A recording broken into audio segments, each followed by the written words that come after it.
There's an army of people, not just here at Broadcasting House, but up and down the country, who've helped this broadcast. Our thanks to everyone in the BBC team over the last 11 hours or so. A remarkable night, and now a Conservative majority government. Thanks for watching, and goodbye.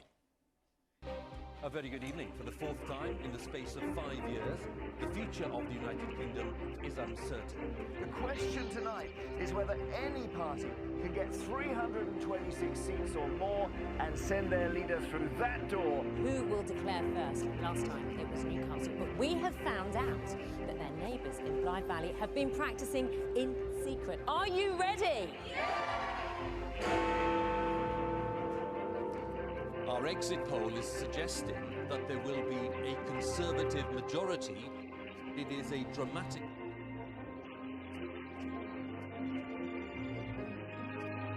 Who just a year ago was on the backbenches may just have redrawn the map. The exit poll has Boris Johnson going straight through the 326. If this poll is anywhere near right, you've produced your worst result since 1935. Yeah, if it is anywhere near right, that's right. If this exit poll is correct, we are looking at the best result for the Conservatives since Margaret Thatcher in 1987.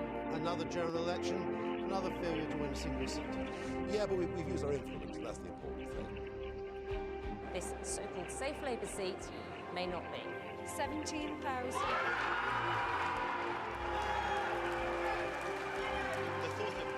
Valley going Tory. Well, unfortunately, I have to talk to you, Hugh, or my jaw would be on the floor. In the north of England, in leave areas, in working class seats, the Labour Party does seem to be in serious trouble. This could build a new Conservative majority across Britain for another generation. We're on the cusp of something historic. Although the votes have not yet been fully counted in your constituency, you think you've lost? Yes. Jeremy Corbyn and John McDonnell have been the dominant figures in your party for several years now, and they've spearheaded this election campaign. Is it time for them to go? Yes. Jeremy Corbyn's leadership is over. It is not at issue whether he's gone. It's only an issue exactly when he's gone. If you look at what the exit poll is predicting for Scotland as a whole, could that mean the SNP win the Lib Dem leader's seat? Scottish National Party, 23,775. Scotland and the rest of the UK are moving in totally different directions. Boris Johnson may well end up with a thumping majority, but he might be taking over a very divided map. Talking of swing, why don't we join Jeremy, who can give us a graphic illustration of what's going on with the swingometer. It's dramatic because it's right up here above 7%. It's not Jeremy Corbyn, it's Brexit and ignoring democracy. This is not just a defeat for Jeremy Corbyn, this is a defeat for the politics that he represents. Jeremy Corbyn is a far more decent, progressive and effective person than many of his cheap and tawdry critics. When you start to think about seats like Bishop or Crook, you really do realise what's going on here. Labour's vote is falling by twice as much in the most working class areas compared to the least working class areas. Sinn Féin's John Finucane may have unseated the DUP's leader in Westminster, Nigel Dodds. Now, if that proves to be correct, that will be a huge blow for the DUP. Labour Party, 22,780.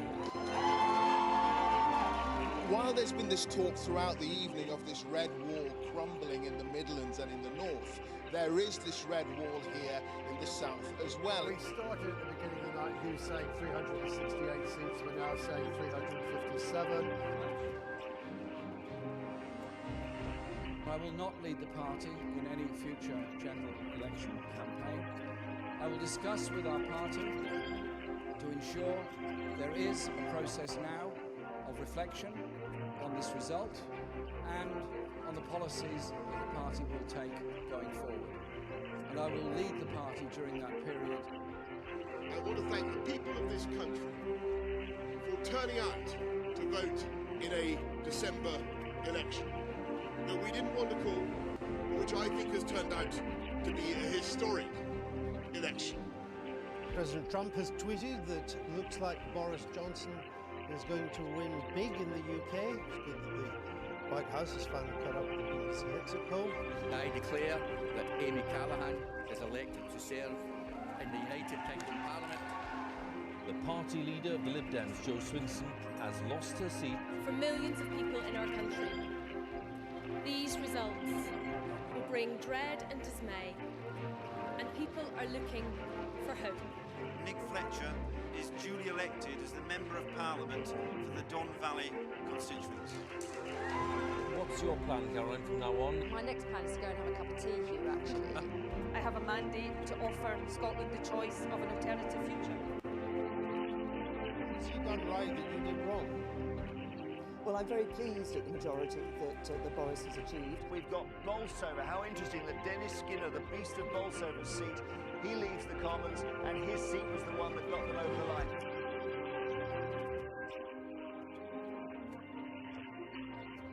Get Brexit done.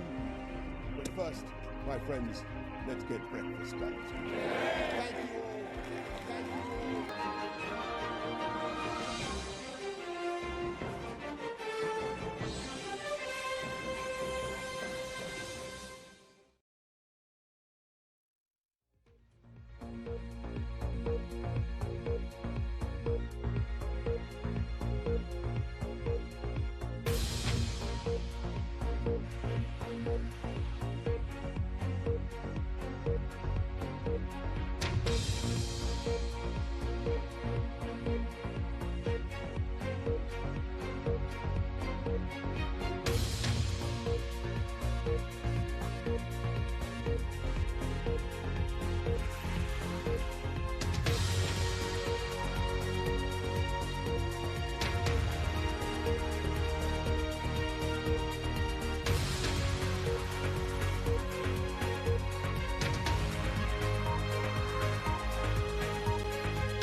Hello, good morning. You join us live at Westminster, where the Conservatives have won their biggest majority since 1987.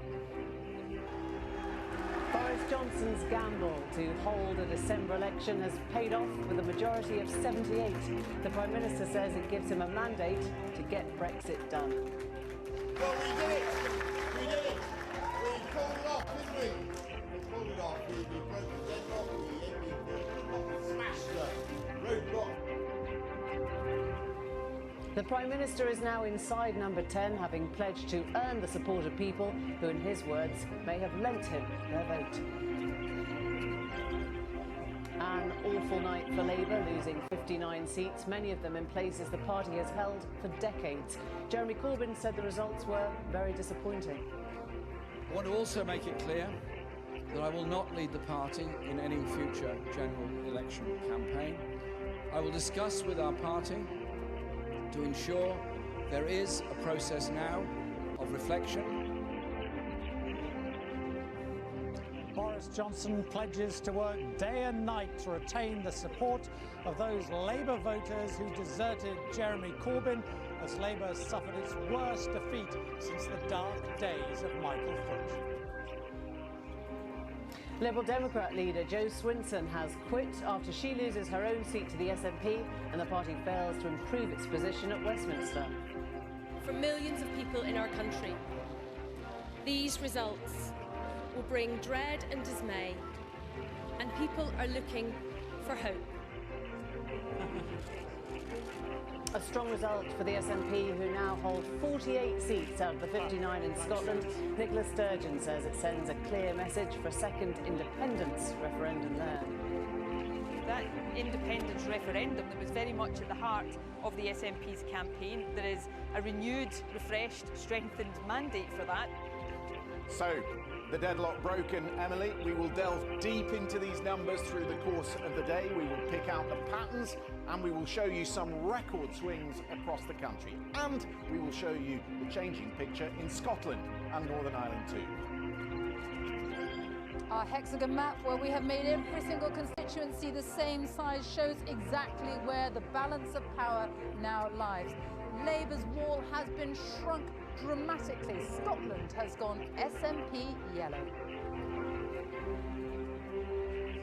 Well, the result of the election means big change in the House of Commons and for the country. The UK will now leave the European Union by the end of next month. We'll be speaking to the main parties and we'll bring you all the events and the reaction from here throughout the day.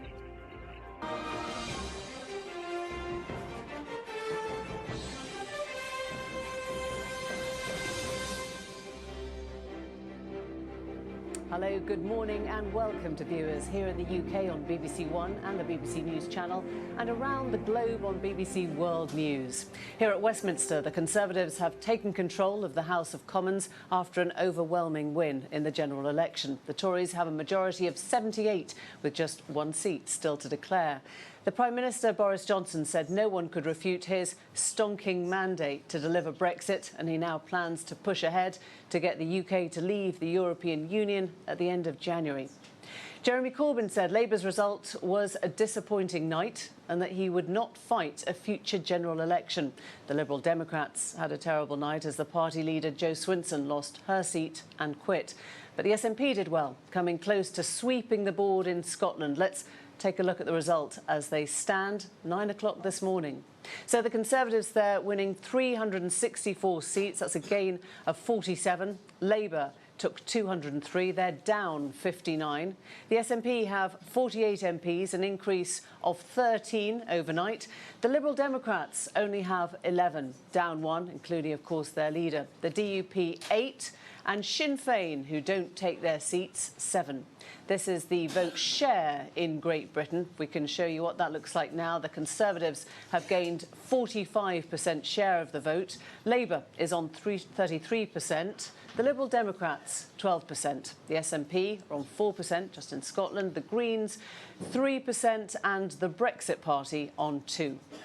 We'll bring you all the reaction. We'll speak to all the main parties and look at what the result means for Westminster, for Brexit. But stay with us throughout the day. Right now, we're going to go to Norman Smith, our assistant political editor. It's a long day ahead of us, Norman. What are you expecting to happen there next? Well, I expect Boris Johnson will be having his breakfast after what has been, frankly, an extraordinary night for him. I don't think even he could have believed he would achieve this scale of victory, which to me seems on a par with what Margaret Thatcher achieved in 1979 or Tony Blair in 1997. It's one of those benchmark, landmark election victories which represents a moment of change in the history of this country. And like Margaret Thatcher and like Tony Blair, Boris Johnson has succeeded in reaching out well beyond his core constituency to attract voters who would normally never support his party. And when we talk about breaching the so-called red wall, it's worth remembering many of these constituencies, it's not just the fact they've always been Labour, but these are constituencies which frankly were devastated by the consequences of deindustrialisation, the closure of steel plants, the closure of pits.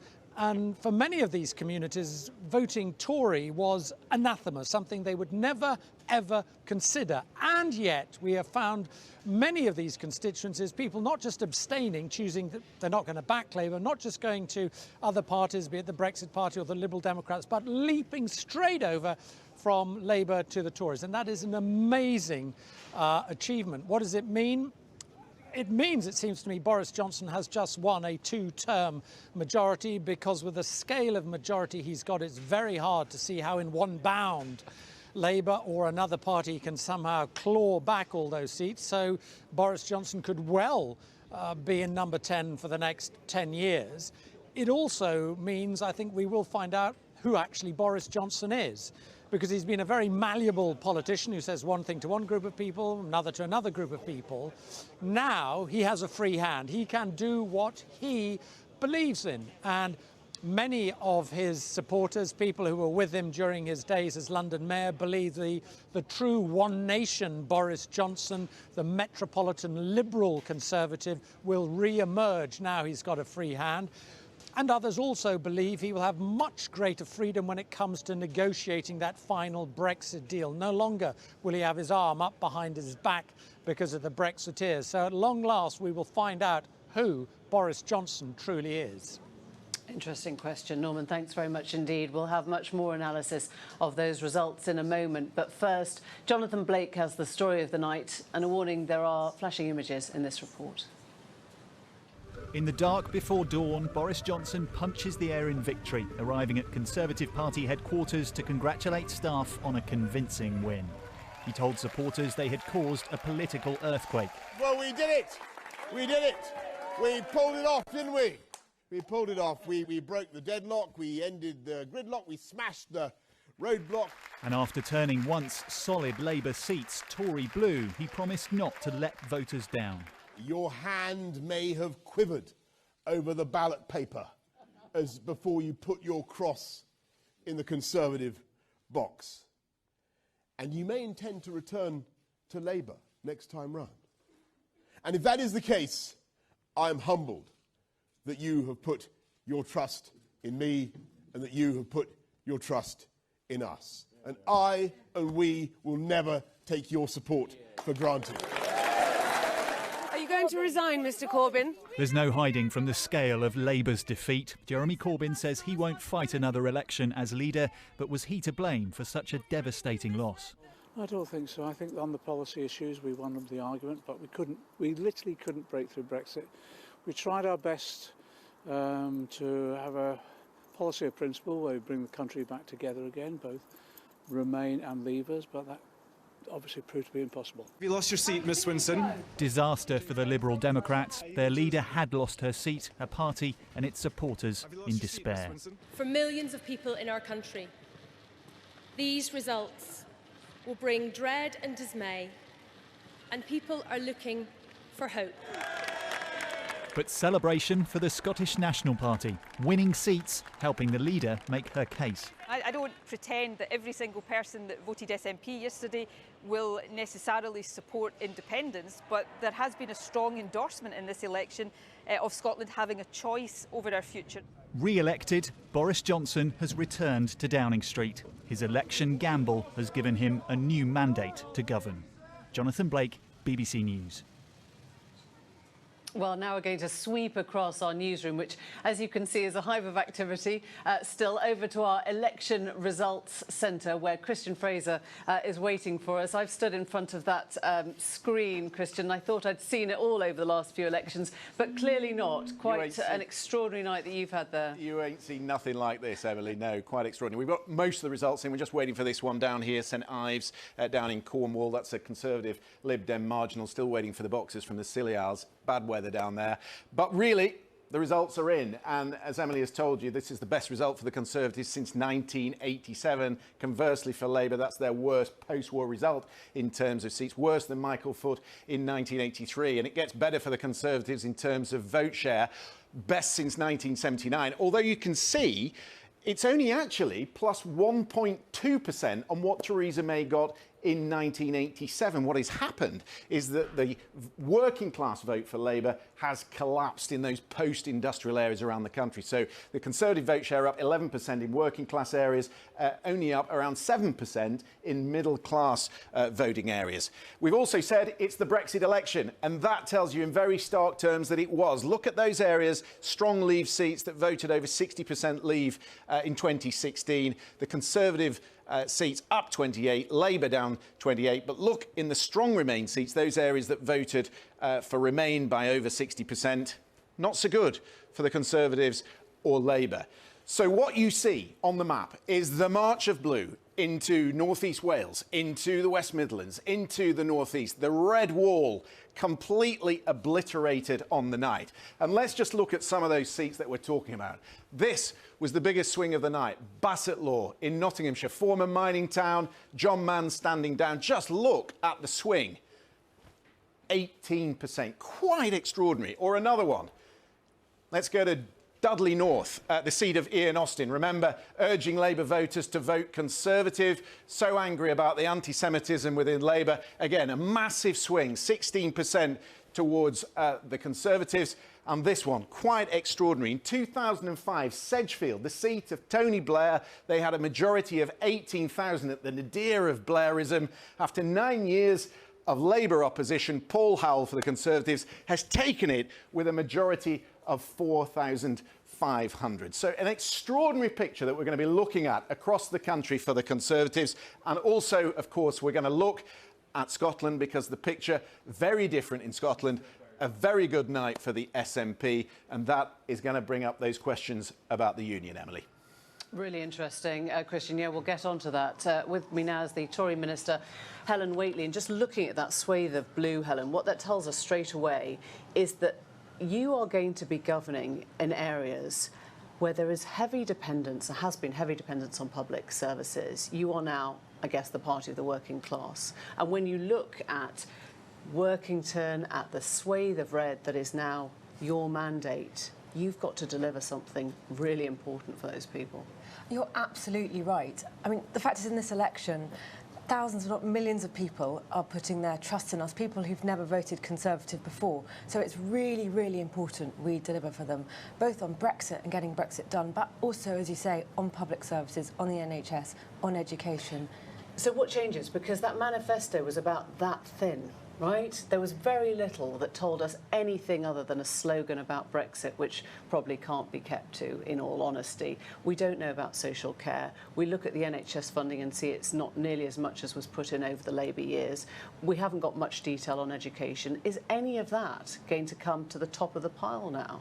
Well, I think actually the manifesto, and also we've talked about during the campaign, has been quite clear, for instance, on our commitment on the NHS, record levels of funding going into that, but record also... for you, not record for a government, you know that. Well, but a huge increase in funding for the NHS, 50,000 more nurses going to be in the NHS, more so doctors. So you're still using in the 50,000, are you? Well, yes, because that's the difference between the number that there would be versus there wouldn't be with the plans that we have to... But, I mean, honestly, and this whole result shows that we are the people at the party who've listened to people. We have listened to people across the country, and we're going to make sure their votes count. You're also the party that has been in power for the last 10 years with the worst NHS waiting times that we've seen in years.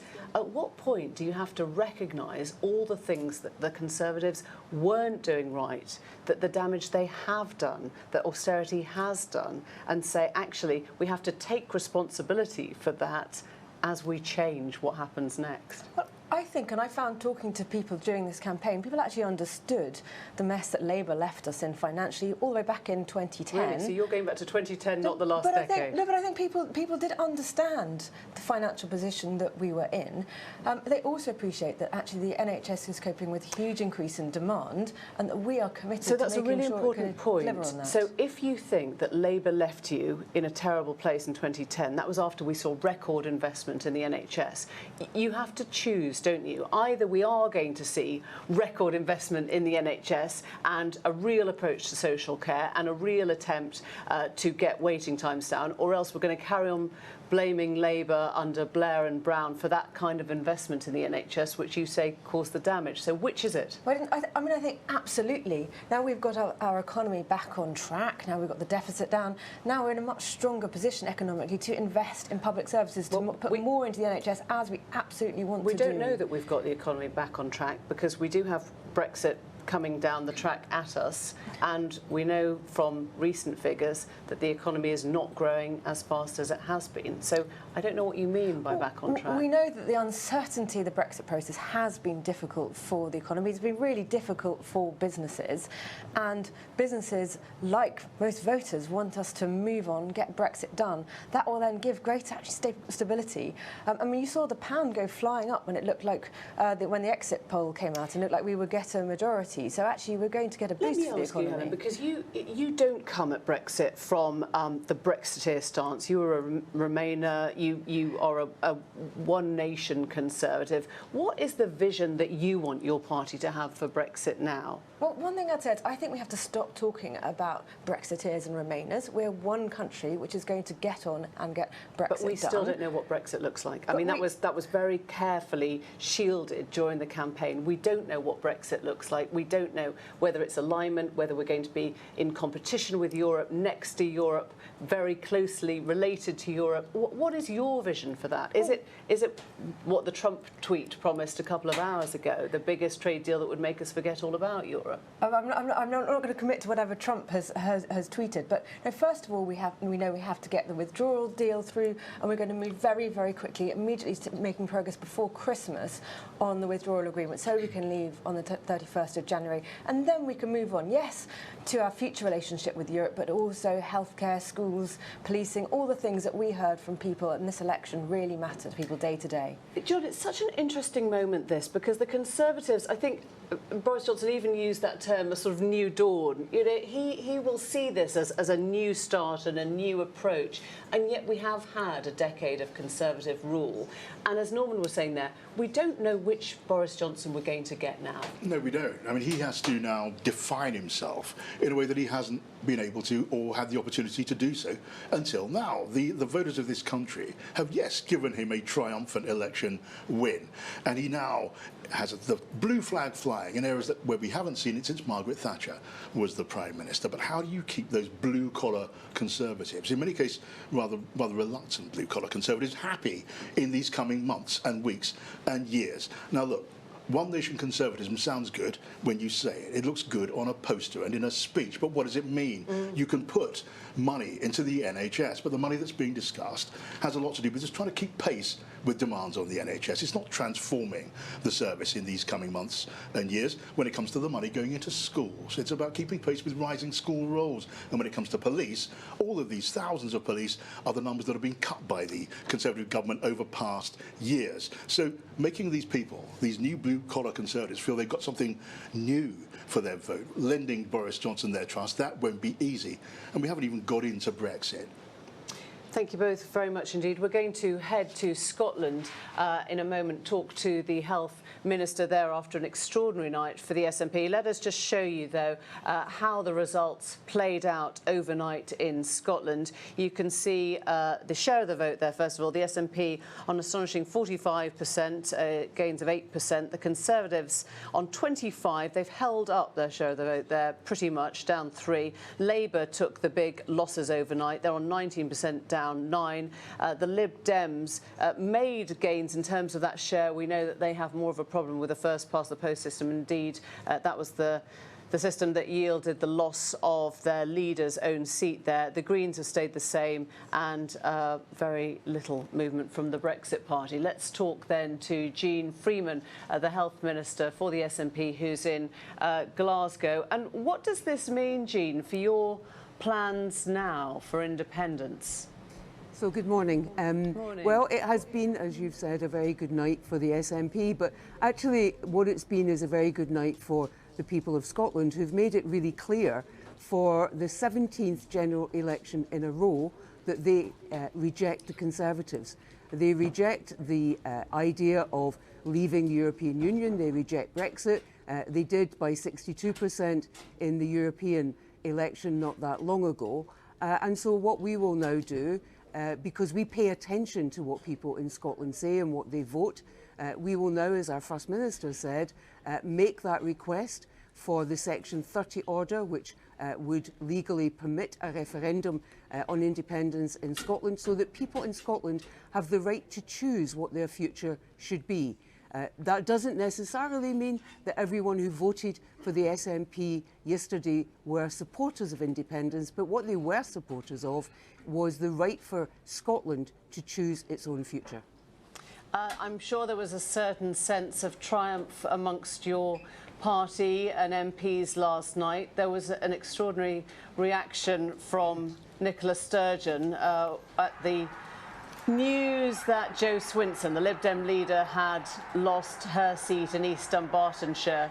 I'm sure that Nicola Sturgeon will see that as a gain, a moment of triumph. But I wonder if that seems a particularly seemly reaction from your party leader when you reflect on that this morning, Jean. So we were pleased with many of the wins that we made last night. Sorry to lose a very good MP in Stephen Gethens, who lost in North East Fife. But our focus, as it has always been, is on winning the arguments and securing the votes and then getting on with the job. And already this morning, that's where our focus is now. What do we have to do now to respond to the trust that the voters in Scotland have continued to place in us? Ask for that Section 30 order, which Boris Johnson, quite frankly, you cannot talk about being a one-nation Conservative when one of the nations of the United Kingdom has so comprehensively said we reject the Conservatives and we reject leaving the European Union and we want the choice of our own future. The Conservatives need to respond to that. How comprehensively are you saying that, Jean? If you are not allowed an independence referendum, will you go your own way, have one anyway? We need to have we've said this very clearly, we need to have a referendum that is legally sound and therefore recognised not only as democratically and legally valid by people in Scotland, but also in an international context. And really, the question is not to us about what our plan B might be. Our plan A was to comprehensively win in this general election. We've done that, and to ask on the basis of that for that Section 30 order. So our plan A worked. The question is now to Boris Johnson, on what possible democratic grounds do you believe you can stand as a one-nation Conservative, as you now want to ascribe yourself to that? What possible ground do you have to say that the people of Scotland do not have that democratic right? Jean Freeman, thank you very much. Thanks for joining us. Thank you. Sophie Raworth has spent the night surveying a vast map of the entire United Kingdom, showing the changing political landscape in hexagons. And I think I'm right in saying that there should be just one gap on your map now, Sophie, is that right? Just one, St Ives. We're still waiting for that. But now you can see, with each constituency reduced to exactly the same size, one hexagon, you can see where the power now lies. Not huge changes in the south of England. This is all London here, dominated still by Labour. But the huge changes are up here. North East Wales, the Midlands, the north of England, and Scotland, of course, which has almost turned completely yellow. Something I couldn't do last night is walk from one coast to the other along a blue path of Conservative seats. And that's because the Conservatives have really made such big inroads into what were Labour strongholds, Labour heartlands, like Wakefield, for example, which have been held by Labour since 1932. Mary Creagh's seat now in Conservative hands. Well, I'm joined by Anna Menon, who is a Professor of European Politics for King's College London. You are also from Wakefield yourself, aren't you? You understand more than anybody the seismic change there. I think regardless of your political affiliation, if you come from that part of the world, saying things like Wakefield is Conservative or Don Valley has gone Conservative, it's just a real sort of seismic shock, and it speaks to the fact that the sort of political map of the UK is being redrawn and the bases of support for each of the two big parties are being redefined, and that's really a profound moment, I think. And so many of these seats that have gone blue, Wrexham in North East Wales, for example, these are all Leave voting seats. It's the Brexit vote. Yeah, it is, but I mean, we've got to trace it back a bit further, because certainly in Yorkshire, what you see from the end of the Blair-Brown period is increasing disengagement.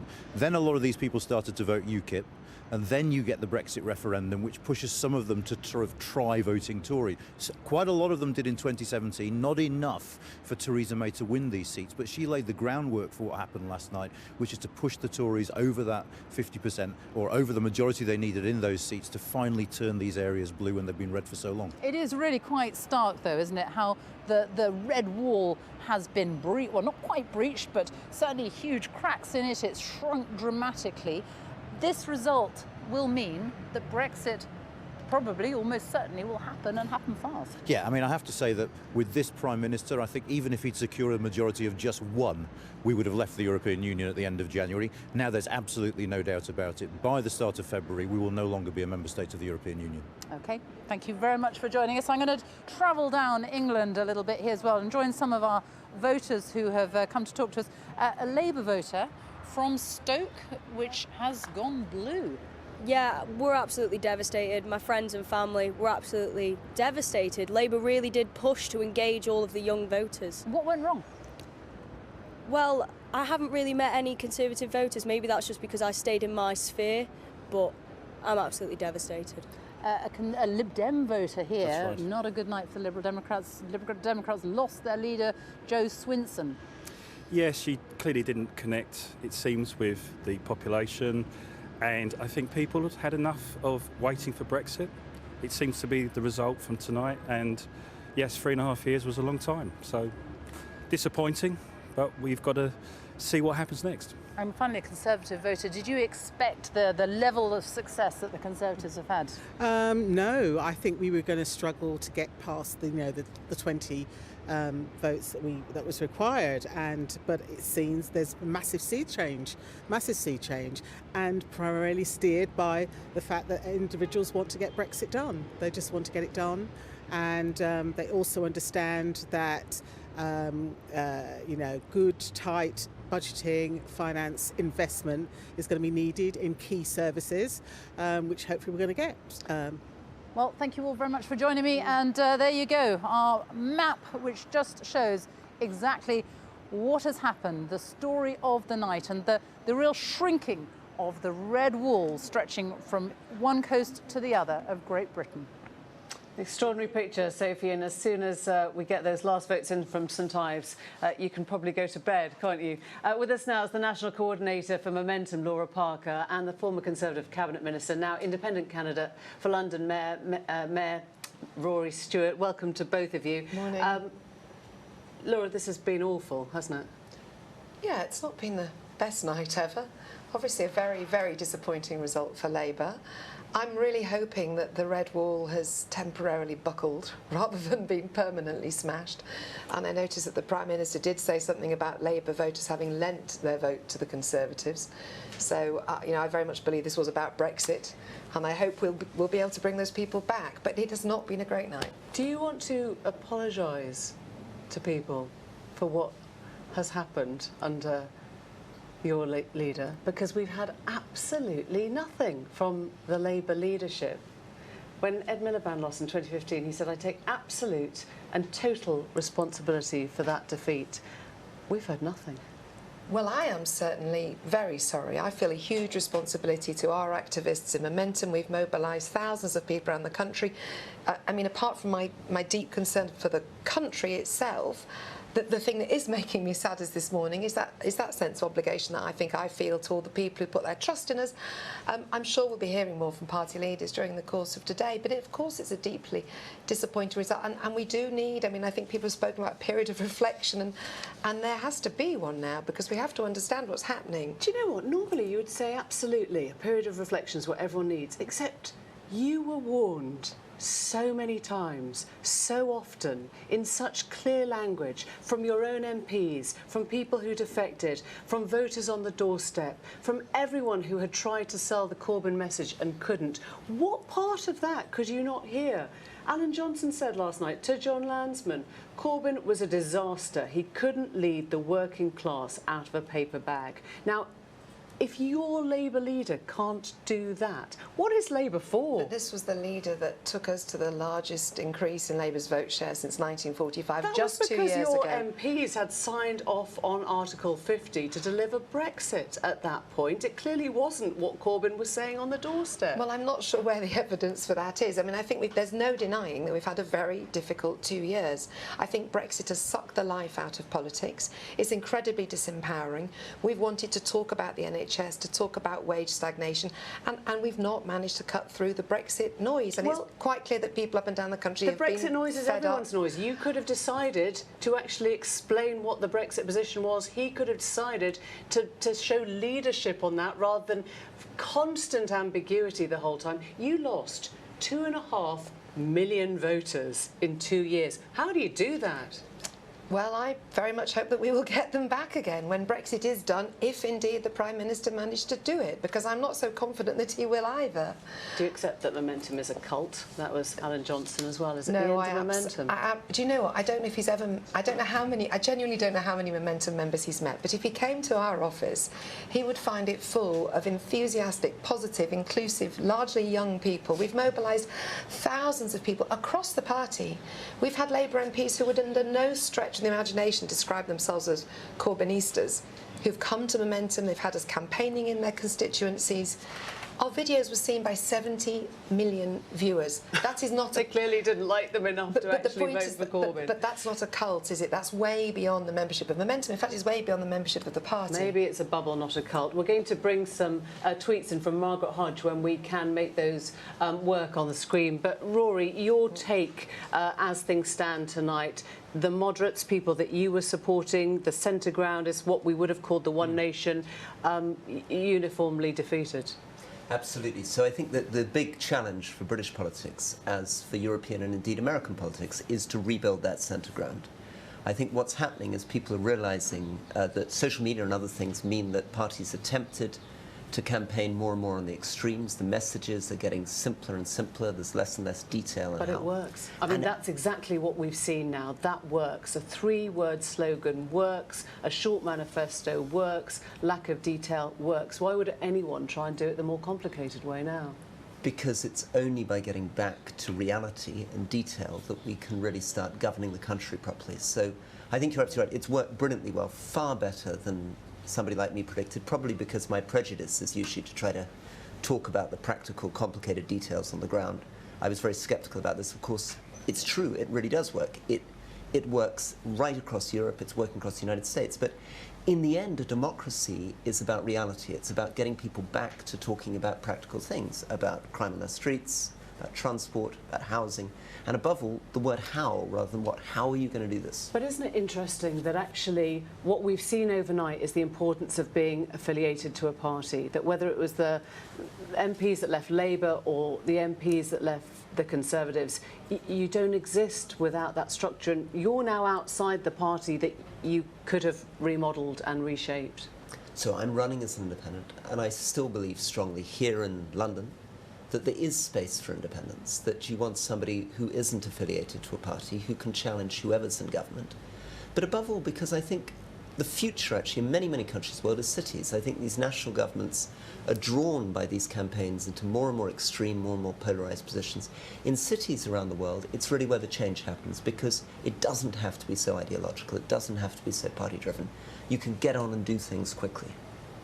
Let's go to some analysis from Sir John Curtis. Thank you both for the moment for now. We're going to talk to Sir John and look at the scoreboards as things stand. Let's just bring up where things are. The Conservative majority then, with everyone declared except the one Cornish seat in St Ives, 364 to Labour 203, and those dates that we keep coming back to, historic for each, the biggest win, biggest majority since Margaret Thatcher in 1987, and the biggest defeat since the defeat in 1983 they called the longest suicide note in history. Technically, I guess, John, this is an even longer suicide note for Labour, isn't it?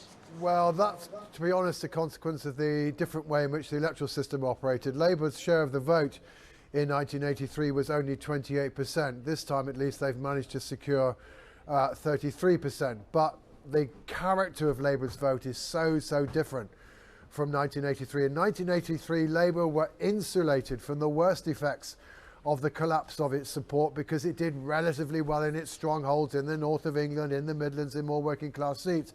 Well, of course, this time, that's exactly the very kind of place where Labour have suffered most. So as a result, therefore, the relative weakness of its performance has been exaggerated to some degree by the ruthless way in which our electoral system operates. If you lose ground disproportionately in those places where you were previously strong, you're going to end up losing quite a lot of seats. So I guess any thought of electoral systems and change is now completely out of the window for another generation at least, because this has served the Conservative Party at least very well. you're quite right that there is little prospect of change happening during the term of this Conservative government, but I think we can probably anticipate that this result is going to give a new stimulus to the debate about electoral reform, because the level of support for the Conservatives and the Brexit Party, the two parties that are in favour of leaving the European Union, amounts in this election to 47%. Rather less than the support that's been given to the parties in favour of a second referendum, which is around 52%.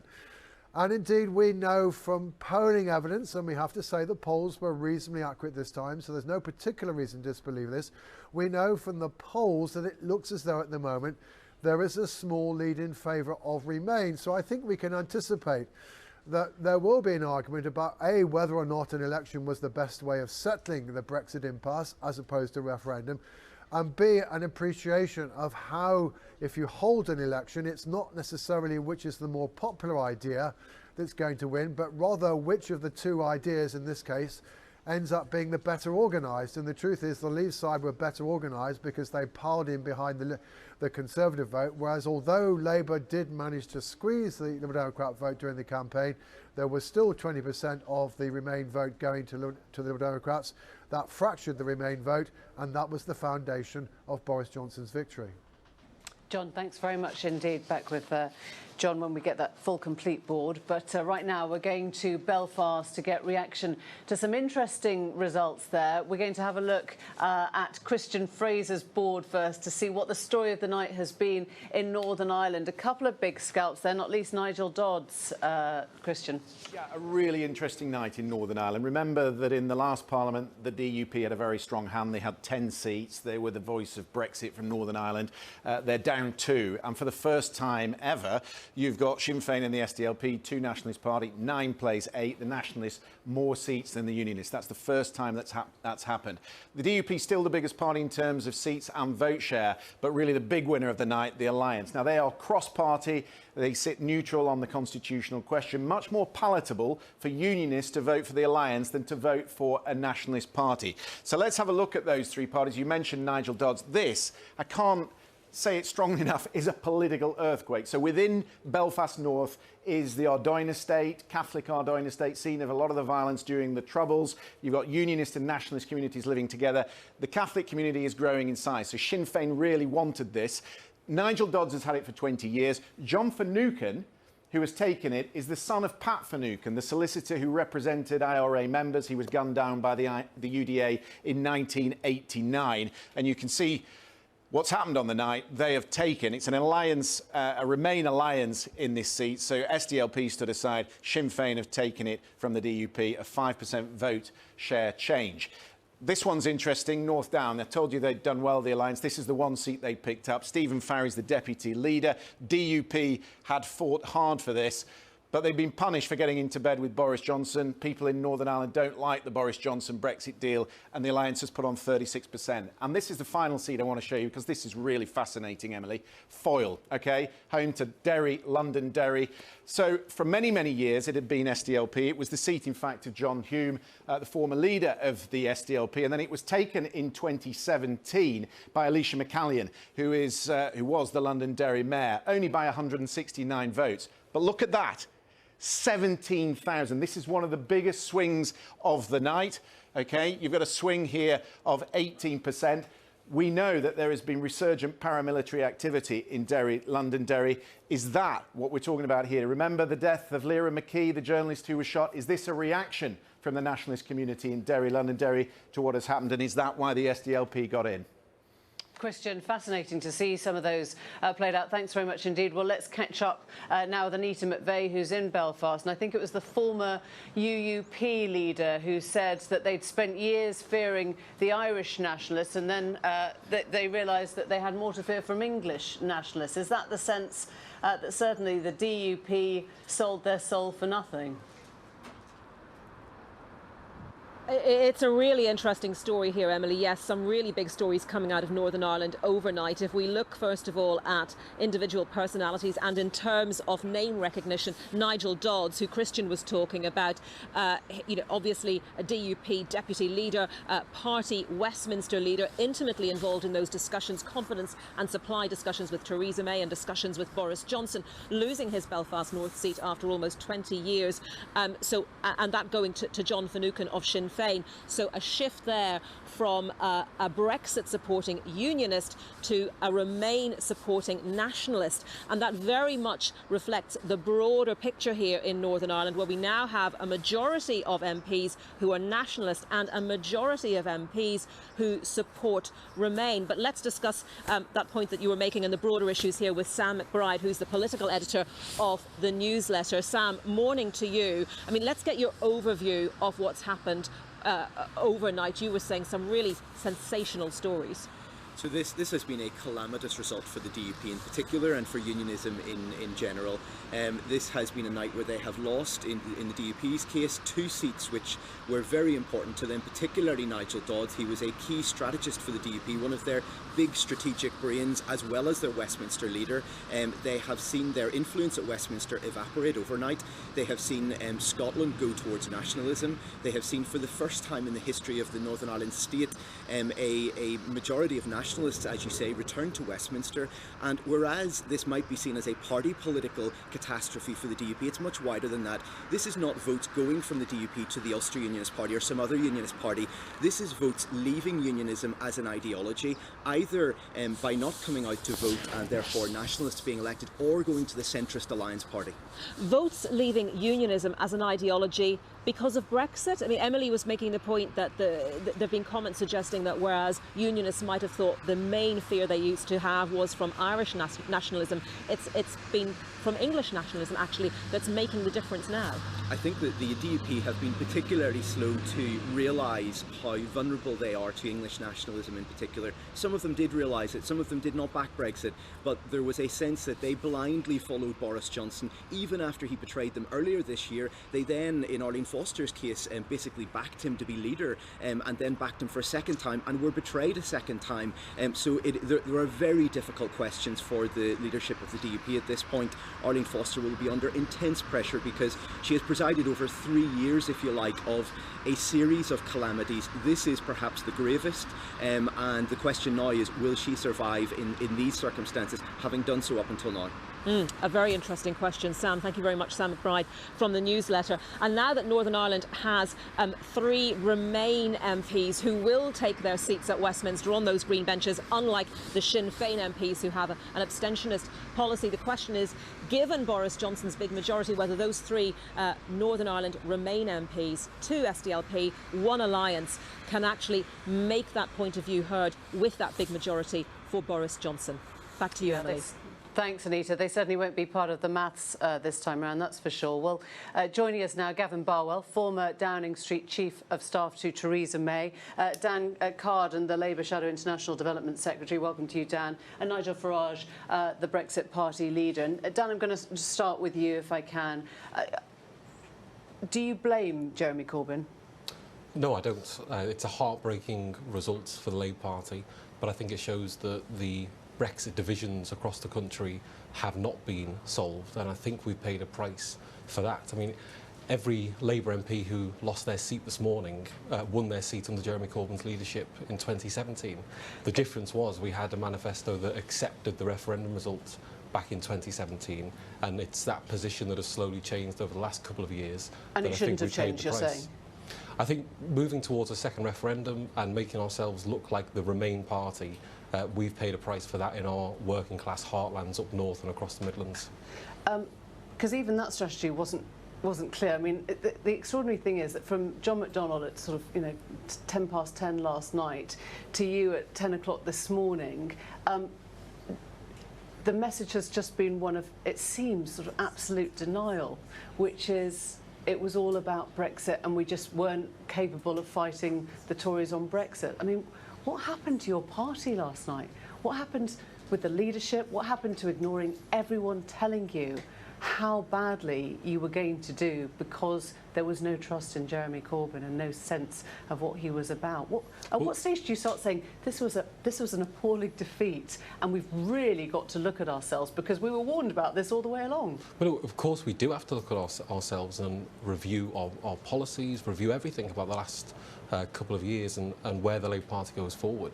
I don't think we lost Labour heartlands because we were promising You lost 2.5 million votes in 2 years. I mean, that must be a record, isn't it? We're saying, I don't think we lost Labour heartlands because we were promising to renationalise the NHS or invest in our communities or promising a £10 an hour minimum wage. So you didn't win them. Why we not, lost trust over the issue of Brexit, and in the end, whereas we thought we could move on from the issue of Brexit, have a radical, bold agenda that would hopefully move us away from that issue and seek to unite the country. So do you blame the sort of vocal Remainers on your front bench then? I'm just trying to get a sense of, at some stage you must be thinking, we shouldn't have done that, Emily Thornberry shouldn't have spoken out, Keir Starmer shouldn't have spoken out, or Jeremy Corbyn was toxic and we should have listened to all those people who told us that. Which is it?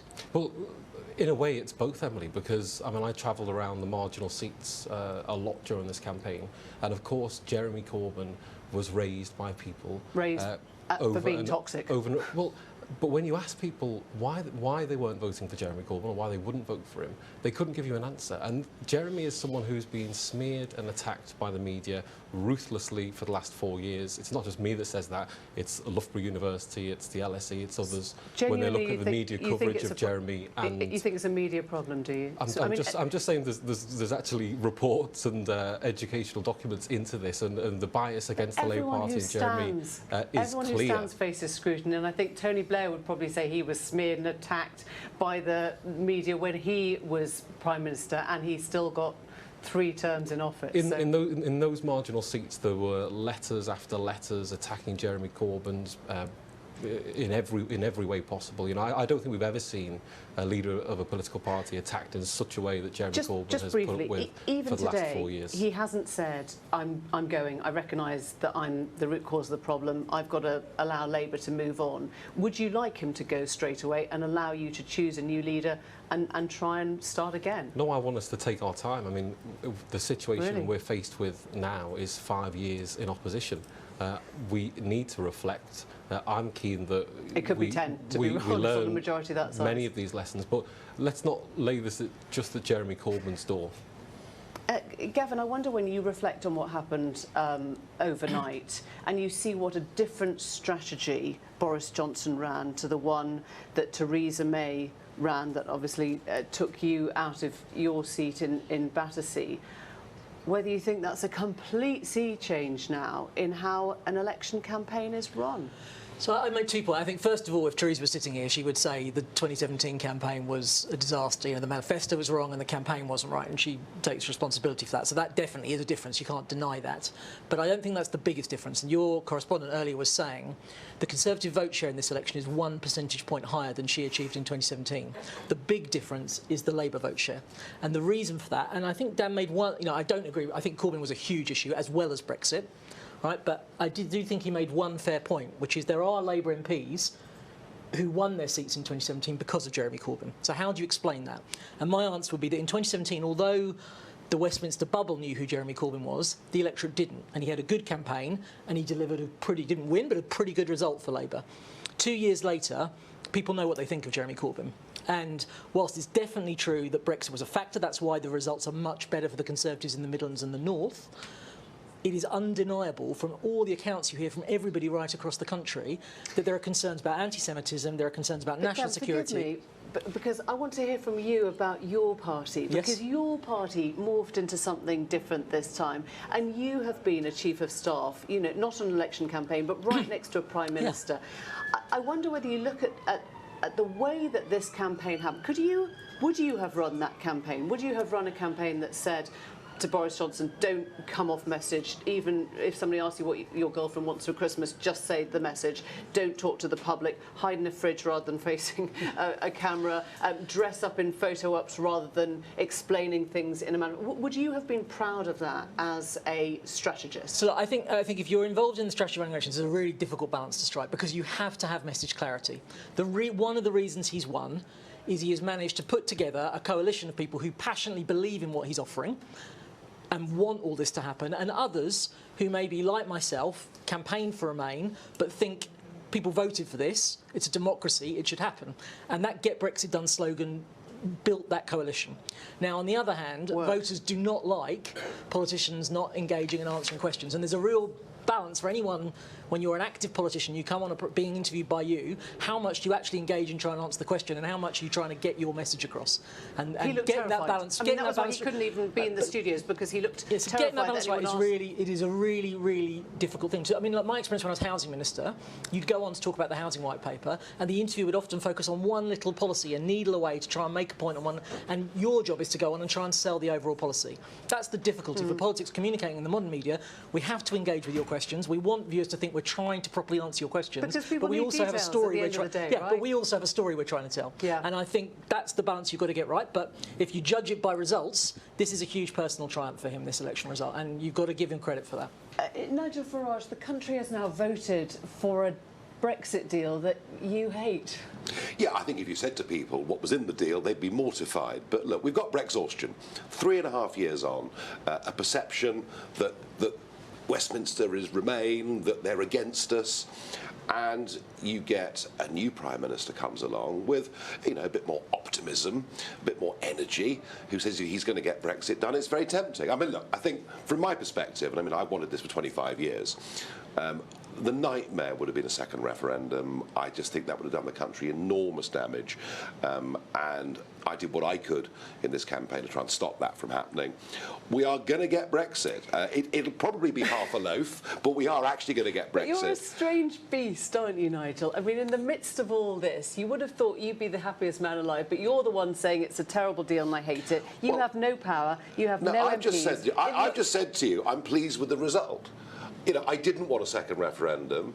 I think a Corbyn government would have been disastrous for the economy. I'm pleased with the result. Why did you take down the rest of your MPs from standing if you were more passionate about getting something through? I mean, I don't understand how you're pleased with the result, but it doesn't make sense. Either try and get a better one by standing more, or take away all of them. In the south of England and the southwest of England, where the Liberal Democrats were serious challenges to the Conservatives in many seats, in that part of the country, the vote we were going to take would have come from the Conservatives. You don't think the Lib Dems were a threat overnight? I think the Lib Dems would have won a lot of seats. Without the Brexit Party?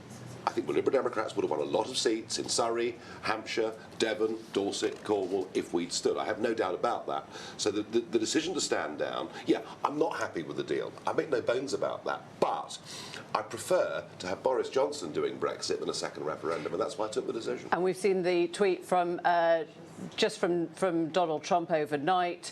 The United States will now be free to strike a massive new trade deal after Brexit.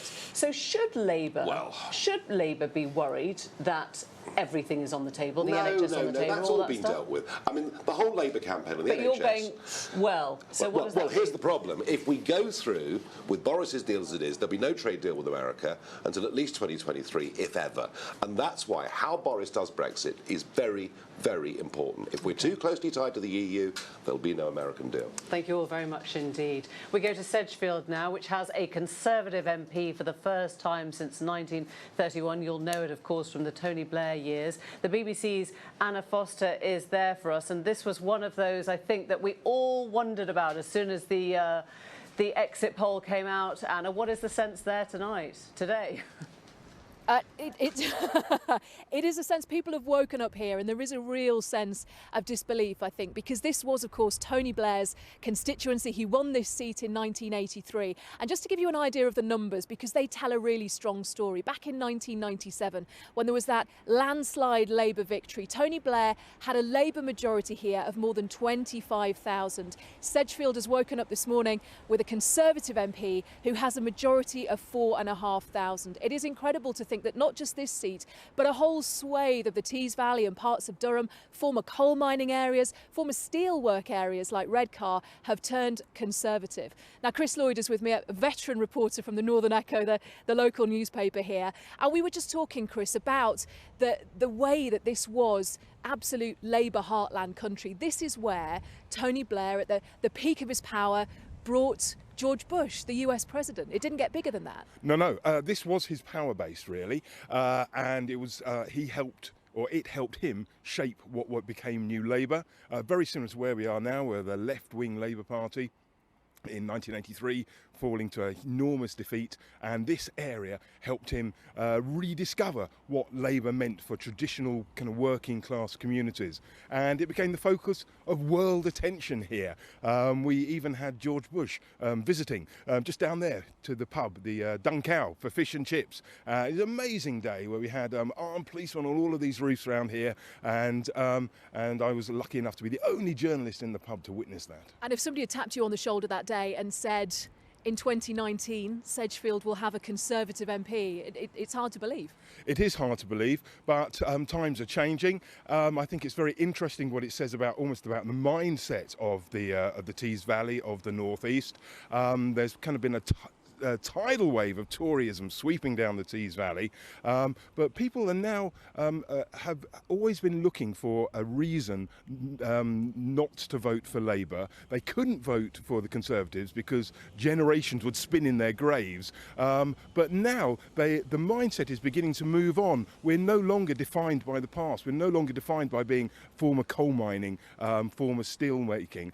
We do have modern industries, digital industries, and so that has kind of come into the way they're voting. Yeah, it's a real change, and not just here in Sedgefield, replicated right across the North East. A big night for the Conservatives here, a disastrous night for Labour. Anna, thank you very much indeed. Anna there for us in Sedgefield. Now a Conservative gain. Well, let's get reaction from the city. Our business editor, Simon Jack, is at an investment bank in London's Canary Wharf. There are all sorts of hijinks that the pound was meant to have been doing yesterday on a result we still didn't know. What's it doing today, Simon? How are things?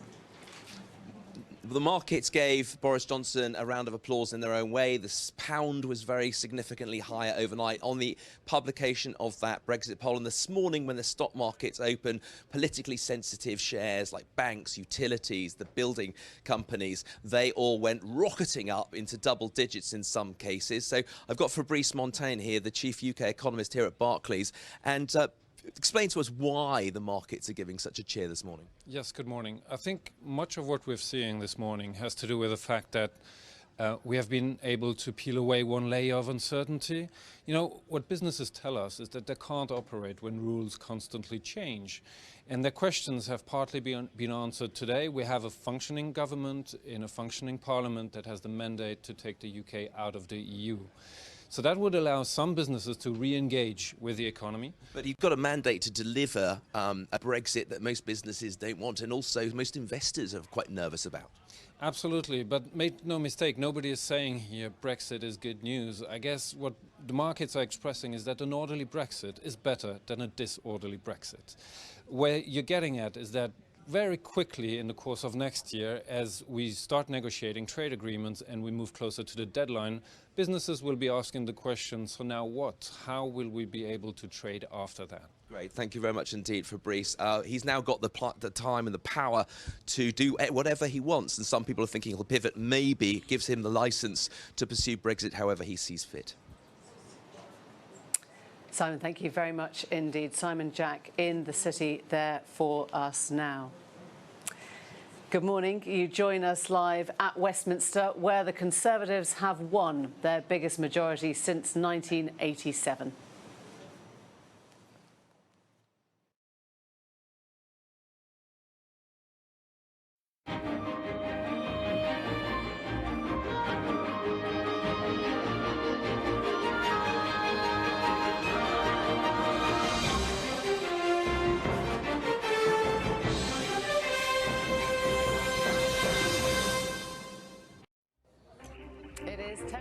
And as you join us live at Westminster, the Conservatives have won their biggest majority since 1987. Boris Johnson's gamble to hold a December election has paid off with a majority of 78. The Prime Minister called it... And this majority, we will at last be able to do what?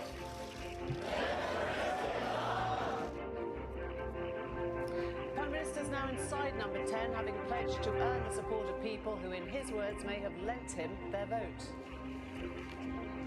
An awful night for Labour, losing 59 seats, many of them in places the party has held for decades. Jeremy Corbyn said the results were disappointing.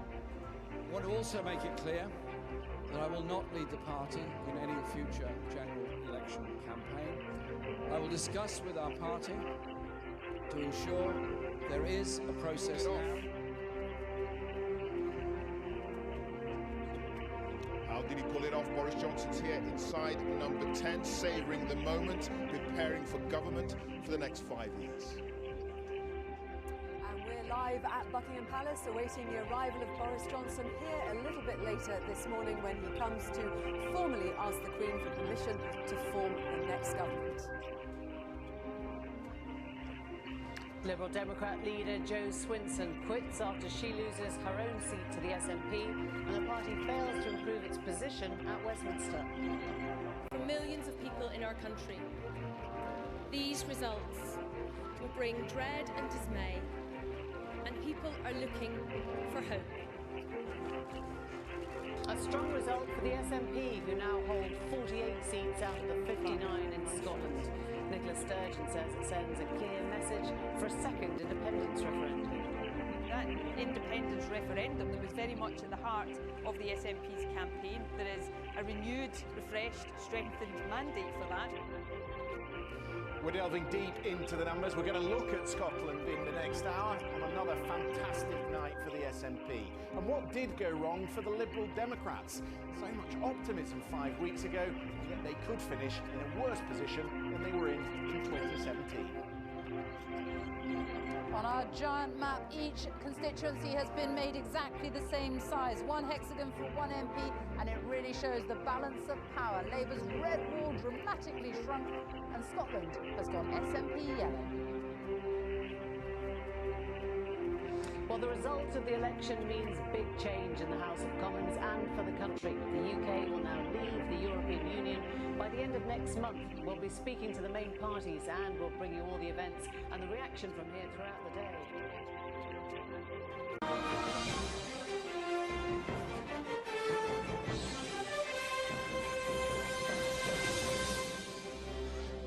And a very good morning to you. Welcome to viewers here in the UK on BBC One and the BBC News Channel and around the globe on BBC World News. Here at Westminster, the Conservatives have taken control of the House of Commons after an overwhelming win in the general election. The Tories have a majority of 78 with just one seat still to declare.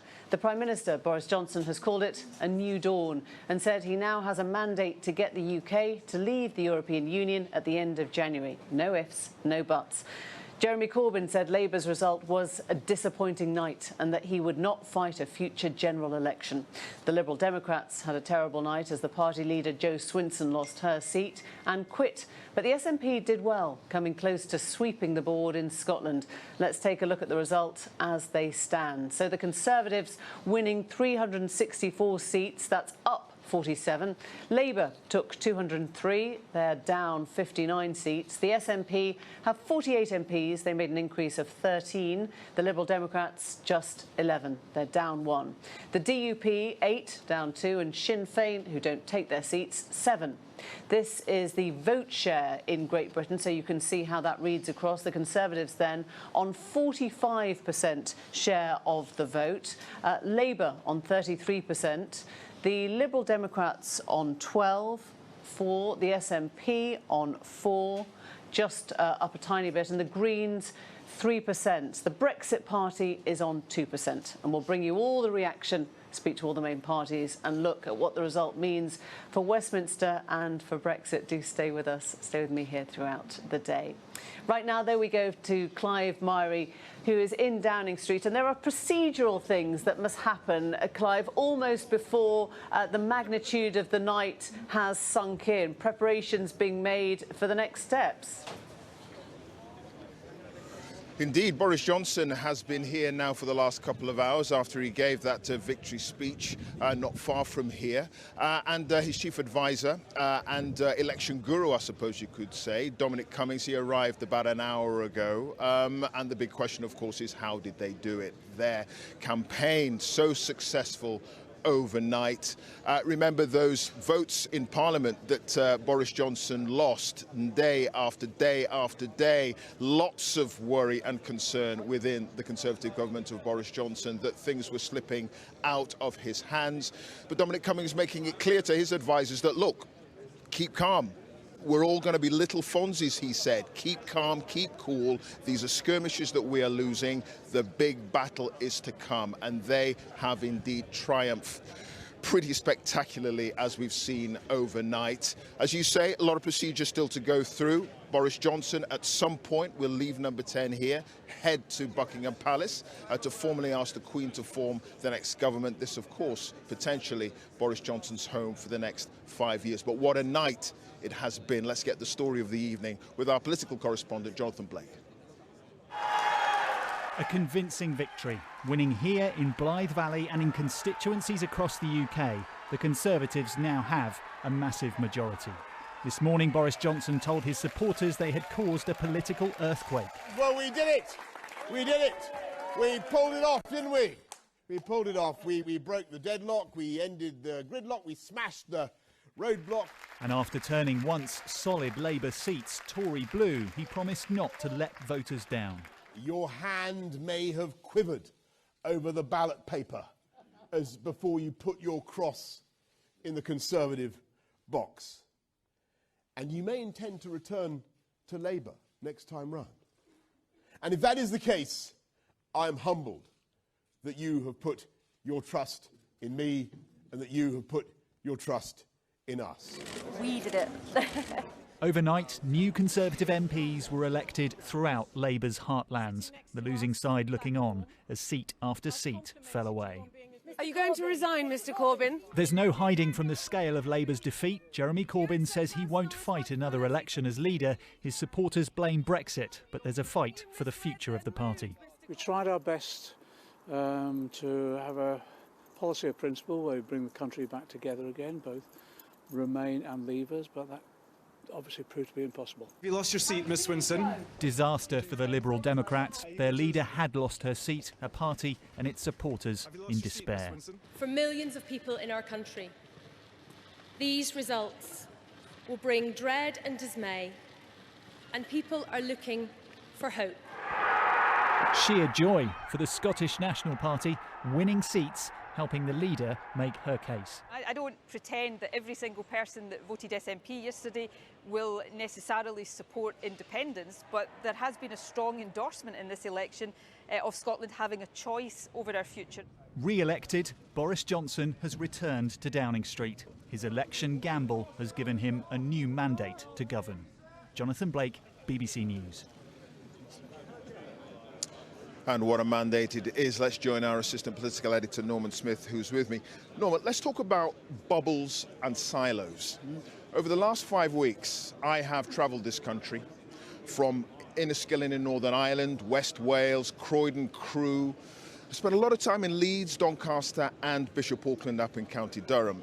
Now, I could see what was going on, and I'm not the brightest tool in the box. If I could see that, why couldn't Labour?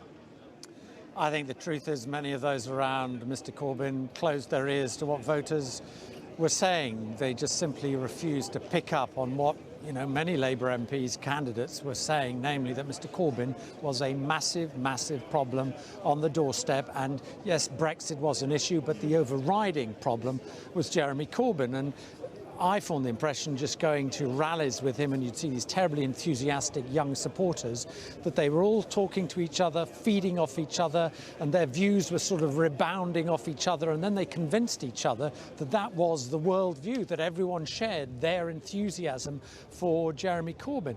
The question now is whether last night was a sufficient reality check. And I'm not sure it was, because if you listen to what they're saying, well, actually, no, Jeremy Corbyn, he was not the problem. Our manifesto was very popular. And, in in a way, it seems to me it's actually worse for Labour now than it was in 1983, because in the wake of 1983, after Michael Foot's disaster, the party pretty quickly realised that they couldn't in effect accuse the electorate of having got it wrong. They had got it wrong and they had to change. The question is there now an appetite in Labour to change, or are the Corbynistas who control the party, they control the party structure, they are the membership, do they double down, dig in, choose someone in time to replace Mr Corbyn, who is in the model of Mr Corbyn, and carry on with their current agenda? In other words, whether they continue basically to close their ears to what voters in their traditional loyal heartlands have said. All right, Norman, thank you. Norman Smith, our assistant political editor there. And with that, it's back to you, Emily. Clive, thanks very much indeed. Well, Norman, they're talking about whether there was appetite to change in the Labour Party. We're going to talk to Ian McNicol, former General Secretary of the Labour Party, in a second. We'll also get reaction to the Conservative victory from business. Caroline Fairbairn, Director General of the CBI, is here, and Lord Newby speaking for the Lib Dems on what has been a pretty tough night for both your parties, actually. Ian McNicol, if I can pull up Laura Kunsberg's tweet first of all, which gives us a sense of perhaps where the Corbyn mindset is now. She understands that Mr Corbyn is expected to set out a bit more of process for his departure later this morning, doesn't intend to resign, plans to stay in place until the leadership context can be held, which realistically may not mean a new Labour leader until April. In your opinion, is this what Labour needs? No, I think we need to actually go into a leadership election now. It's not just the fact that we've lost 4 elections in a row now. The bit that's heartbreaking about it is that in this election we've gone further back than we were in 1983 under Michael Foot. So, you know, we've tried it. For those of us who've been out on the doors and talking to people, yes, Brexit was an issue, but Jeremy was a bigger issue in many places around the country. Does that read like a man who gets it? Well, if what Laura is saying is correct, then no. You know, yes, a period of reflection, but we have Brexit coming down the line, and if anyone thinks that Brexit is actually going to be delivered by the end of January or by the end of December 2020, they're kidding themselves. Yeah, I mean, explain to us why he thinks he is the answer or the caretaker or the moderating force that takes you. I'm asking genuinely now. Is it that he still has ambitions for momentum and his wing of the party to be in charge? Is it a reluctance to accept that strategy, that whole ideology hasn't worked? Or does he genuinely think it's the responsible thing to do, that you don't quit the flock as David Cameron did after the referendum? Well, what do you think? As Ed Miliband did as well. No, I think it's the ideology, and the way. So it's not just Jeremy. It's the wider Corbynism in the politics round about that have helped lead us to this terrible result. What's more important for many of them is that they continue with that ideology, even if that puts us in a worse electoral position and a worse position in terms of being able to hold this government to account over the coming months and years. What was interesting is, I mean, you talk about ideology, but it was also about having a group that was in their own bubble. Yeah. We've seen now that Labour was a party of cities, not towns. Yeah. So how did they manage to ignore all that, to lose all the working class places that were towns? I think there are a number of reasons that we lost trust. So the manifesto, there are a number of parts of the manifesto that were really good, really important in terms of protecting people and protecting communities. But much of that was lost. He said it was about free things. Yes. You know, you can't just keep offering people free things. You have to actually give them a sense of direction and aspiration and change. But many of those sort of good, solid Labour issues were lost, exactly as Alan Johnson said, in this bigger bubble of let's give out money here, there and everywhere. And you cannot do that in today's, with the electorate. You need to deliver an agenda that can deliver for the whole of the country, and we just did not do that this time, and it's just heartbreaking. The city, Karen, was petrified of a Corbyn government. Now, that should have, in a way, I guess, emboldened people to say, well, maybe this is going to be a sort of fairer system. People don't always love what the city loves. But what is the response today from business to what we have? Well, I mean, business, as you know, has been desperate for clarity and certainty for 3.5 years now. And this result does begin to answer some questions. You know, it does remove from the table some of the most damaging policies that were coming from the left that we think would have really damaged business. It also gives a timetable for Brexit, a sense that we will leave at the end of January and that we will have a transition period until the end of December. However, there are many questions still unanswered. And what a lot of businesses are saying to me this morning is the work starts now. And actually what they really want is reassurance that we won't have a no-deal Brexit next year, and actually there will be a reset in the relationship with business so that we get the kind of investments needed for productivity growth across the country. This was the Prime Minister who may now have another 10 years, who notably told business what we know he said, F business. Which we absolutely need a partnership between business and government to reskill the nation, to take our country green. These are massive challenges. So I think we will be looking, they will be looking, our members will be looking very hard at what happens over the next few weeks to see how business confidence can be restored. Lord Newby, where did the Lib Dems start to go wrong? The bizarre thing about this election from our point of view is that our vote share has gone up by more than 50%, more than any other party, yet we've lost seats. Now, that is not... You did know this wasn't a proportional system. We did know, but it doesn't absolve the system ourselves from the truth. Our vote share has gone up by over 50%. We've gone back in seats, which is a big blow. I think going round talking to people, the two things that were absolutely pivotal in this election, both for us and the Labour Party, first of all, Boris Johnson managed to consolidate all the Brexit vote by moving towards the Brexit Party and so in effect subsuming them. They've got 2%. Secondly, for people who were pro-Remain, for many of them, they were more scared of a Corbyn government than they were of leaving the EU. And so you got up and down the country people saying to me, we're strong Remainers, but actually, you know, we couldn't manage a Corbyn government. And whatever reassurance we tried to give that there wouldn't be a Corbyn government supported by us didn't work. But the Remainers also have to look, I mean, it's an odd term to use now because there clearly isn't going to be a sort of Remain option. But I was watching the election from 2017 as a reminder of what people were saying there, and it's extraordinary. If you go back just 2 years, we had ruled out from the commentariat and from politicians, ruled out a hard Brexit, ruled out Scottish independence, ruled out resurgence of the SNP.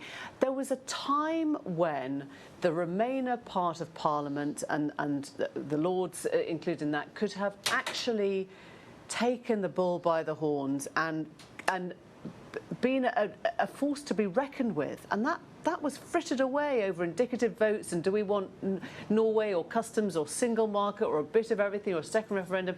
There was a moment, wasn't there, where actually Brexit might have been stopped by parties like yours, and it just went through the gap. The killer was the vote on the second reading of the withdrawal bill when 19 Labour MPs voted with the government. That's the point at which any hope of having a Remainer, cross-party Remainer success in the Commons finished. In the Lords, we've worked extremely well together.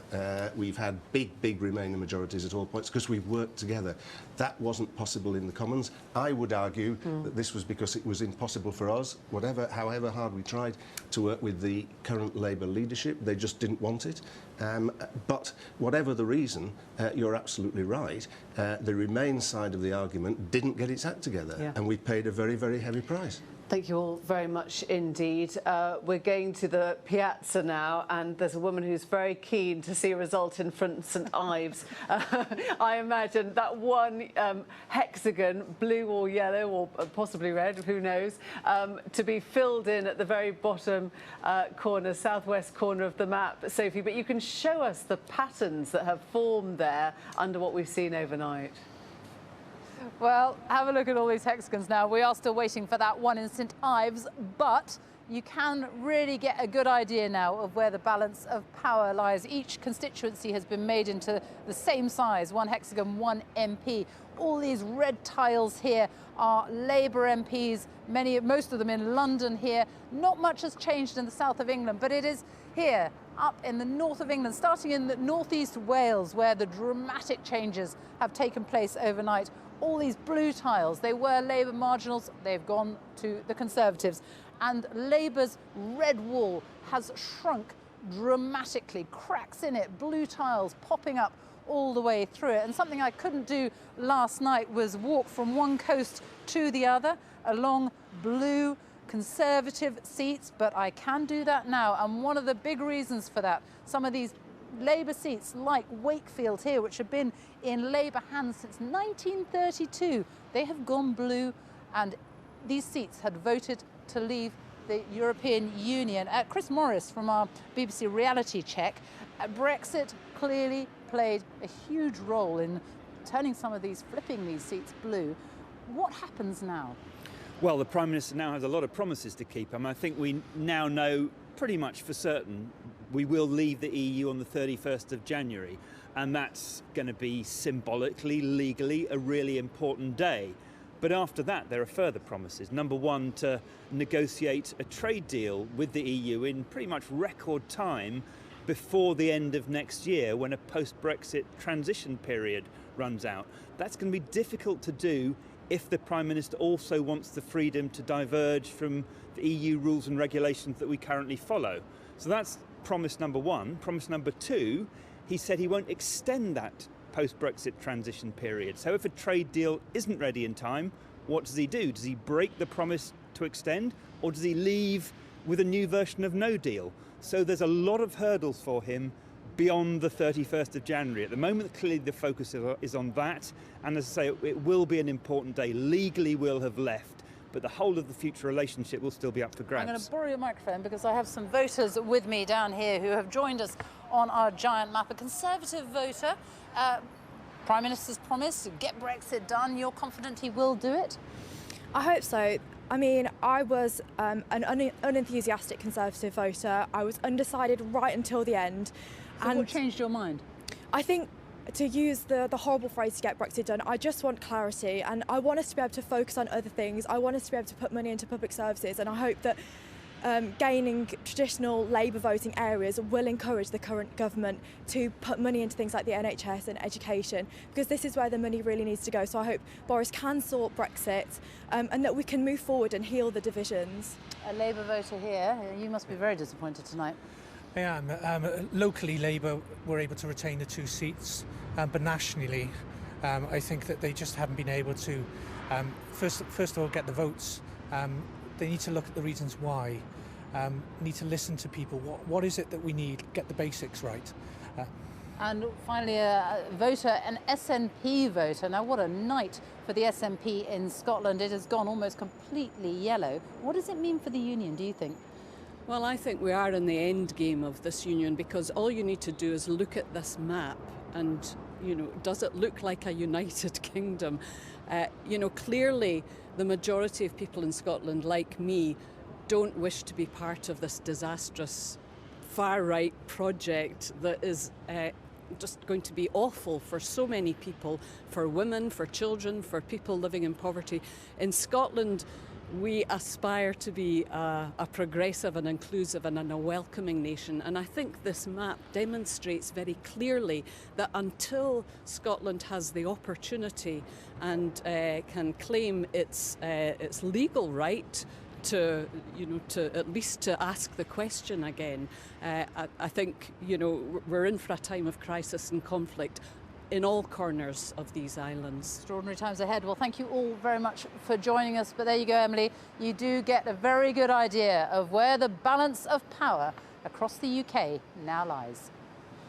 You can't stop looking at that one, Sophie. It's just absolutely fascinating when you see them all in equal size. But right now, we are going to the constituency of Lee in Greater Manchester, which was former Labour MP Andy Burnham's old seat. He's now, of course, the mayor of Manchester. Before he became the Manchester mayor, it's been won by the Conservatives for the first time ever. Judith Moritz is there for us. I wonder how that that feels, Judith? Extraordinary, as you say. This has never been a Conservative seat, and it's been in Labour hands since 1922, nearly the full century as a red constituency. Last night, James Grundy took the seat for the Tories. He now has a 2,000 majority here. Joanna Platt, who had previously held it for Labour, was previously here just on top of a 9,000 majority. So there's been that swing, and this is one of 5 red wall seats in this immediate area which have done the same thing. We've seen similar results in Bolton North East, Bury North, Bury South and Haywood and Middleton. So people here are, to one extent, shell-shocked, thinking that this is an extraordinary development. At the same time, there are plenty of voters who've been telling us that this is the result they wanted. This was a 64% leave voting constituency. It's very clear, plenty of people here who voted on the basis of Brexit.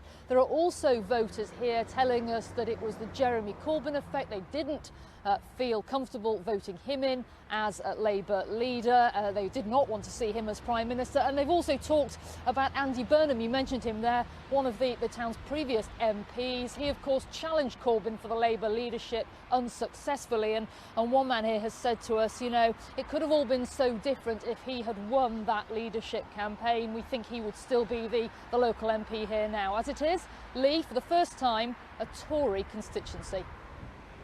Judith, thank you. It'll take a while to let that sink in, no doubt. The President of the European Council, Charles Michel, has congratulated Boris Johnson on his victory. We're starting to get some reaction now from Europe and on what this means, of course, for Brexit and the plans for Brexit now. We've heard from Charles Michel, who said he expects And EU now expects as soon as possible there'll be a vote in Parliament on the exit deal that's already been negotiated. We've also heard from Leo Varadkar in Ireland. Next steps is to ratify that withdrawal agreement, which guarantees no hard border, and keen to work very hard with Johnson to get the Executive Assembly up and running again in Northern Ireland. Let's go to our Europe correspondent, Damien Grammaticus in Brussels. And I guess there is probably a sense of relief where you are, that at least they have some direction, some clear mandate from this country now, Damien. Yes, absolutely. I mean, those comments were being made by EU leaders arriving here for summit talks in Brussels. They're all in there now. And the one thing that they were desperate for was a sense of clarity so that things could move forward. And that's exactly what Leo Varadkar, the Irish Taoiseach, was saying. He said he wanted to congratulate Boris Johnson, he said, on what was an enormous victory to him on a personal level. And he had said he wanted a decisive outcome from this election because EU leaders going in this morning saying they now see and they expect the UK to be able to put this deal to Parliament, the exit deal, and get it through so we can all move forward, or Brexit can move forward. But then what EU leaders are moving forward to, discussions right now, their approach to the future relationship and the talks on that will have to happen next year, and that is what they are hammering out.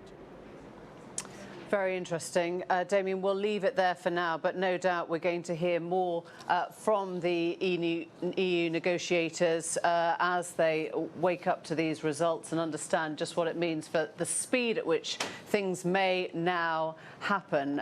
We've had a statement in from the Jewish Labour movement, which I'm going to read out to you. It says Labour's failure in this election lies squarely with the party's leadership because of the public's rejection of Corbyn as Prime Minister, the confused position on Brexit, or its total failure to tackle anti-Jewish racism. The party must truly listen. We're distraught that our courageous parliamentary chair, Ruth Smeeth, of course, who lost her seat last night, was not re-elected. She represented the best of Labour over these past few years, unafraid and determined to hold the party leadership accountable for their failure to tackle anti-Semitism.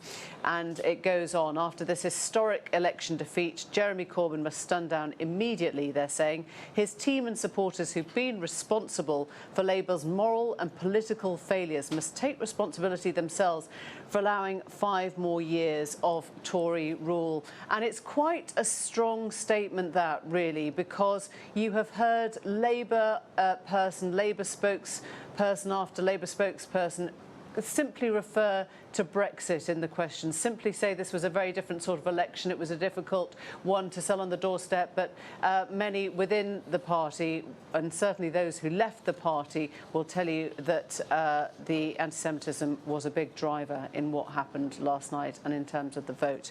We're going to take you right now to Downing Street, the scene just outside number 10, where the Jag is, I was going to say it's waiting, it looks as if it's heading off. No, it's just reversing into the right sort of position. This will be the car that Boris Johnson travels to Buckingham Palace in. And it's interesting to note that 2 years ago, Theresa May was setting off much later after that very, very complicated night in which she didn't get her mandate, she didn't get her majority. She needed to use another party, the votes of the DUP, in some shape or form to ask the Queen if she could form the next government, or rather to allow the Queen to ask her if she was able to form the next government. This time round, after a huge majority, the largest, as we know, for several decades, Boris Johnson can actually get on with this bit of, I don't know whether you'd call it protocol or pomp and ceremony, but certainly the trip to the palace can happen much more quickly.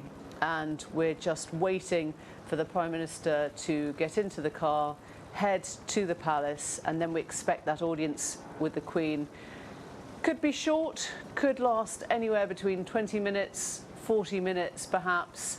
It's sometimes a period of reflection for the new Prime Minister to lay out his plans, to think about what is ahead, and to allow the Queen herself to ask questions. We know that the Queen is very politically interested. She loves political gossip. She reads the notes that come from Westminster avidly, and he will be her 14th Prime Minister, and she will be able to talk him through what he intends to do, maybe get some sort of clarification from him on the timetable for Brexit, certainly, that lies ahead. Clive, Myrie is at Downing Street for us. Are you seeing any signs, any twitching yet of curtains there, Clive?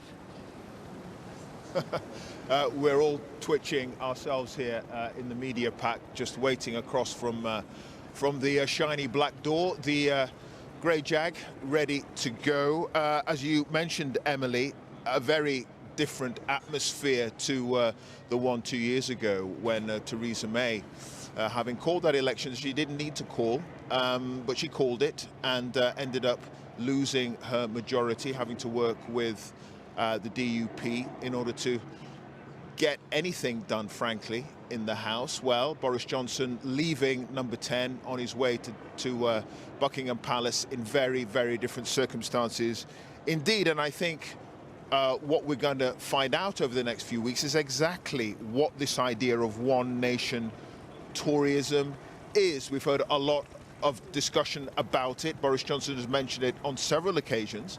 But now that the party has used its imagination, frankly, some would say, to reach out to those parts of the country that simply were not in the conservative blue camp, some for many, many decades, to use that imagination to reach out and to form this broad consensus of where perhaps this country should be going in the next few years is really quite remarkable. We heard a lot in the past, actually, about so-called red Toryism, this idea that you can have a concept of pro-business, relatively low taxes, but also a sense that public services, the National Health Service and so on, very important to our way of life. The idea that you can combine all those in a philosophy that actually means you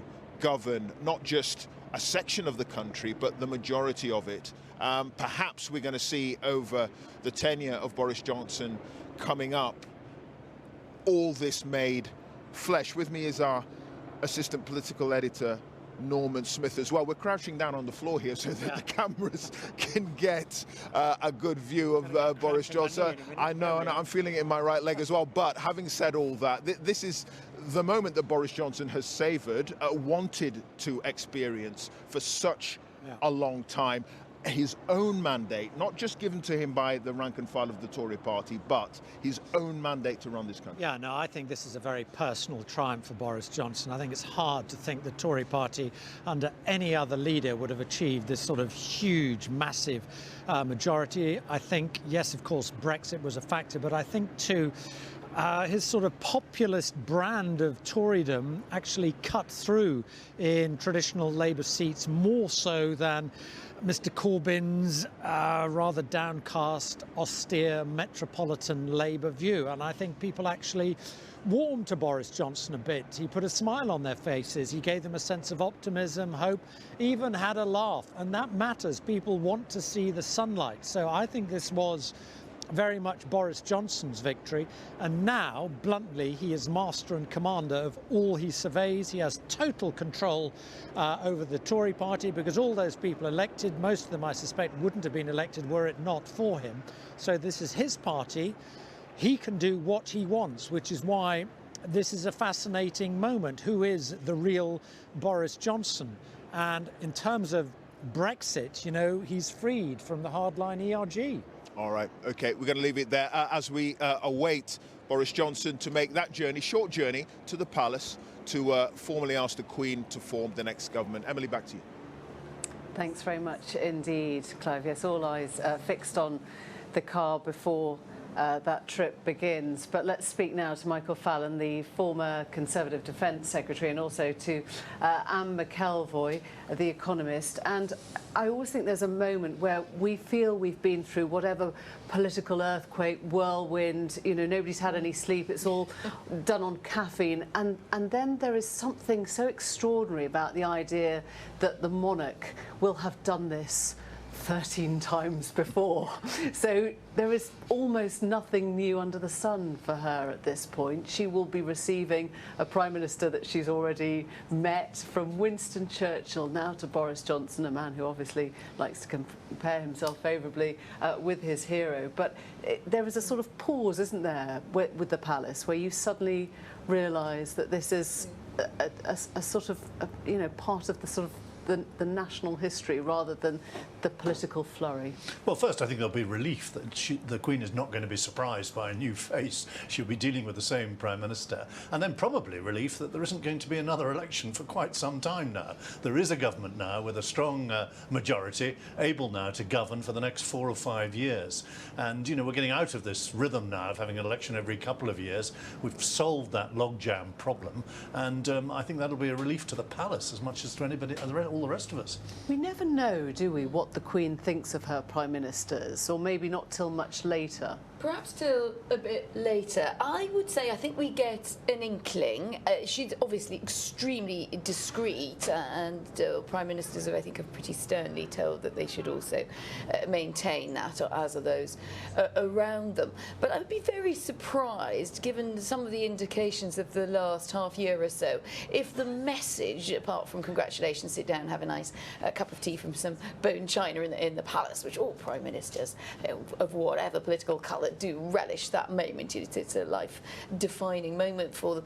I think, you know, the message will be the country needs to be brought back together again. Now, that can't be done in entirety. Elections are also about preferences. They're about one side winning. They're about one prospectus emerging over another. But I do think that there is a feeling, which, as far as we know, but there are sort of glimmers that there's concern about that from the Queen and from the palace, and that will be one of the things, I think, a bit on Boris Johnson's to-do list and the tone that he's going to strike. We move today from the election mode to governing mode, and this really, I mean, we're right on air now. This, I think, is the hinge of it, is that moment when you leave behind all the hoopla and you go to the palace and you're in for the next few years. Expecting Boris Johnson to leave Downing Street within the next 5 minutes.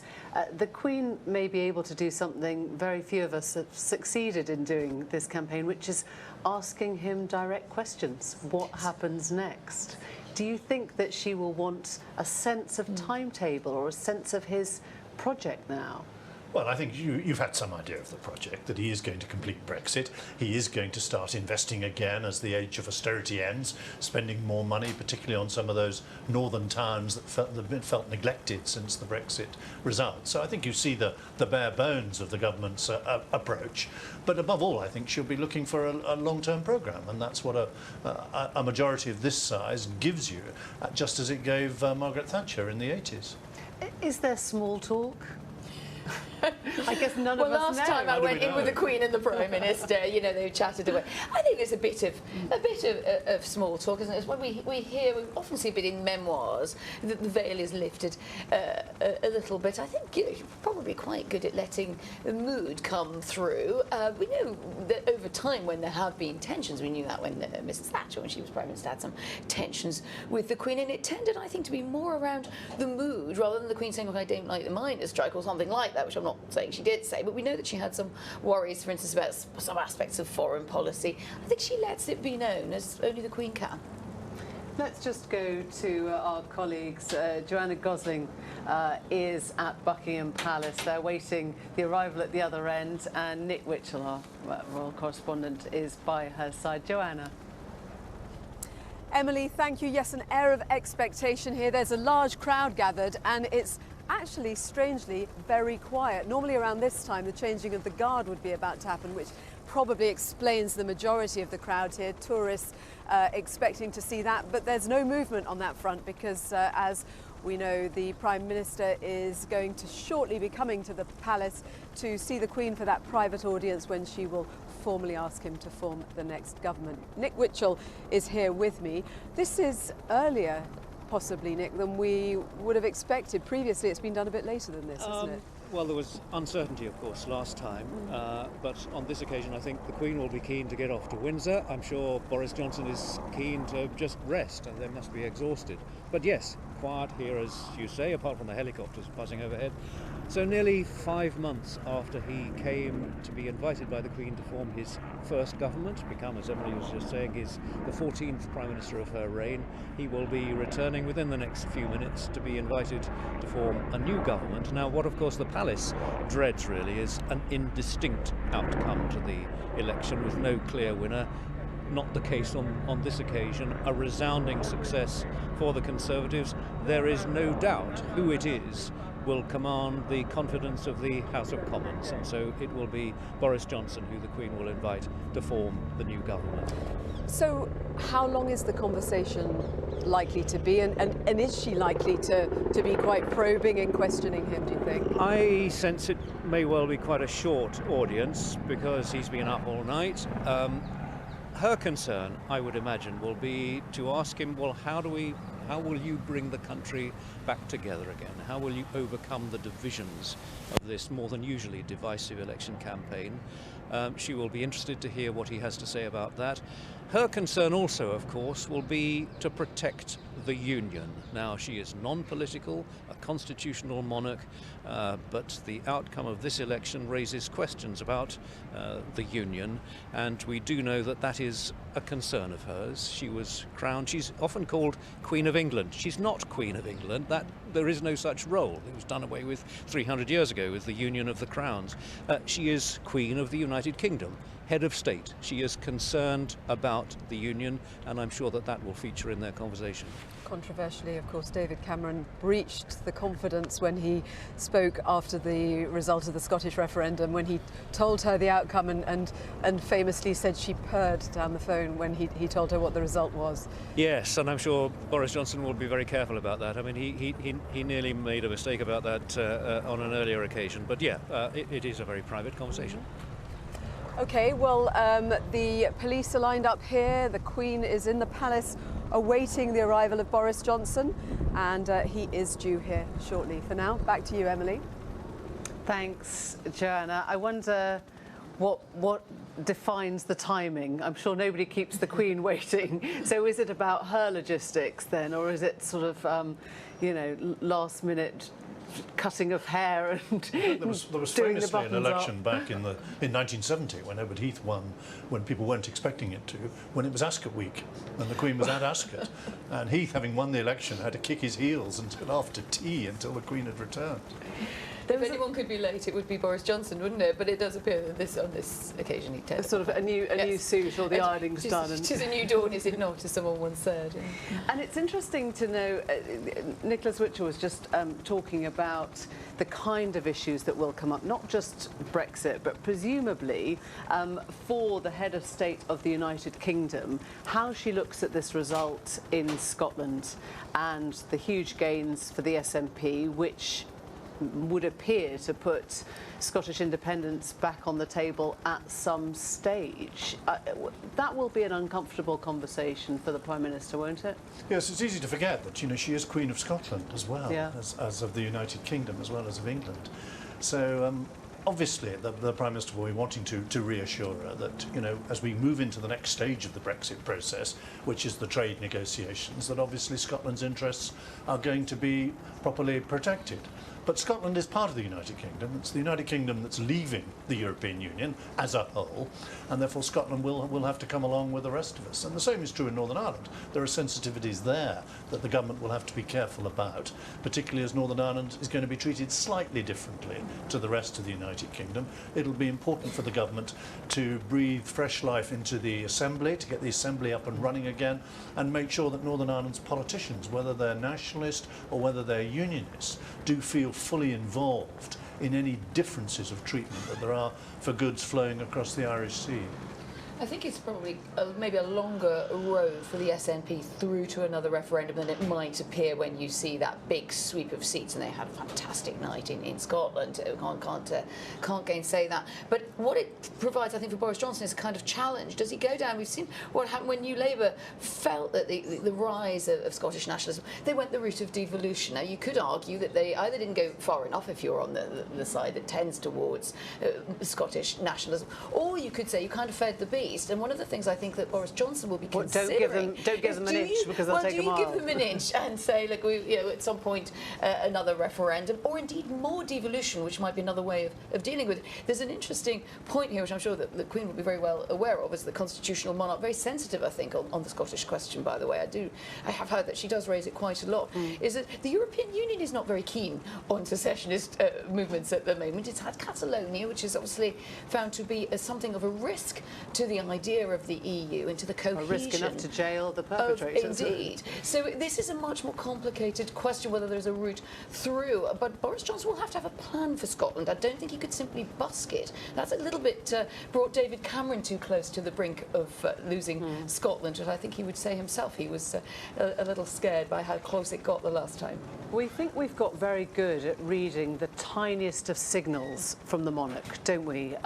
David Cameron talking about the quarter of an inch of a raised eyebrow over the last Scottish independence referendum, or whether people interpreted her clothes, her blue and yellow hat one time as meaning that she was sort of anti-Brexit or pro-EU. She must probably have a good giggle at all the sort of inanities that come out of her gesture, unless you think that that is the only way that she can actually communicate. It shows you how careful she's been over so many years to not get caught up in political controversy and, you know, confine herself to the pure role of being a constitutional monarch, which is in private to warn and to advise and to support, but to do so always in private. And the royal family itself in transition. I mean, we are getting towards the end of the Queen's reign, just in terms of the actuarial calculations. There's a lot going on around the royal family that they would not welcome, as you well know, Emily, having been deeply involved in it yourself with the Prince Andrew interview. So there is quite a lot of sort of churn and concern there, and at the same time the country is, I think, a bit shell-shocked. Some people were very pleasantly surprised by the results overnight, and others will be absolutely horrified. So you have both the politics and the monarchy at the same time in ferment. Good for journalists and a bit worrying for a lot of people. Absolutely and utterly bewildered by the idea that anyone in this country would be unhappy with a Conservative majority. We've been crying out for a stable government to get us through this hung Parliament where nothing was able to be done. We've now got a strong government. That's good news for Britain. It's good news for our allies. It's actually good news for Brussels. They'll have somebody to negotiate with who's got a working majority. They can get on and get this legal process sorted, and we can get on and sign the trade agreement that we need. Now, we are understanding that this could be to do with the changing of the guard. So it wasn't the delay, it wasn't that Boris Johnson needed a haircut, and it certainly wasn't that the Queen herself was dallying. But bizarrely, on one of my sort of preparatory trips to the palace, we ended up coming out just at the same time as the changing of the guard. So we couldn't use the gates at the front and had to scuttle beneath the... Here we go. There he goes. Sajid Javid, the Chancellor, Boris Johnson jumping into...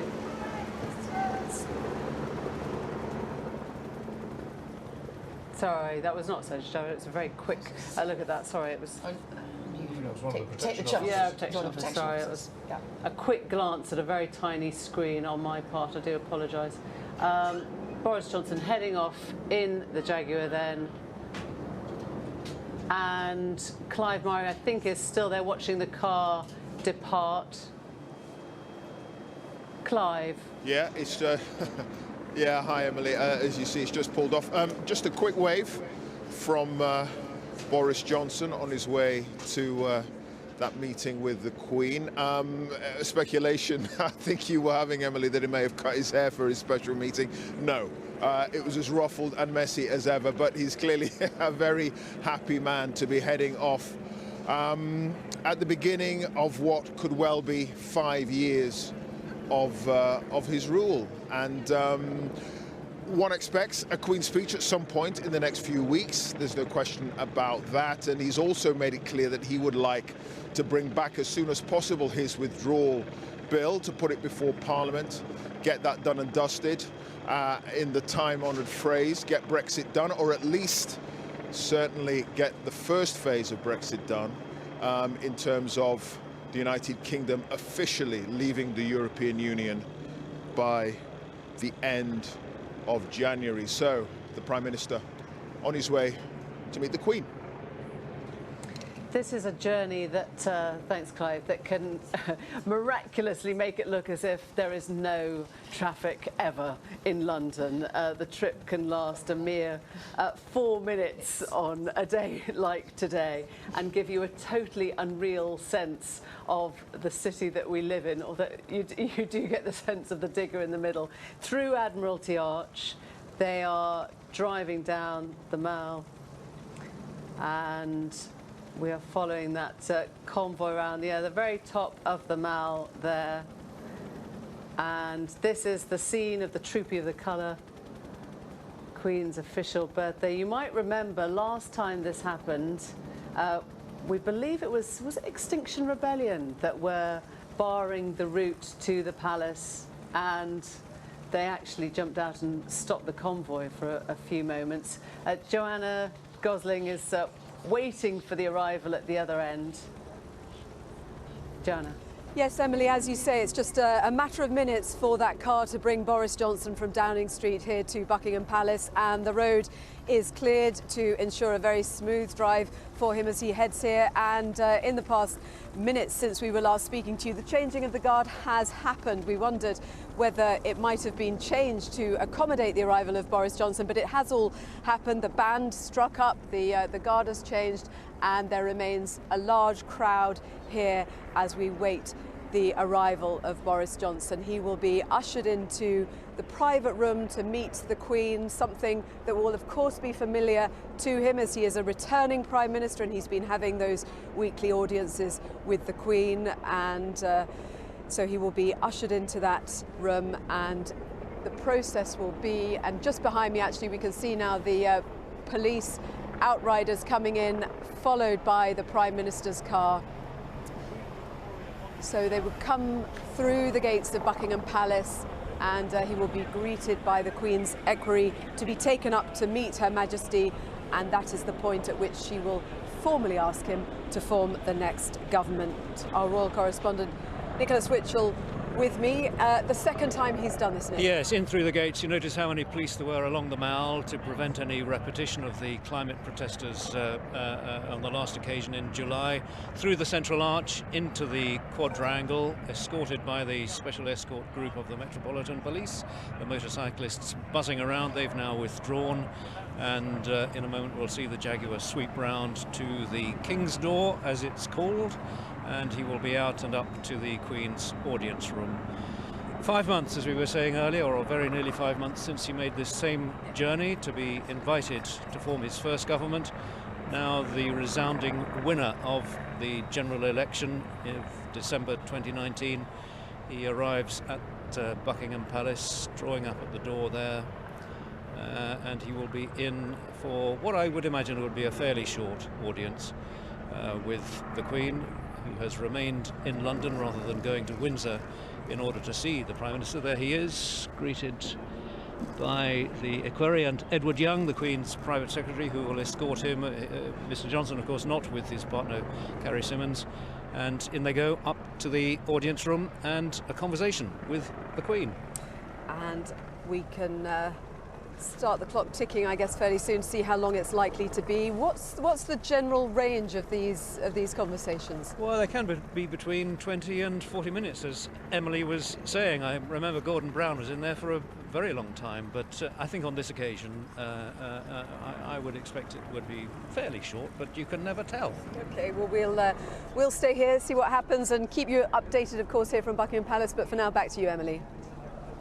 Joanna, thanks very much indeed. There is something remarkable, isn't there? I should just say, if you've joined us, we're with Michael Fallon, Anne McElvoy and Michael Cockrell, who of course has documentaried and know many of the last Prime Ministers. But there is something remarkable about the fact that in this very hyper-digital age, the two of them will go into a room and no one will know exactly what is said there. There is no note-taking, there is no documentation at all, and we assume complete privacy on the part of both.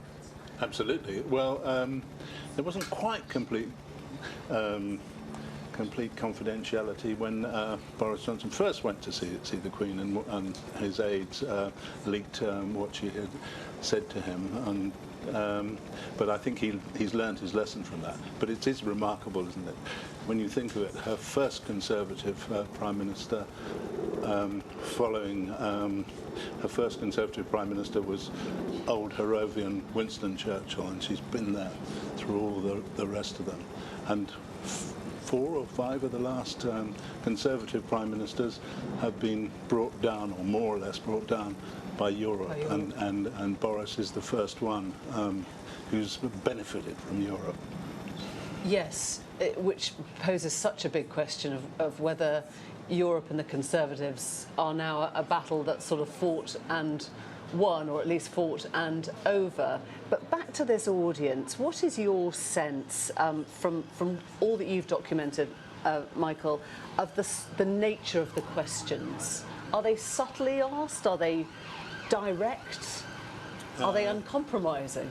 I think Her Majesty goes in for a Socratic dialogues. She doesn't actually ask a question as such, but she suggests what she wants to hear from the way she talks to her Prime Minister, and they come up with things. And they, of course, I mean, Tony Blair said the only person you can really trust apart from your wife is the Queen, because she's the only one who A, won't leak, and B, doesn't want my job.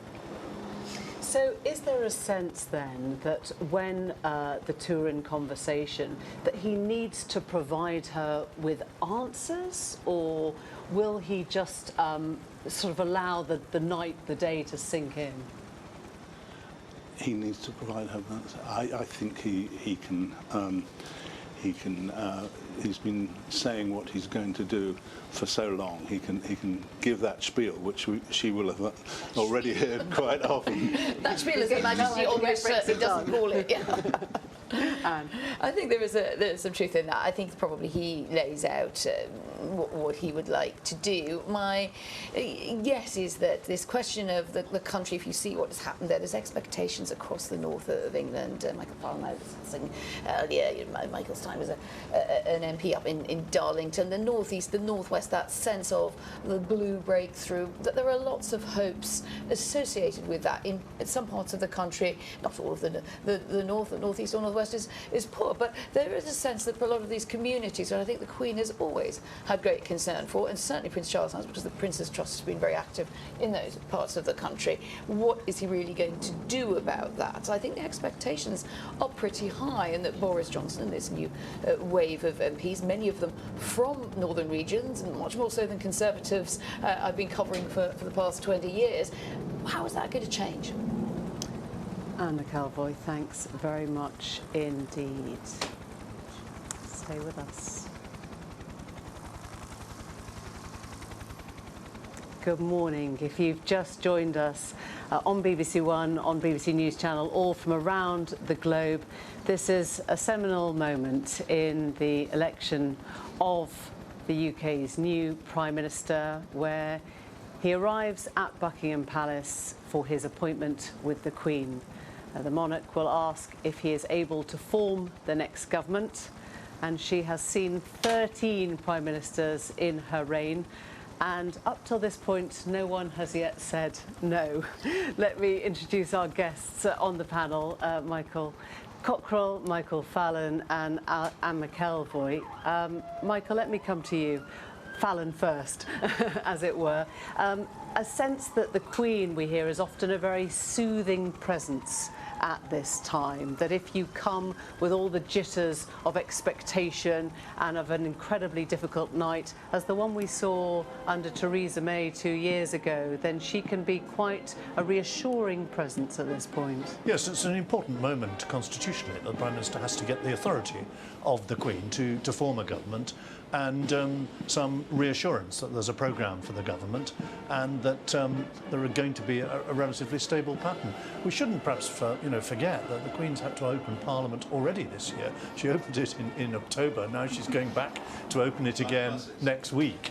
And I'm sure that Boris will be able to reassure her that he has now put together a programme for the whole of the Parliament for a 4 or 5 year stretch, which will give the country more stability. Everything is happening much more quickly this time than last because of that secure majority, because of the speed at which the results have come in. I know we can go to David Lidington, who can join us down the line, the former Conservative Deputy Prime Minister who's in Belfast now. And David Lidington, I wonder if you're recalling 2 years ago a very different set of circumstances for your Prime Minister Theresa May there, where it all happened in much more confused terms, very nebulous sense of what the government would be, how it would be formed, and yet she still had to make that trip to the Prime Minister.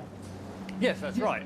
And I think that that openings of difficulty that Theresa had with a hung Parliament, in a sense, indicated some of the difficulties that going to beset any Prime Minister and beset her if you don't have a majority, and the head of government, the PM, is having to spend so much time negotiating with half a dozen MPs here, half a dozen MPs there to get any piece of legislation through. And I think what's so good about last night's result is that there is clarity, that there is a clear majority, that Boris Johnson has a mandate that he can lead the country and the government on for 5 years, for a full Parliament, if that is what he chooses to do, and then be judged by the electorate at the end of that full term. I'm wondering how you're feeling this morning. There were plenty of you, your colleagues from the last cabinet, who chose to step down, not to fight this general election. You thought that Boris Johnson was a different sort of Conservative beast. Do you have any regrets about that this morning? No. I mean, my reasons for stepping aside were personal ones. I've been in Parliament for 27 years, and I didn't want to commit myself to a further full 5 year term. I don't resile from that at all. No, I've had some areas where I've disagreed with Boris Johnson, the way I've disagreed with at times with all of the other 7 party leaders there have been since I first joined the Tory party more than 40 years ago.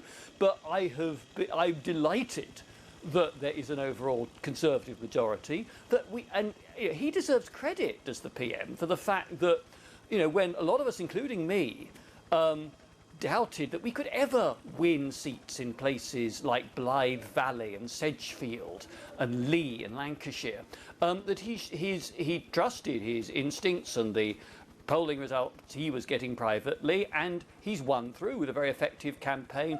And I think what he's done is banish the risk that the extreme left-wing views and ideas represented by Mr Corbyn and Mr McDonnell would be allowed to wreak havoc with our economy and our security, which, if they'd got a handle on power, I fear would have been the case. And then, you know, we can also now move forward with delivering the referendum result. I've always taken the view the 2016 referendum did not go the way I wanted, but I said at the time I'd accept the people's verdict, and I've tried always to stick to that, and, you know, we have to follow that through. It was curious, wasn't it, though? First thing this morning, we heard Boris Johnson talk about one nation conservatism. Yeah. And when you look at the people who have, excuse me, who have left, Amber Rudd, Philip Hammond, yourself, Nicky Morgan, do you not regret that you've lost many of those colleagues who would all have called themselves one nation conservatives, and they're on the outside of the party now? Well, hang on. I mean, I'm certainly not outside the party. I've been actively campaigning for Conservative candidates, as has Nicky Morgan, as have most of those others you've mentioned. And amongst the new Conservative intake and amongst those who've been re-elected, there are men and women who will very proudly describe themselves as one nation conservatives. And I very much welcome the fact that the Prime Minister has used again today that phrase, saying he wants to lead a one nation government. He wants to bring people back together, heal the differences that have grown up in this country in the past few years. And that's going to be particularly important because the Conservative Parliamentary Party now is going to represent seats that are more working class, are poorer, feel more left behind than the seats that we have represented in most recent parliaments. And those new Conservative MPs for those former Labour bastions in the North and Midlands are going to want to keep their seats, and they're going to want to represent the interests and the views of the people who've trusted them, who've led their votes this time. What I've heard today from the PM and from Michael Gove is that we want to turn that loan of votes yesterday into a permanent longer-term commitment to supporting the Conservative Party, and that's why I think you'll see a Johnson government now really focusing on things like infrastructure to improve road and rail links between northern cities, on apprenticeships, on better technical education, on grabbing the opportunities that some of the new technologies, life sciences, GM, nanotechnology, offer us, and to try to overcome the problems of lack of competitiveness that have held the United Kingdom back under successive governments for too long now. David Liddington, thanks for joining us. We will get back to that meeting with the Queen, which promises to be slightly different this time round. I'm sure we've got statisticians working on it in the background somewhere, but the length of time between the last visit for an audience with the Queen of this kind and this one has been incredibly short, just 5 months. And as a result of that, we understand that he won't do the formal photograph and may not make the speech. I wonder if there is a sense then of, does he go in with this when you say make the speech, he will make a speech when he comes back to London. But he won't make a statement outside there. But will he? Normally they would never. They would never say anything. They go there. straight back but they'd into have the car. a photo. Is that the normal Yes, thing? there's a photo as he kisses hands and so on. Well, what we're hearing is that he might not make that speech this time round in Downing Street. He might choose to leave it a little later and maybe head to the northeast. I guess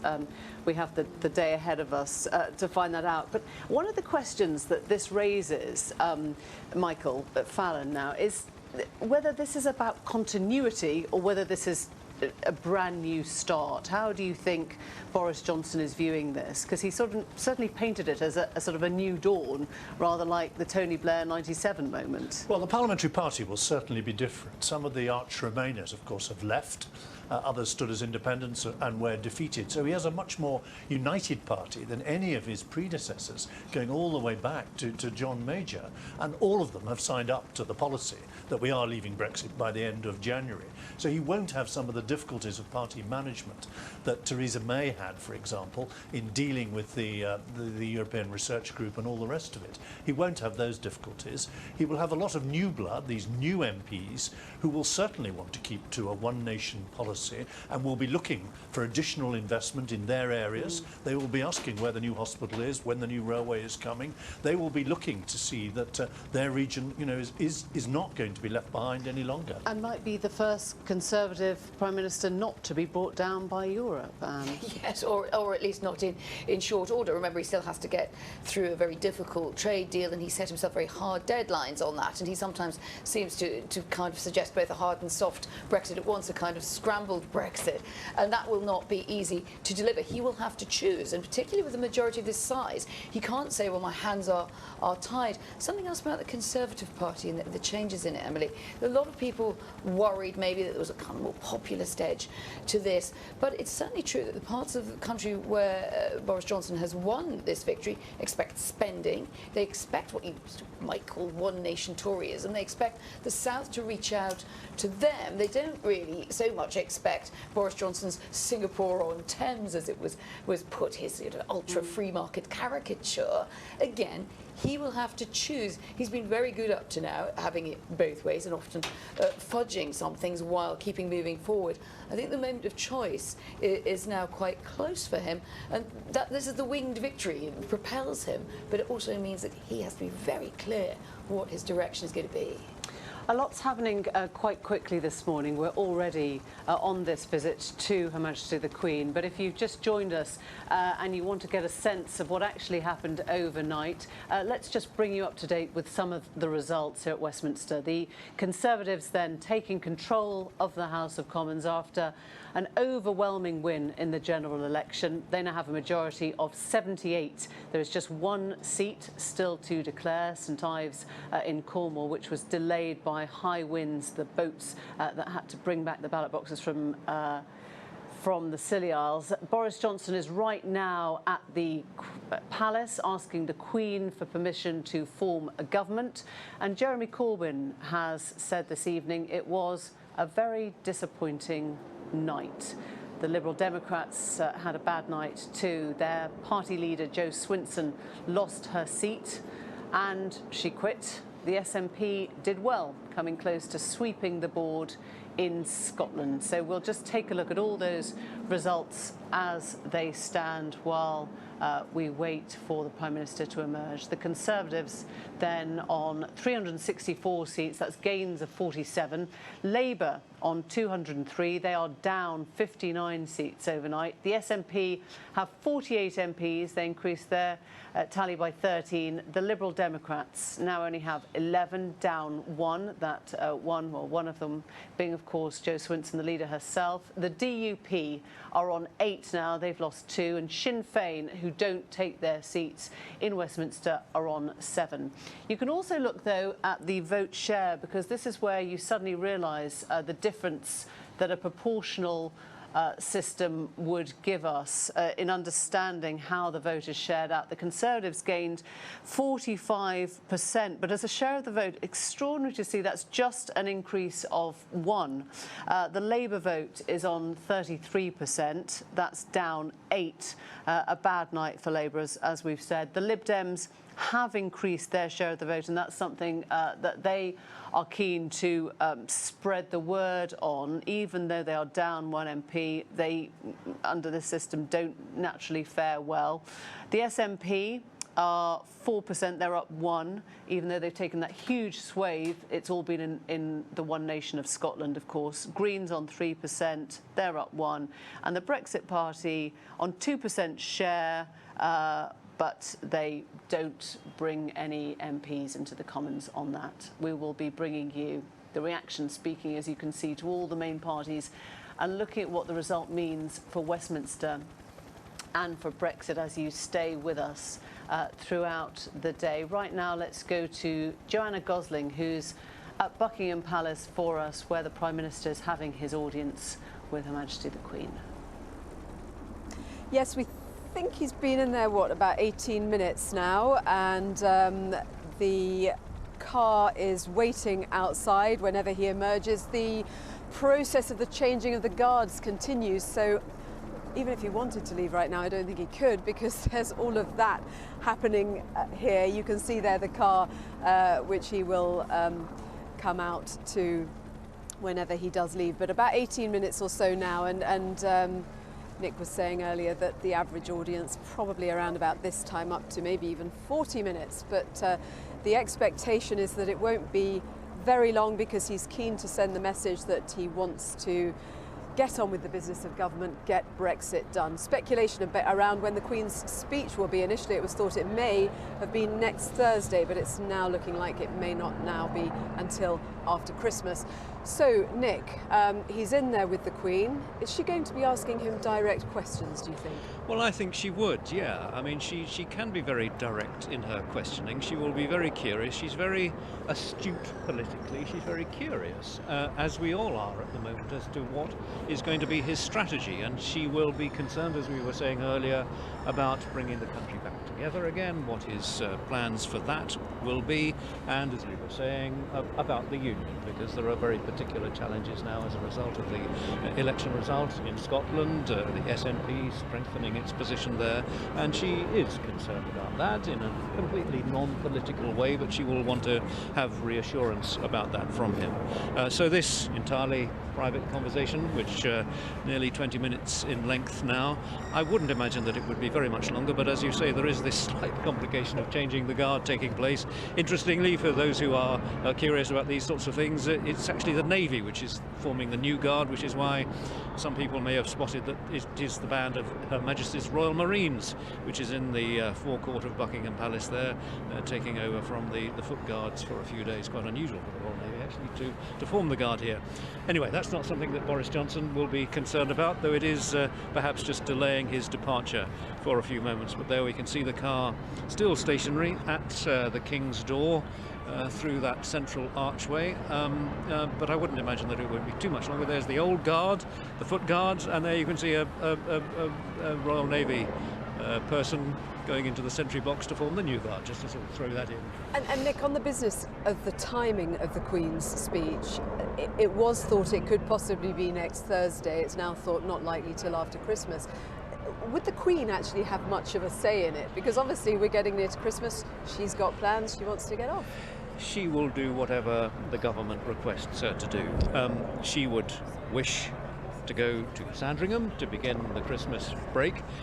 I sense, in a way, she might have preferred to do it before going to Sandringham, because if it's in the new year, as it would appear that is going to be the case, she will have to come back from Sandringham and break her Christmas break. She wouldn't normally return to London from Sandringham until early February. So, but she is a dutiful constitutional monarch. She will do whatever is necessary. But right now, I would imagine that she's quite keen to conclude the conversation with the Prime Minister and get off to Windsor, because she's delayed her departure where she normally spends the weekend in order, of course, to see the outcome of the election.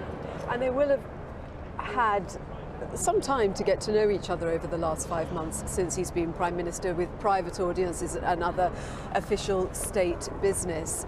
He's her 14th Prime Minister. Is it possible to get a measure of the dynamic of their relationship at this stage? I don't think it is. She is sufficiently experienced at this never to give any inkling as to what she thinks of any of her prime ministers.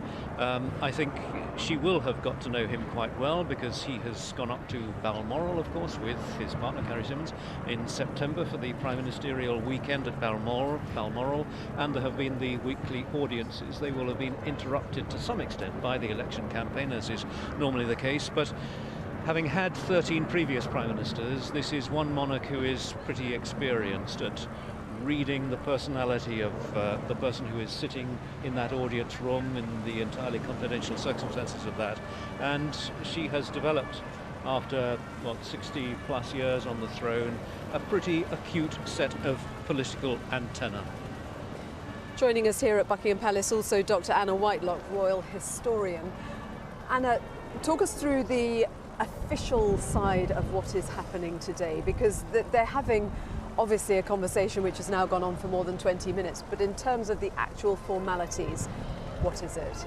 Well, of course, Boris Johnson secured that landmark Commons majority, but officially he's not Prime Minister until the Queen invites him to do so as the largest party in the Commons. And they're going through a process known as the kissing of hands. He would have been invited this morning to Buckingham Palace for the kissing of the hands, which is an old ceremony. The kissing does not happen anymore, but it's simply the Queen. Just explain what the kissing was then. It was a mark of loyalty and duty to the sovereign from the Prime Minister, but now this is just a reference point really to that formal invitation for Boris Johnson to become her Prime Minister. I think Nick talked about direct questions that the Queen is likely to be asking. Boris Johnson himself has talked about difficult questions. He talked, of course, on his way to his audience with the Queen to dissolve Parliament before the election. He actually made a video in his car on the way here which raised eyebrows among some people, talking about, you know, gosh, this was going to be difficult. She always asked difficult questions, and not least, he said at that time, why on earth he was calling an election. One wonders if he will be doing a similar video on the way back. Of course, when he was first installed as Prime Minister, he also said that the Queen had asked him, I don't know why anyone would want this job.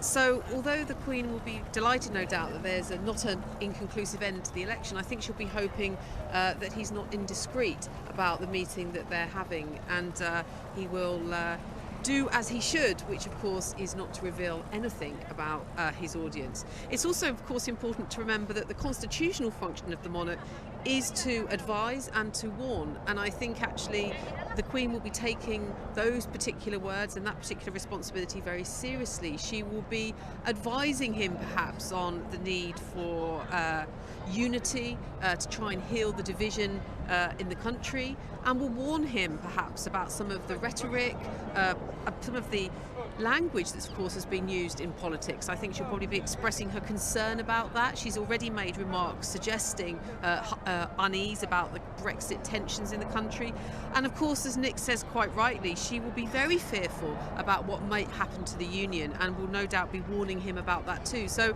I think we can imagine that Boris Johnson will actually be listening to the Queen. She's a wise woman. She's seen pretty much everything before, although perhaps not what she's been witnessed over the last few months. And I think he'll be doing well to heed her warning and heed her advice.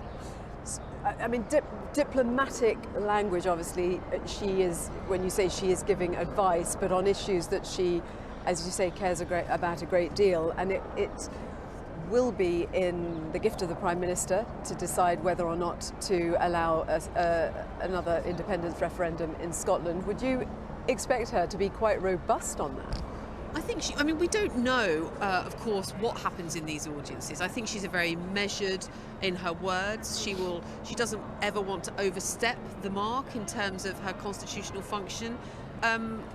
By all accounts, certainly as you mentioned, David Cameron's comment after he revealed the result of the referendum, she was delighted that last time the Scots didn't vote for independence. I think there's no doubt that the Queen would not be happy with a breakup of the Union, but I'm sure she's not going to be making overt statements to the new Prime Minister. She will be respectfully advising, respectfully warning, and I think he will be respectfully listening to her advice. She's a woman who's been there, done that.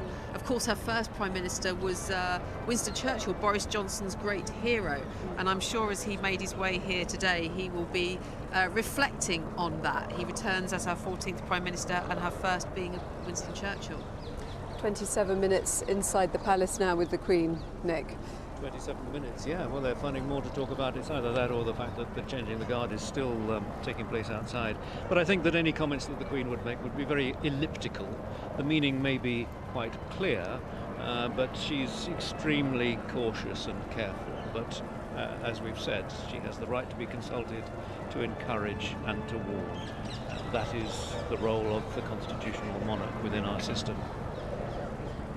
And just going back over that history that you were talking about there, Anna, with the number of prime ministers who have served during her time on the throne.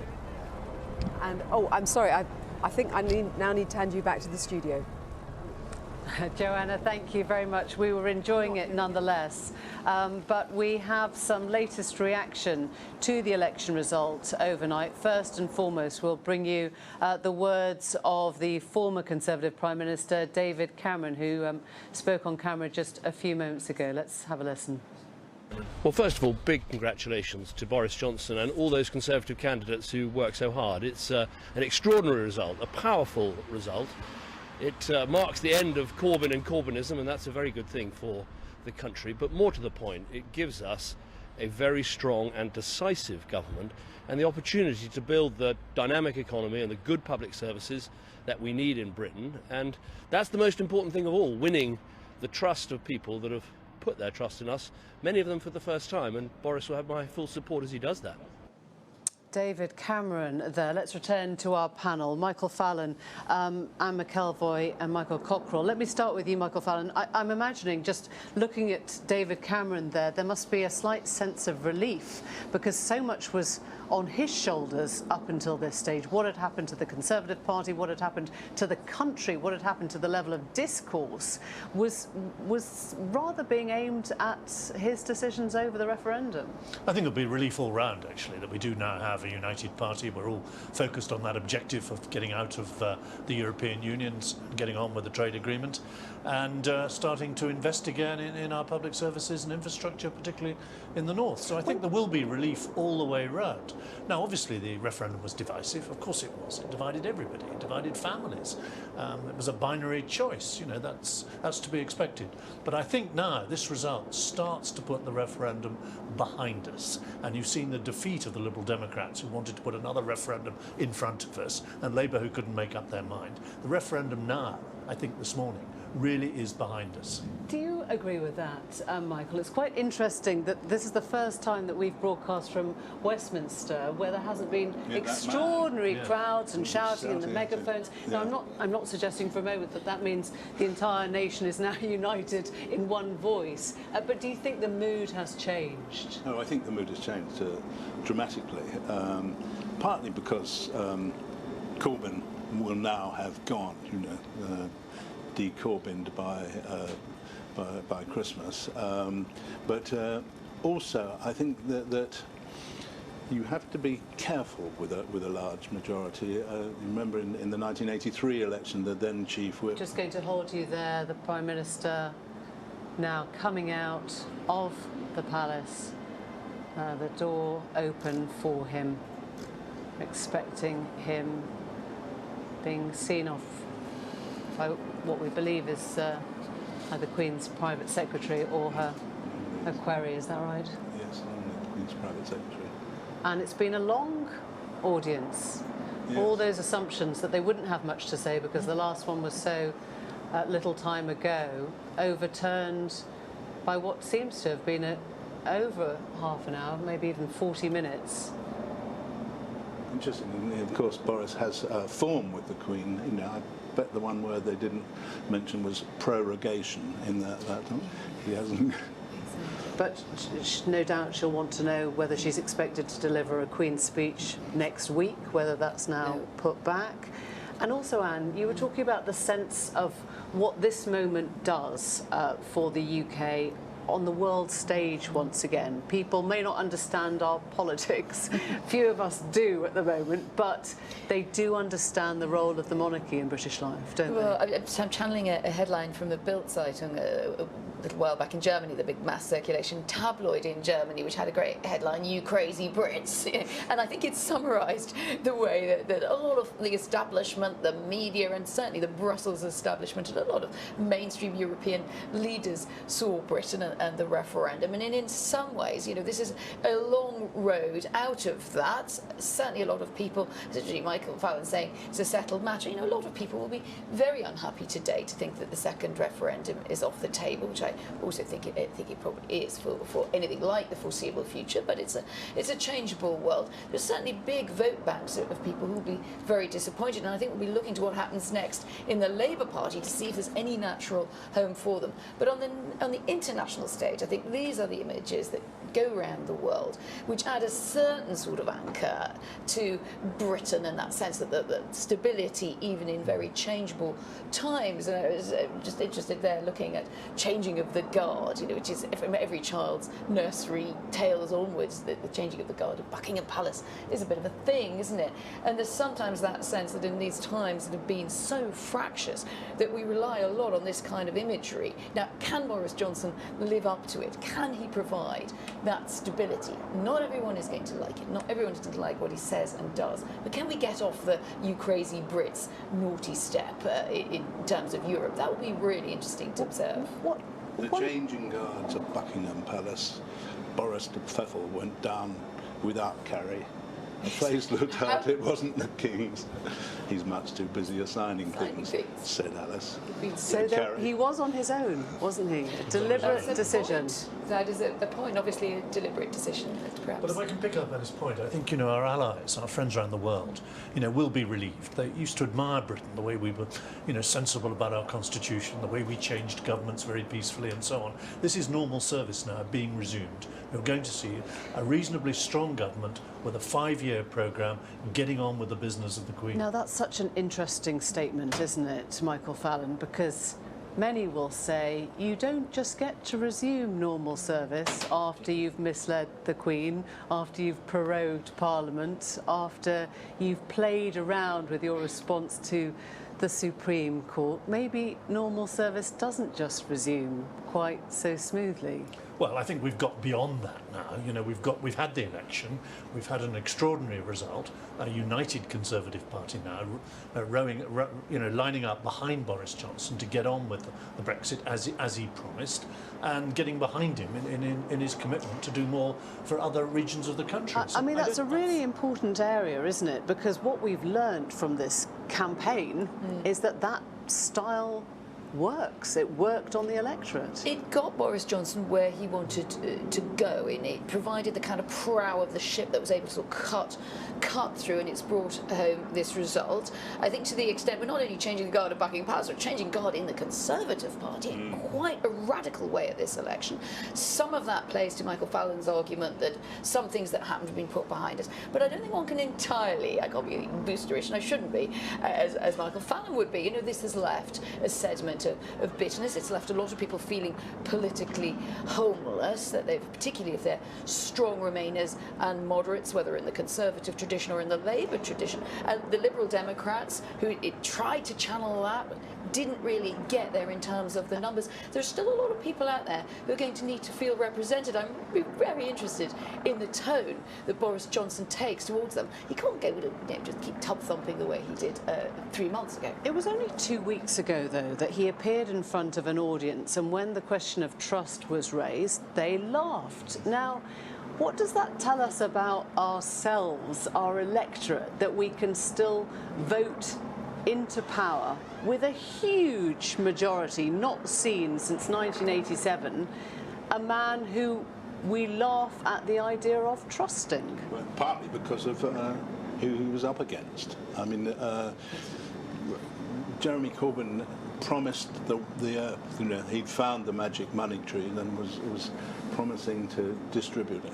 Interestingly, up in the north, I was there, and a number of people, working men, said to me, "Don't like this idea of the four-day week.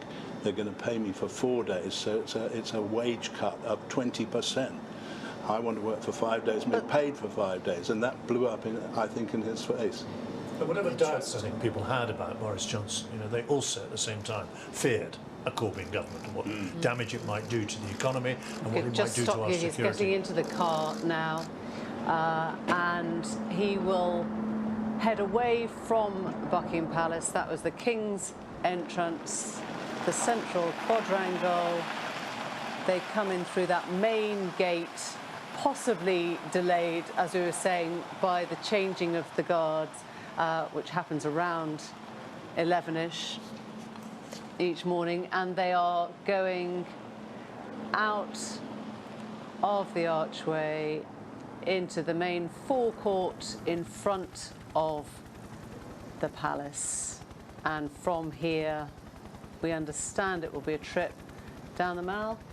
and back to Downing Street, and there is a weird moment where we start to hear the helicopters behind us here in the studio and see the build-up and the flash of motorbikes. Here, isn't it? We actually know it's happening because it will be at our doorstep very soon as the Prime Minister heads back to Downing Street, where normally we would expect a speech, but he will have these few moments alone, quiet, in the car to reflect now on what an extraordinary and remarkable moment this is for our Conservative Prime Minister. It's also especially remarkable because many of the recent Prime Ministers who've become Prime Minister in the middle of a parliament have desperately wanted to validate themselves by having an election and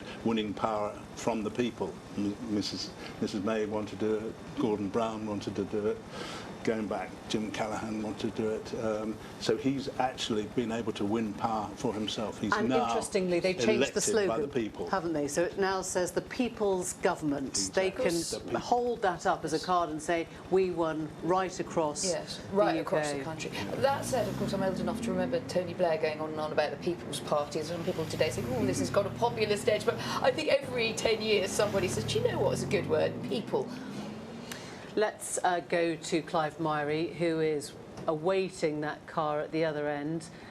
Will maybe give us an update on what happens at Downing Street now. Clive.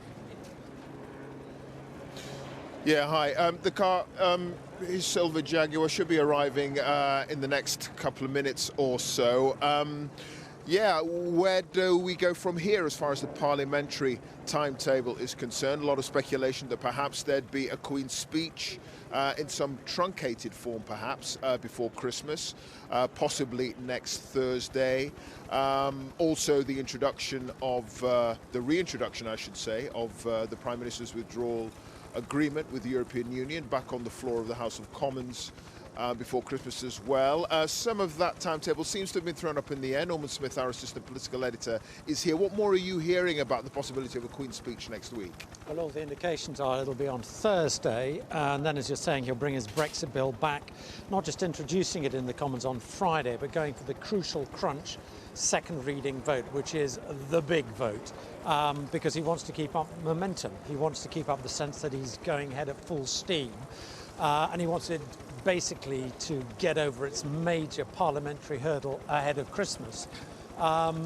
I'm told there won't be any major cabinet reshuffle this side of Christmas. That is going to wait, I'm told, until after Brexit. So he will seek to get Brexit done and dusted, at least the first phase, by the end of January. And then in February there will be, if you like, a pause and then a fresh government burst with a reshuffle and the sort of non-Brexit agenda rolled out, and the second phase, if you like. So the first priority will be to get Brexit, as I say, phase one done and dusted, and then we'll learn a little bit about what Boris Johnson's real priorities are, what he decides to do next on his domestic agenda, because at the moment we only have this pretty minimalist manifesto which doesn't really tell us very much at all about what he's planning. I mean, he was deliberately stripped of any particular firm policy proposals.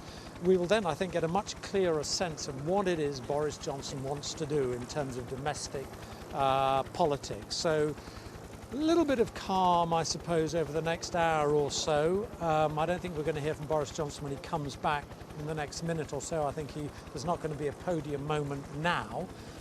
He'll go back in. I think we will hear more from him this afternoon, certainly before 6 o'clock. And then Parliament, of course, resumes Tuesday, we think, next week, where there'll be swearing in of MPs. And as I say, then the Queen's speech on Thursday, and then Friday, that big Brexit debate where he will have a huge majority. Fascinating discussion as well that Emily and her panel have been having about how Boris Johnson and his new government try to bring this country together. And Nicholas Witchell also making the point that perhaps one of the questions the Queen will have asked Boris Johnson in that meeting a few minutes ago is, how are you going to bring this country back together? Of course, 48% voted to remain. Boris Johnson himself, in his remarks this morning, in his victory speech, said that he understands that there were perhaps voters who were quivering over the ballot paper before they could actually put their X next to a Conservative name. Do we have any indication, really, how he is going to move forward on that point? I think we got a sense of that in the tone of his speech today, the very fact that it wasn't sort of gloating or anything like that, saying to those Labour voters, as you said, look, I know you've maybe lent me your votes, but I'm going to work very hard day in, day out to earn your support. And I think he knows he's got to adopt a much more all-encompassing approach. Prime Minister walking with a bit of a spring in his step to his residence for the next 5 years. The silver Jaguar stock and shorts. And a huge cheer inside the entrance there of number 10. You can see the flashes of the bulbs inside, people taking photographs and so on, outside and inside clearly. A momentous moment, obviously, for him and for the Conservative Party. But going back to how he potentially is going to bring this country back together after such divisiveness over several years now. I think his people take the view that once the first phase of Brexit is done, there will be a sort of recognition that it's over. There's no point continuing to fight this war of attrition, and the hope is that basically Remainers will accept that it's over. There's no point carrying on. They have to make the best and kind of get with the project. So that is part of their hope, but there's also got to be an attempt by him to meet some of his sort of promises about helping areas of the country which feel left behind. That too has to be a part of what he now does, putting money into those areas which, have seen their town centres depleted, who feel they've really not had any say in the decision-making process, feel ignored. Somehow he's got to engage with those people. And that does in part mean putting resources in. So when we get the Brexit budget within the first 100 days, that is going to be a huge moment too. How far can he actually give those parts of Britain who feel they've been ignored a sense that they are being listened to, that the government is, as it were, putting some effort and serious resources into revitalising, regenerating those communities. So we've been, terribly focused on Brexit for so long.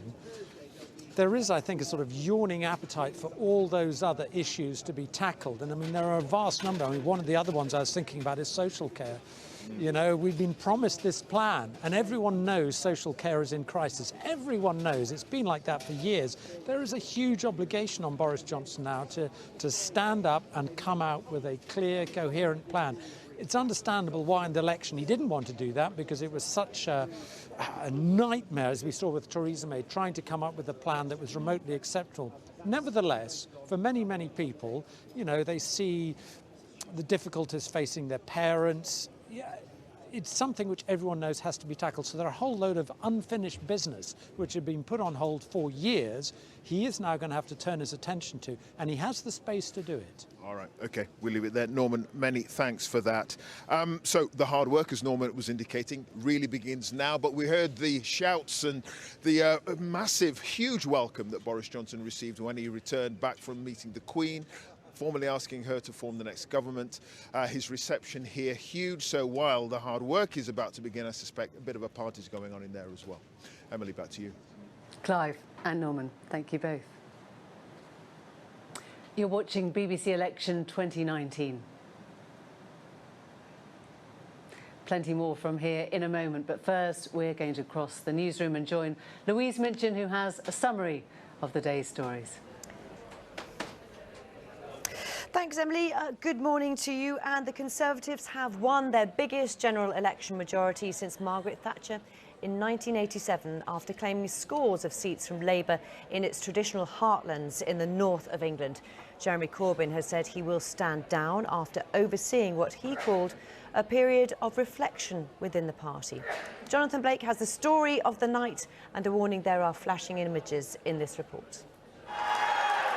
a convincing victory. Winning here in Blythe Valley and in constituencies across the UK, the Conservatives swept back into power. This morning, Boris Johnson told his supporters they had caused a political earthquake. Well, we did it. We did it. We pulled it off, didn't we? We pulled it off. We broke the deadlock. We ended the gridlock. We smashed the roadblock. And after turning once solid Labour seats Tory blue, he promised not to let voters down. Your hand may have quivered over the ballot paper as before you put your cross in the Conservative box. And you may intend to return to Labour next time round. And if that is the case, I am humbled that you have put your trust in me and that you have put your trust in us. We did it. Overnight, new Conservative MPs were elected throughout Labour's heartlands, the losing side looking on as seat after seat fell away. Are you going to resign, Mr Corbyn? There's no hiding from the scale of Labour's defeat. Jeremy Corbyn says he won't fight another election as leader. His supporters blame Brexit, but there's a fight for the future of the party. We tried our best to have a policy of principle where we bring the country back together again, both Remain and Leavers, but that obviously proved to be impossible. You lost your seat, Miss Swinson. Disaster for the Liberal Democrats. Their leader had lost her seat, her party and its supporters in despair. For millions of people in our country, these results will bring dread and dismay, and people are looking for hope. Sheer joy for the Scottish National Party, winning seats, helping the leader make her case. I don't pretend that every single person that voted SNP yesterday will necessarily support independence, but there has been a strong endorsement in this election of Scotland having a choice over our future. Re-elected and back in power, Boris Johnson left Downing Street this morning to meet the Queen and ask to form a new government, now with the majority and the mandate that he needed. Jonathan Blake, BBC News. In Wales, the Conservatives recorded their best result in over 30 years, taking 14 of the 40 seats. Labour remains the largest party, but lost 6 seats. Plaid Cymru held their 4 seats. In Northern Ireland, Nationalist MPs outnumber Unionists at Westminster for the first time. The Democratic Unionists lost their deputy leader, Nigel Dodds. He was beaten by Sinn Féin in North Belfast. The DUP is still the largest party in Northern Ireland, but it's down to 8 MPs. Between them, Sinn Féin and the nationalist SDLP have 9. The pound and shares have surged after the Conservatives won their clear majority. Sterling rose to its highest level against the dollar since May last year and also jumped to a 3-year high against the euro on hopes that the big majority would remove uncertainty over Brexit. There is, of course, lots more on the election online. You can look up the results in every constituency using our interactive map, and you can get live reaction and analysis from the experts. It's all on our website and the BBC News app.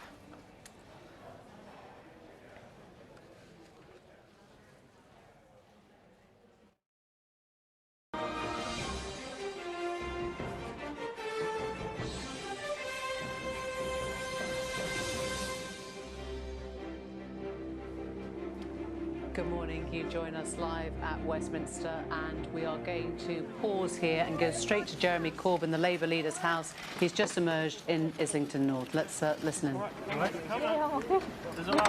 that was quick. He's come out of his house. You can see there is a police presence there and a lot of people hoping to hear a word from the Labour leader this morning after that disastrous result for Labour overnight, but he's chosen not to speak to the press there. We understand, or we've heard, that he may be going to Islington Town Hall now.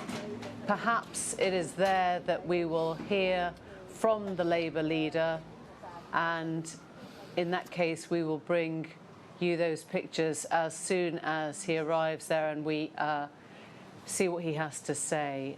In the meantime, we're going to cross to Birmingham, and Victoria Derbyshire has been there with voters for us this morning. Victoria. See what he has to say. Thank you very much, Emily. We're here in the library of Birmingham with Henry and Claudia and Maya. And Henry is a lifelong Labour voter. Apart from yesterday, for the very first time, you voted Conservative. Tell us why.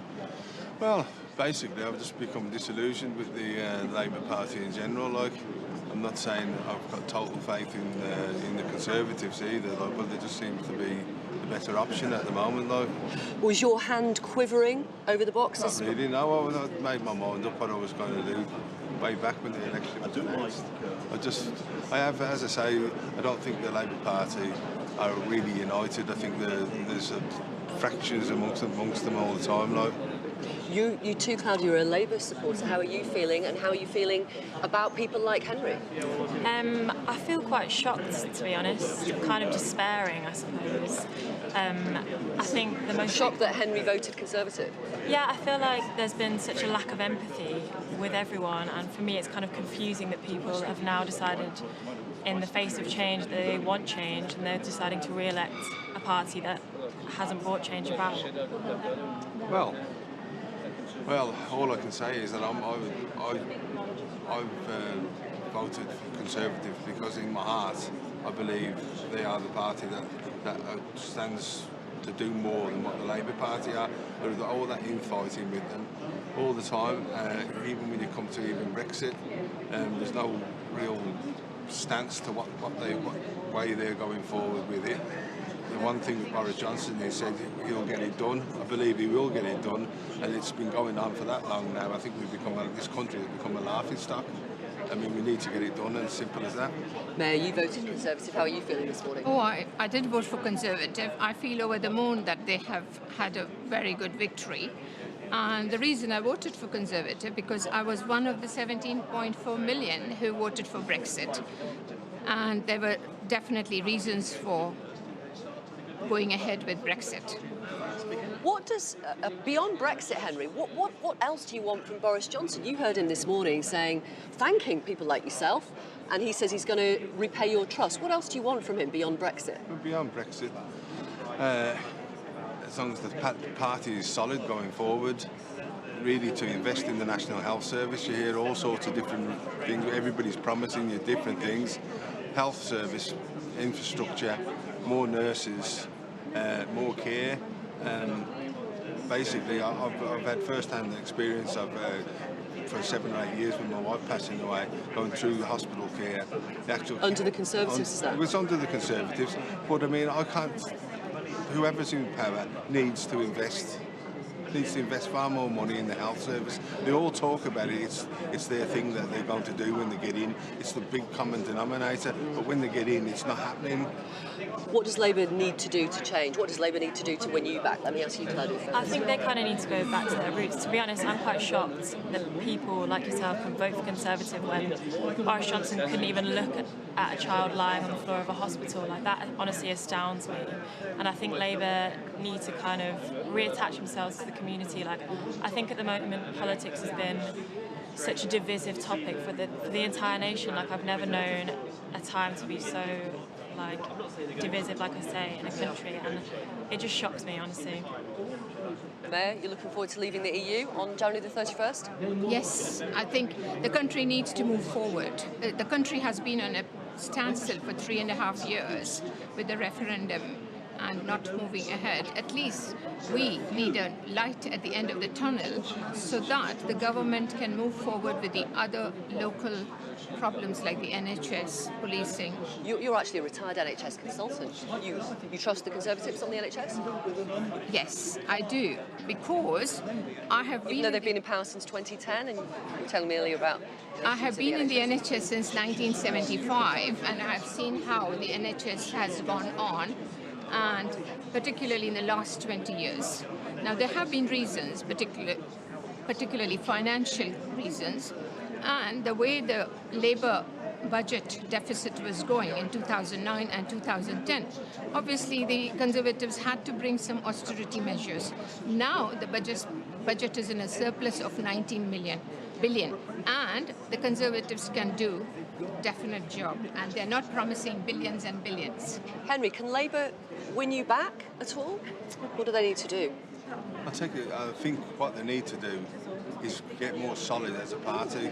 Unite? Yeah, unite properly behind one leader. Do you want Jeremy Corbyn to stand down today? Stand down today and get their time together to chat amongst themselves, to get a definite leader and everyone to find out what the policy is to go forward and all go that way with the policy. Like.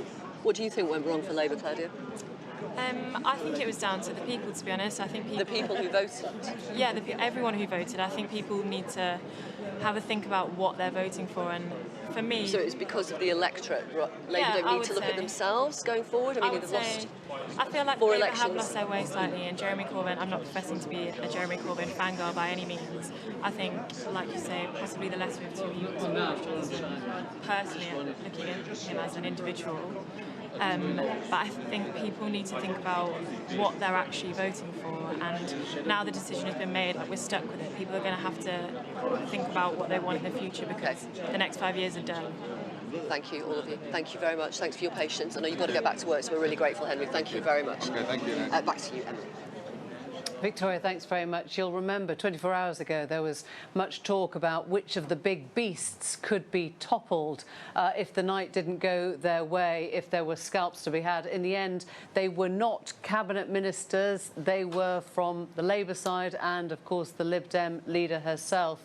You might have seen the moment that veteran Labour MP Dennis Skinner lost his Bolsover seat. He's held it for nearly 50 years, and we can show you the result coming out of Bolsover overnight. This has now been taken extraordinarily by the Conservatives. Mark Fletcher there on 21,000 votes. Dennis Skinner then pushed into second place. The man they called the Beast of Bolsover, the man who nobody could remember without that constituency behind him. And you can see perhaps the share there, 47% for the Conservatives and Bolsover. It's that kind of moment, become dubbed the Portillo moment, those moments that really you'll remember when you've forgotten all the rest of the detail from these sorts of nights. It's the moments like Bolsover that you'll remember. It was an extraordinary change. You can see the Labour share of the vote dropping down 16%. The Conservatives and the Brexit Party both picking up in their wake. And what was extraordinary about that in particular was that, of course, the Beast of Bolsover, Dennis Skinner himself, was an ardent Brexiteer, a close fan of Corbyn. He wasn't going on a different platform.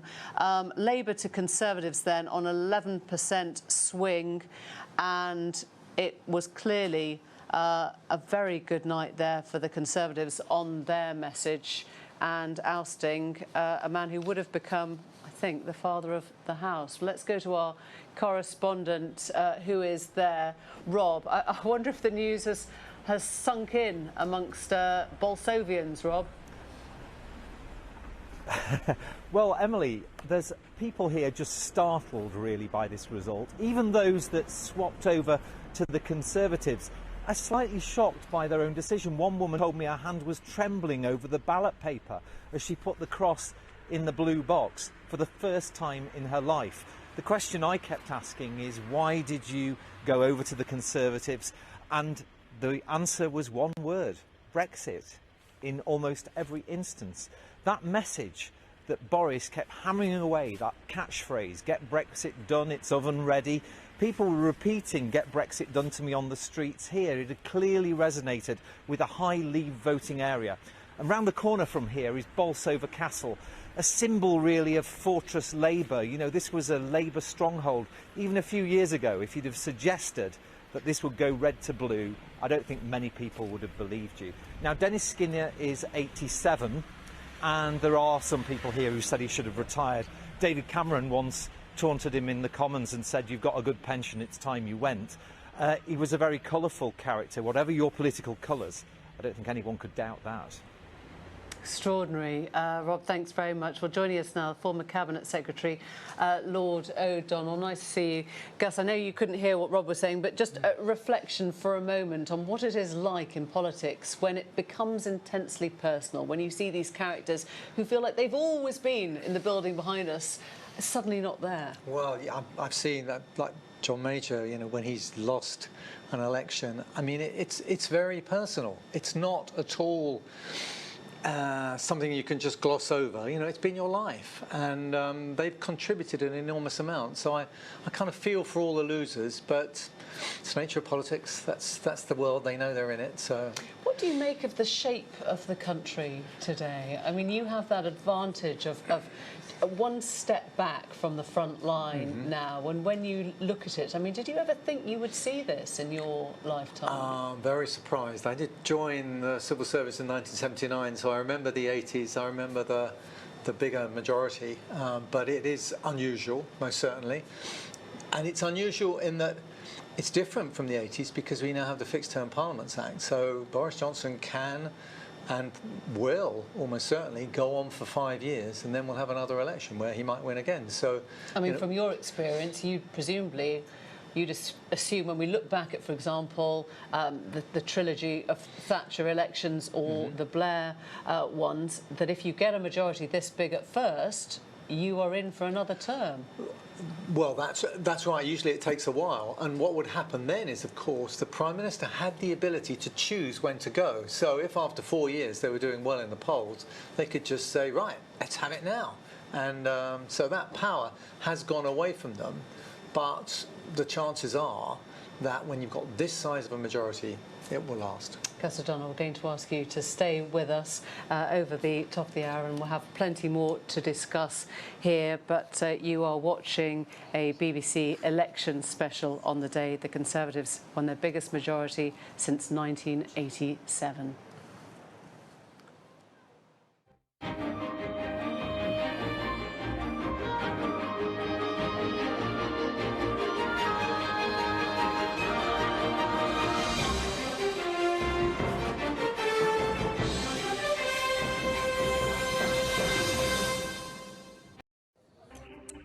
Afternoon. You join us live in Westminster, where Boris Johnson is set to begin a new term as Prime Minister after the Conservatives win their biggest majority since 1987.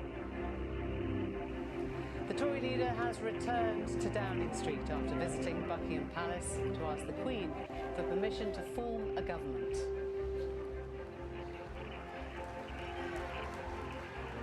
Overnight, his gamble to hold the December election paid off. He now has a majority of 78 and a mandate, he says, to leave the EU.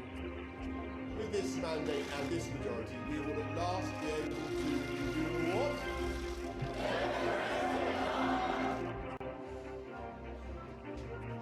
The Prime Minister has said he'll work flat out and has pledged to earn the support of people who, in his words, may have lent him their vote.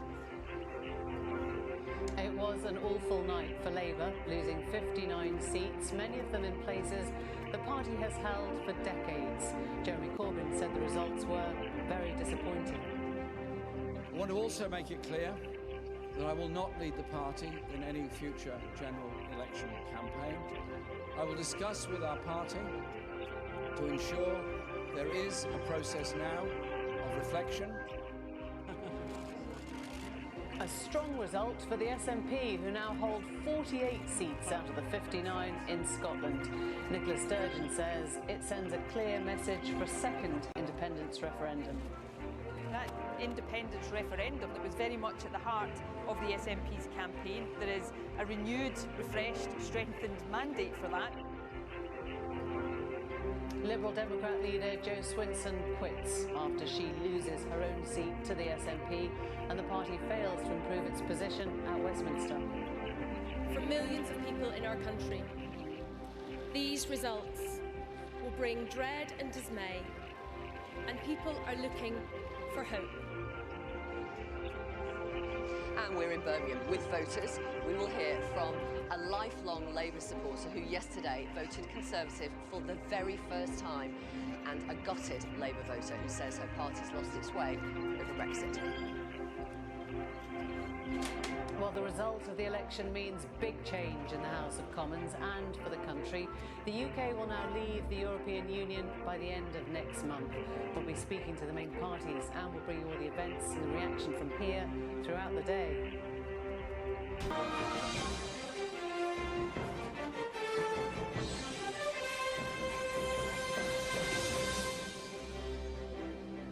Hello, a very good afternoon to you. Welcome to viewers here in the UK on BBC One and the BBC News Channel, and around the globe on BBC World News.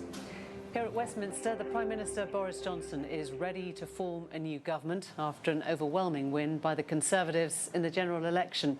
The Tories have a majority of 78, with just one seat still to declare. Mr Johnson has called his victory a new dawn and said he now has a mandate to get the UK to leave the European Union at the end of January. No ifs, no buts. Jeremy Corbyn said Labour's result was a disappointing night and that he would not fight a future general election. The Liberal Democrats had a terrible night as the party leader Jo Swinson lost her seat and quit. But the SNP did well, coming close to sweeping the board in Scotland. Let's take a look for you at the result as they stand. The Conservatives then on 364 seats, up 47. Labour now on 203, they are down 59. The SNP have 48 MPs, an increase of 13. The Liberal Democrats only have 11, down 1. The DUP have lost 2, they're on 8. Sinn Féin don't take their seats in Westminster, but they have 7. And this is the vote share in Great Britain, which shows us what this would look like under a more proportional system rather than the first past the post one we use in a general election. The Conservatives then on 45% share of the vote, which is interestingly just an increase on share of 1%. Labour have seen their share go down 8%, they're on 33. The Lib Dems are on 12, slight gains for them, 4% gains there. The SNP are on 4 and they have made gains of 1%. The Greens on 3. And the Brexit Party on 2 with no MPs. We'll bring you all the reaction and speak to all the main parties, look at what the result means for Westminster and for Brexit. Stay with us throughout the day. Right now we're going to go to Downing Street and to Clive Myrie, who's there for us. Fine. OK, sounds good. Yeah, hi there, Myrie. The Prime Minister, Boris Johnson, arriving back here from his audience with the Queen in the last 40 minutes or so. And even out here, we're a good 30 or 40 yards away from the shiny black door, we heard that huge reception of champagne corks popping, possibly, but lots of cheers and shouts of well done for Boris Johnson on his arrival back here to begin what looks as if it will be an eventful 5 years in that building behind me. With me is our assistant political editor, Norman Smith. We shouldn't forget, Norman, that David Cameron tried it, Theresa May tried it, Boris Johnson tried once to get out. Actually, I'm going to leave you, Norman. We've got to go up to Scotland. Nicola Sturgeon, we understand, is going to give a speech now. Good afternoon. Thank you all very much for coming along here today. When I launched the SNP campaign in this very room just over a month ago, I could not reasonably have hoped for a more emphatic victory in this election. Last night, the SNP won an incredible 80% of seats in Scotland, an overwhelming endorsement of our campaign, message and vision. It is clear, beyond any doubt, that the kind of future desired by the majority in Scotland is very different to that chosen by much of the rest of the UK. Scotland has rejected Boris Johnson and the Tories, and yet again we have said no to Brexit. During this campaign, I said repeatedly that all elections are important, of course they are, but that this one really mattered. I said that the very future of Scotland was on the line. Last night was indeed a watershed moment. So today, as we reflect on the outcome, we should also look ahead. This morning, I want to address both the people of Scotland and the Prime Minister directly. To the people of Scotland, I want to say a simple but heartfelt thank you. Thank you for the overwhelming victory you gave the SNP last night. The SNP will never, ever take you for granted. We will continue to work every single day to earn your trust, however you voted last night, both in government at Holyrood and in opposition at Westminster. We will focus relentlessly on building a fairer and a more prosperous country for everyone who lives here. We will continue to promote the outward-looking internationalist values that are so firmly at the heart of the SNP's vision for Scotland. And we will do whatever we can to protect Scotland from what I fear will be a deeply damaging Tory government. That means we will stand firm in our defence of our National Health Service. We will resist to the very best of our ability the ultra-Brexit Tory ideology that threatens a race to the bottom on issues like environmental protections, food standards and workers' rights. And we will stand up for the rights of those from other European countries who have chosen to live here. And I want to briefly address them directly today too. I am very aware that for you this may be the most difficult day since the morning after the Brexit vote. So let me say this again, and from my heart, you are welcome here, we value your contribution, and I will fight with everything I have to protect your right to call Scotland your home. Now, of course, elections can be invigorating, but also bruising events. So let me congratulate all those candidates last night who won, but also commiserate with those who lost seats. Despite the hard-fought nature of this election campaign, I believe and I hope that we can, in Scotland, now agree on two fundamental points. Firstly, it is now clear beyond any doubt that the overwhelming majority of people in Scotland do want to remain in the European Union. That verdict was first delivered in the referendum in 2016. It was reinforced in the general election of 2017. It was strengthened in the European election earlier this year, and last night it was emphatically confirmed. Westminster has ignored people in Scotland for more than 3 years. Last night, the people of Scotland said enough. It is time for Boris Johnson to start listening. I accept, regretfully, that he has a mandate for Brexit in England, but he has no mandate whatsoever to take Scotland out of the European Union. If he presses ahead, he will drive a coach and horses through the very idea that is supposed to underpin the UK, the idea that the Union is a partnership of equal nations. And that brings into very sharp relief the second fundamental principle that I believe we in Scotland can unite around, that Scotland's future must be in Scotland's hands. Now, I acknowledge that not absolutely everyone who voted SNP yesterday is ready to support independence. But the point of unity that I do believe exists is this one. Whether or not Scotland becomes an independent country must be a matter for the people who live here. And let me stress, for all of us who live here, no matter where we come from. It's not a decision for any Westminster Prime Minister, and certainly not for one who suffered a crushing defeat in Scotland last night. The Tories fought this campaign in Scotland on a single issue. They spoke, quite literally, about nothing else. They bombarded people in Scotland with the same relentless message day after day and night after night. They said that a vote for them was a vote to deny people in Scotland the right to decide our own future. They said it was a vote to reject an independence referendum.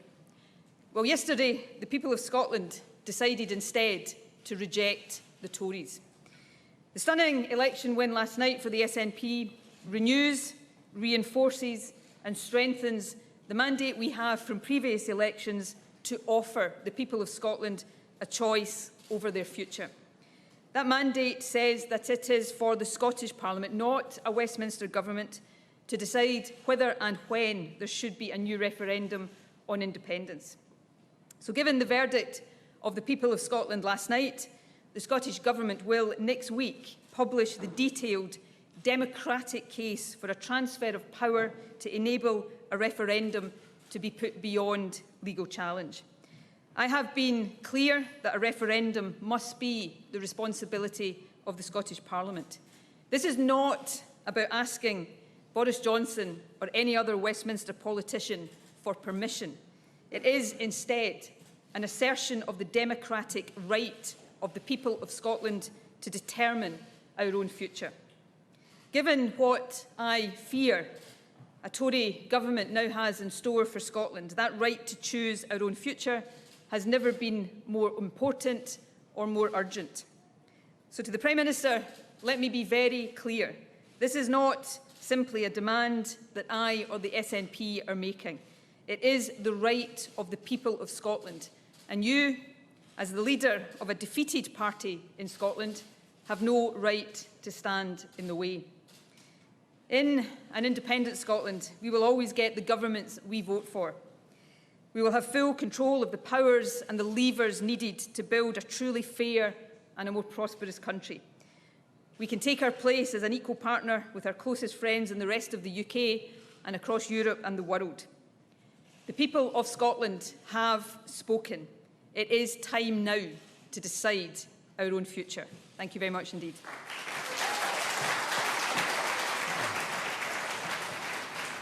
Nicola Sturgeon speaking in Edinburgh after that incredibly successful electoral night for the SNP and saying that independence is now the right of the people of Scotland to choose, and a message to the Prime Minister that he has no right to stand in their way. Let's cross to our correspondent Lorna Gordon, who's in Edinburgh. Lorna, no change in the message there, of course. What does that mean in terms of delivery?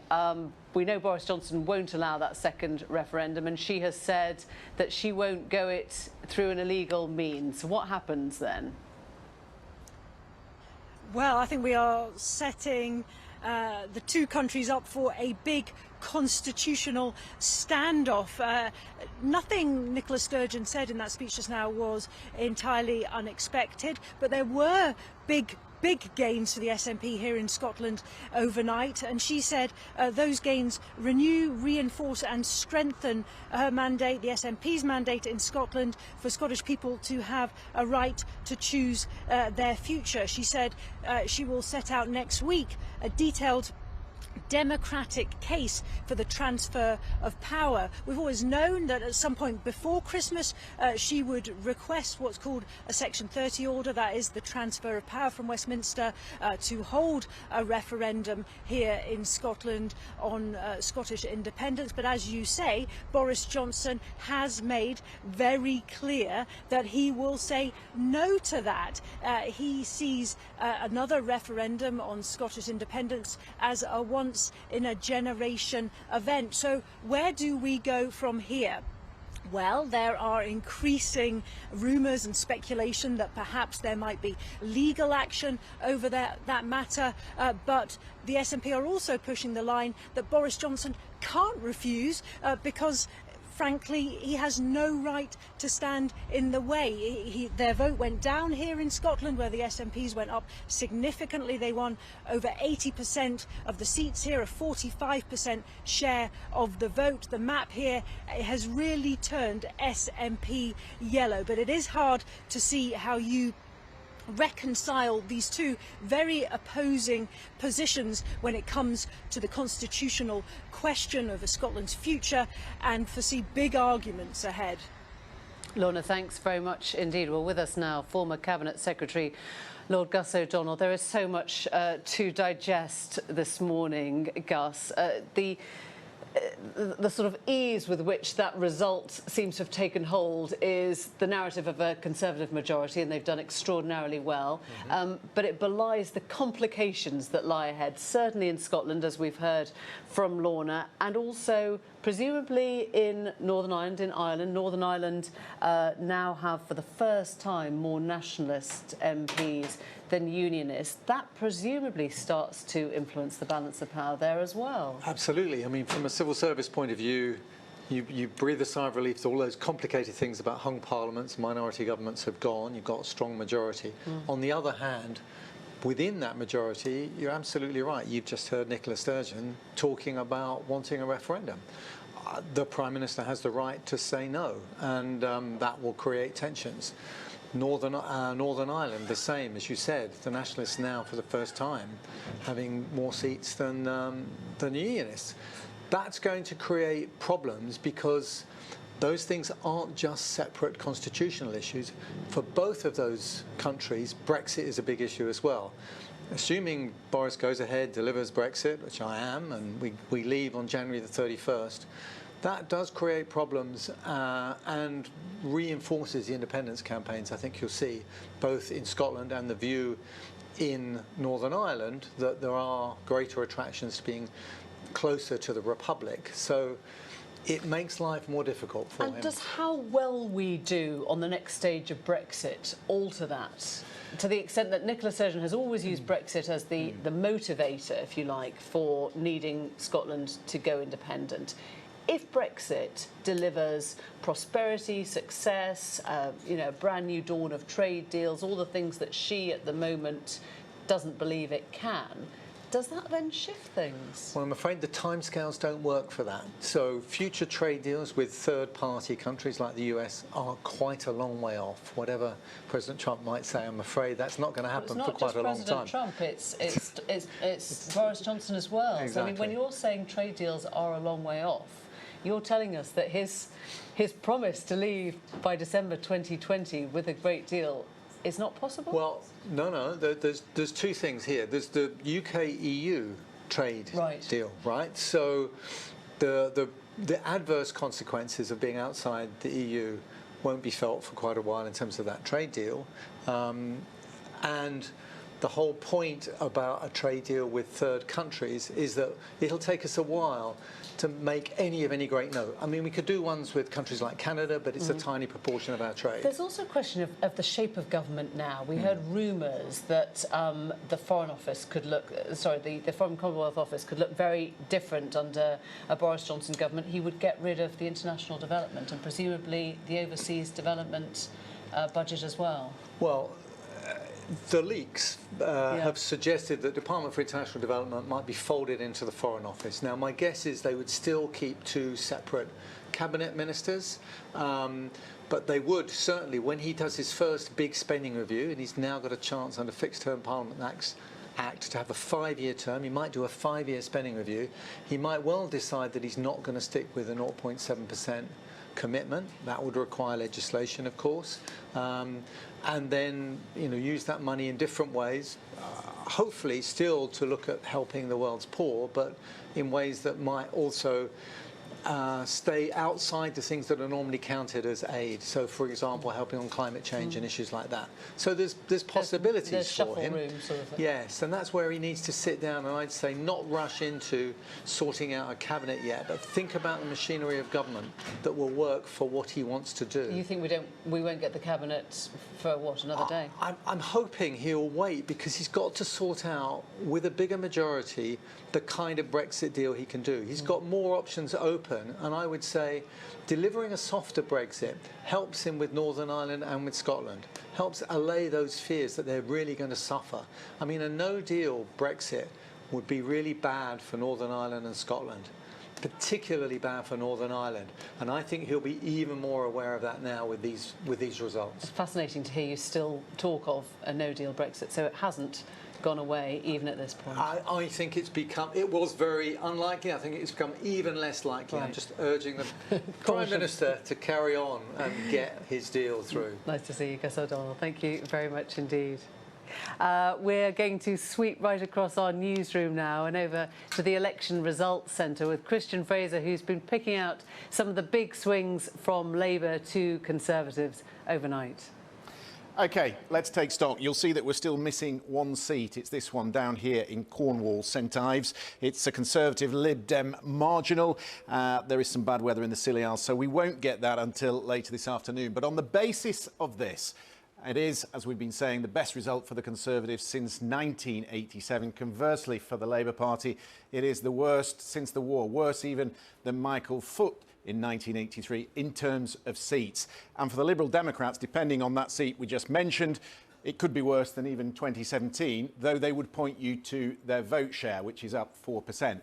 I'd like to draw your attention just to that, though. It's been a personal triumph for Boris Johnson, no doubt about that, but he's only put on 1.2% on what Theresa May had in 2017. So what's been different?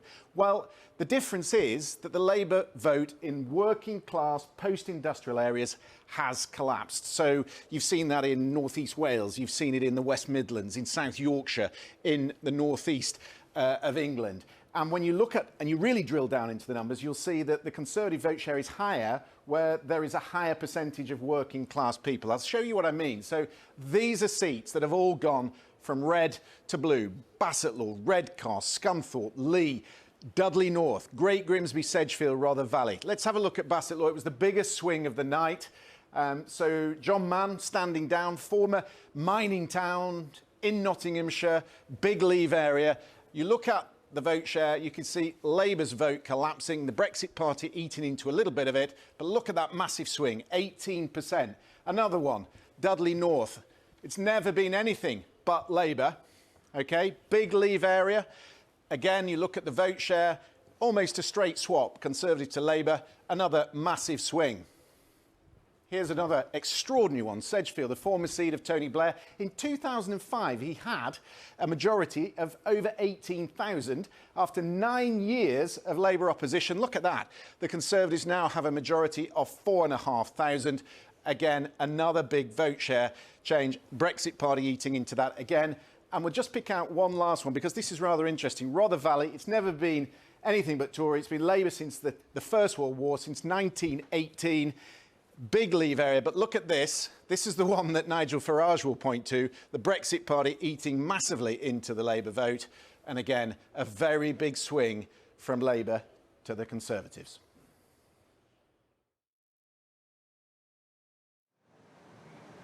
Christian, thanks. Now, 2 of the 3 Wolverhampton seats in the West Midlands saw the Conservatives gain from Labour. Phil Mackey is there. Phil, what can you tell us? Well, 2 out of 3 went, as you said. The third might easily have been won by the Conservatives last night as well if there hadn't been a Brexit Party candidate who took a significant number of votes off the Conservative. It was a very narrow majority held by Pat McFadden, but Labour MPs Eleanor Smith and Emma Reynolds have both lost their seats. Part of the picture across the West Midlands, of course, just been hearing about Dudley going to the Conservatives, but Stoke-on-Trent, West Bromwich, these have been Labour strongholds for generations, and they turned blue last night. So what really I've been trying to find out here is about people who've traditionally voted Labour. Some of them still have, some of them switched last night. I've been asking them what their motives were for the way that they voted. We've got 5 years now to get things done, and we can get Brexit done on time at the end of January and get this country moving, and thank goodness we managed to remove that stranglehold of the Hung Parliament. Well, I abstained. I thought they were both, I thought Boris Johnson you don't trust, and the others, I think I've got more sense than them. What about Labour now? How would they win your trust back? If they got someone, a better leader and better people in who you think would be good in the cabinet. I'm not a Corbyn supporter, but I prefer the policies that Labour had over what the Conservatives had. So. Even though you were not a Corbyn supporter, you still voted Labour, did you? Yeah. And so there's not. What do you think Labour should do now to try and win the country back? Get rid of Jeremy Corbyn, I guess. It wasn't just that person telling me that. Lots of people have been saying the same thing. I think in the West Midlands, that slightly further left-wing version of the Labour Party doesn't really carry much weight. Wolverhampton South West has flipped between Labour and Conservatives over the years. This used to be Enoch Powell's seat many years ago, but Wolverhampton North East, which Emma Reynolds lost, well, that's been Labour for as long as I could remember, and probably for generations as well. So a real sea change here in the West Midlands. The trick is for Boris Johnson and the Conservatives is they're going to have to keep those people on their side if they're going to win the next election, and they're going to have to invest in places like Wolverhampton. That's what people want to see happening, not just here but across the West Midlands. Phil, thanks very much indeed. Now, the Liberal Democrats have been hoping to take Cheltenham, but it was a Conservative hold. We're going to cross to our correspondent there, Fiona Lambden. Disappointing night for the Lib Dems there and in other places, Fiona. Yes, as you say, Emily, it had always been a two-horse race here in Cheltenham. We were here just 2 weeks ago talking to voters, whether it be coming out the theatre, whether they would be in the pub or just here at the Christmas market. And everyone could agree on one thing, just how much literature they were getting through their doors from the Liberal Democrats. There were posters everywhere, and that was because the Liberal Democrats were working so hard. Cheltenham was number 6 on their target hit list. This was one they were so keen to take. And they hoped that their promise to revoke Article 50 would entice traditional Conservative voters to switch party at the last moment. Because in 2016, 57% of this town voted to remain in the EU. But last night that didn't happen. Alex Chalk has been MP here for 4 years, and last night he held on to his seat. This is what he said afterwards. It was very close, and for a time I didn't think I'd won, and just to come through feels amazing. I just want to express my gratitude to the people of Cheltenham who showed faith in me, and I just want to make this point because it was close, that I want to represent people from all political backgrounds. We've got to start healing our nation, and that means healing our locality, our constituency as well, and I will stand up for people whether they backed me or whether they didn't back me. It's so important. Yeah, so the Conservatives only got 48% of the share, whereas the Liberal Democrats, only got a 46%. So it's very, very close here. So speaking to people here this morning, I spoke to the man manning the flower market this morning. He said on the way to work, literally his whole bus was celebrating. They were so excited. But then you can speak to another group of people, some people just by the German sausage market around the corner, and they said they were so desperately disappointed because they thought the Liberal Democrats were doing absolutely everything they could, and they so nearly won. So it's a really divided town, but yes, the Conservatives holding their seat. Fiona, thanks very much indeed. Now, the Wigan MP Lisa Nandy used her victory speech to demand Labour listens to its former voters, and we can talk to her now. Lisa, this won't have come as any surprise to you. You predicted this, you warned of it, you saw it happening almost like a slow-motion car crash. I wonder why you and so many of your colleagues felt that you couldn't stop it. Well, I think the honest truth is that this has been a very long time coming. I have been talking about it for quite some time, but actually in towns like Wigan, we've been seeing lifelong Labour voters moving away from us, feeling actually that they haven't left Labour, that Labour has left them for nearly 20 years. The last time that Labour won a majority in the House of Commons was 2005. That is a very long time ago, and since that time we've seen so many warning signs in towns like this. We've seen falling turnout, then we saw a very dramatic spike in support for UKIP in towns like mine, which have consistently rejected the far right. Then we had the vote to leave the European Union, and over again what we haven't done is listen to what people are saying to us. And that's one of the reasons why I think now is not the moment to rush to judgment. Now is not the time to say to people in towns like mine, we know what went wrong and we are here to tell you that. Now is the time, quite frankly, for us to have a moment of humility, to be quiet and to listen to what people have been trying to tell us for a very long time. Understood, Lisa, but I'm just trying to get a sense there of when you say the warning signs were there for years, are you saying it was Labour's approach to Brexit that was wrong, or do you believe that the party became too metropolitan or out of touch or didn't connect with towns in the way that it clearly connected better with cities? I mean, was this about the leader, Corbyn, or was this just about the Brexit strategy? Brexit is indicative of a wider problem, I think, which is that when we got that vote to leave the European Union, we immediately rushed to judgment. Many of the voters in towns like mine were told that they were stupid, that they were racist, that they hadn't understood the question, that they believed lies from people like Nigel Farage and David Cameron. People in towns like mine are not daft. They didn't want to be in the European Union, but a lot of what lay behind that was a sentiment that increasingly they had very little control over what happened in their own lives. Towns like mine need real power in order to be able to set the agenda. And the truth is that what has happened in Labour over a very long period of time is that we've concentrated that power and that decision making outside of these areas where, you know, there are lots of great people in our towns who go out day after day knocking on doors and working for Labour in our communities, but most of the decisions that we make are made by people who are very, very far away from the reality of lives in our communities, and that is something that really desperately needs to change, and people have been telling us that for a long time. Now is the moment when we absolutely have to start listening to that, and we have to start thinking about what is it that unites places like Tottenham, where my friend David Lammy is a Member of Parliament, where people absolutely need a Labour government,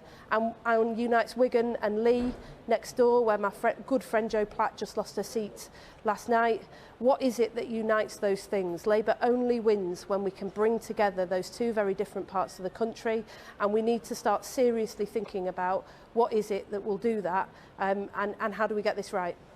So when you're thinking about your next leader, do you think it might be better if they didn't come from Islington and came perhaps from, I don't know, Wigan, Lisa Nandy? Well, to be really honest, I don't know what I'm going to do next, and I think anybody who has rushed into this thinking that they have all the answers has taken precisely the wrong lessons from last night. What we have been told in towns like this for a long time is that we're not listening, and we need to have a bit of humility, and we need to be quiet, and we need to start listening to people. There are things to be said, there is lots to be said, and I do think that there is hope out there for the Labour Party. I didn't detect any sense over the course of this campaign that people really feel an enthusiasm either for the Tory agenda or any great affection for Boris Johnson either. But what they do feel very strongly is at the moment there is a vacuum that nobody is filling. That is where the hope lies for Labour, and what I said last night to many people, the lifelong Labour voters in my constituency and many others around the country who told me that they need a Labour government, they want a Labour government, but they couldn't vote for Labour in this election, is that I will do everything within my power to bring Labour back home to them.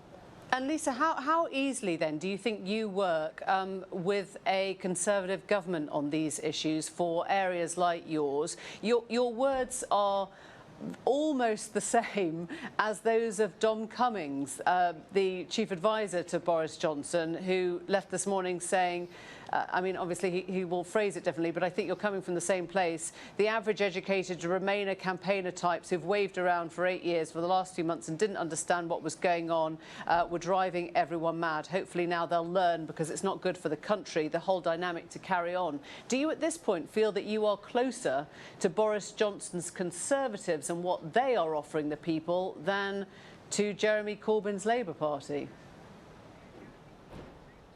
No, I mean, this is one of the worst days I can remember, but I think you've just found a way to make it worse by telling me that I agree with Dominic Cummings. And actually, I really don't, because the task for Labour is not to pit one part of the country that needs a Labour government against another. The task for Labour has always been to work out how you bring those very different parts of the country together. That is the only way that we've ever won power and managed to transform things for people. And the problem with what's happened in the Labour Party over the last few years is that we've been told to pick a side. You are Leave or you'll Remain. Well, the truth is that in London I'm a Leaver, and in Wigan I'm seen as a Remainer. And somehow we need to bridge that divide. And that is what I've been trying to do for the last 4 years. I represent a part of the world where 2/3 of people voted to leave the European Union and 1/3 voted to remain. I am their Member of Parliament, I am their voice, and I have to stand up for both and find the common ground and the compromise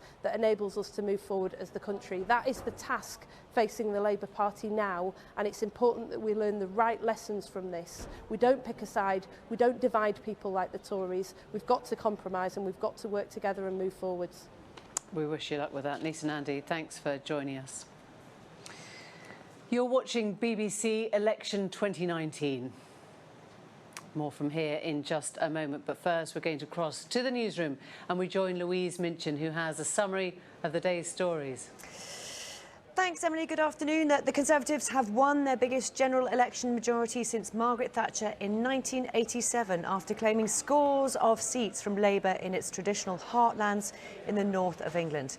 The party has a Commons majority of 78 with just one seat still to declare, and their share of the vote has risen to 45%, while Labour's plunged by 8% to 33%. The Prime Minister, Boris Johnson, has met the Queen at Buckingham Palace to ask for her permission to form a government. He has said the Conservatives' resounding victory in the general election gives him the people's mandate to pursue Britain's withdrawal from the European Union and promised to work night and day to repay the trust of voters. In winning this election, we have won votes and the trust of people who have never voted Conservative before, and people who have always voted for other parties. Those people want change. We cannot, must not let them down. And in delivering change, we must change too. We must recognise the incredible reality that we now speak as a one-nation Conservative party, literally for everyone from Woking to Workington. Jeremy Corbyn said it was a disappointing night and he would not lead Labour at any future election. But Mr Corbyn made clear he wouldn't be stepping down immediately, despite many in the party laying the blame for Labour's poor performance at his door. He put the result, which was the party's worst since 1935, down to the issue of Brexit, which he said had polarised politics. I want to also make it clear that I will not lead the party in any future general election campaign. I will discuss with our party to ensure there is a process now of reflection on this result and on the policies that the party will take going forward. And I will lead the party during that period to ensure that discussion takes place and we move on into the future. The SNP has made big gains across Scotland, with Nicola Sturgeon saying the country had sent a clear message on a second independence referendum. With all of the Scottish results in, the SNP has won 48 of the country's 59 seats, 13 more than it won in 2017. The Conservatives have won 6 seats, the Liberal Democrats 4 and Labour 1. Ms Sturgeon said it's now time for the people of Scotland to decide their own future. Westminster has ignored people in Scotland for more than 3 years. Last night, the people of Scotland said enough. It is time for Boris Johnson to start listening. I accept, regretfully, that he has a mandate for Brexit in England, but he has no mandate whatsoever to take Scotland out of the European Union.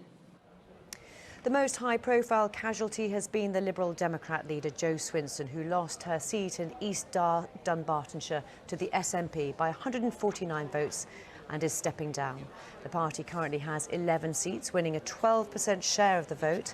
Sir Ed Davey and Baroness Sal Brinton will be acting leaders of the party. Now Miss Swinson is no longer an MP.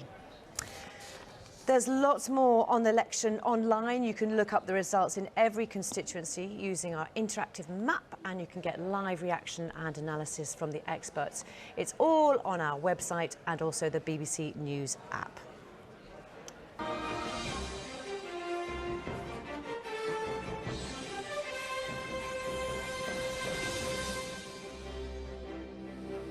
We will be heading to Belfast in a moment to get reaction to some of the interesting results there. But first, let's go to Christian Fraser to find out what the story has been overnight in Northern Ireland. Christian. Yeah, Emily, records broken all over the map last night, and so it was in Northern Ireland. For the first time in history, the Nationalists have more seats in Northern Ireland than the Unionists. SDLP picking up 2, the DUP losing 2. They are still the biggest party in terms of vote share, but the big story of the night, the Alliance. So they are cross-party, they sit in the centre, they're neutral on the constitutional question of a united Ireland. And for Unionists, upset about the Brexit policies of Boris Johnson and upset at the DUP getting into bed with him, the Alliance a palatable option for them, and they've put on 9% in terms of vote share. But I can't emphasise enough what an absolute earthquake we've had in Belfast North, because the Westminster leader of the DUP, Nigel Dodds, has lost his seat. He's had it for 20 years. For those who don't know Belfast North, you have the Catholic Ardoin state in Belfast North, scene of a lot of the violence during the Troubles. It's been growing as a community. This was the seat that Sinn Féin wanted, and look who has taken it. John Finucane is the son of Pat Finucane, who, among others, did represent IRA members, and he was gunned down by the UDA in 1989. So he is now the member for Belfast North. Of course, Sinn Féin don't take their seats in Westminster. This is the seat that the Alliance picked up. Stephen Farry is the deputy leader of the Alliance. Just look at the vote share. This was the seat of Lady Sylvia Herman, the independent, who was standing down. The Alliance has put on 36% in terms of vote share in that seat. And the last one I just want to show you, because it is fascinating, this one. This is Foyle. So you have Derry and Londonderry in Foyle.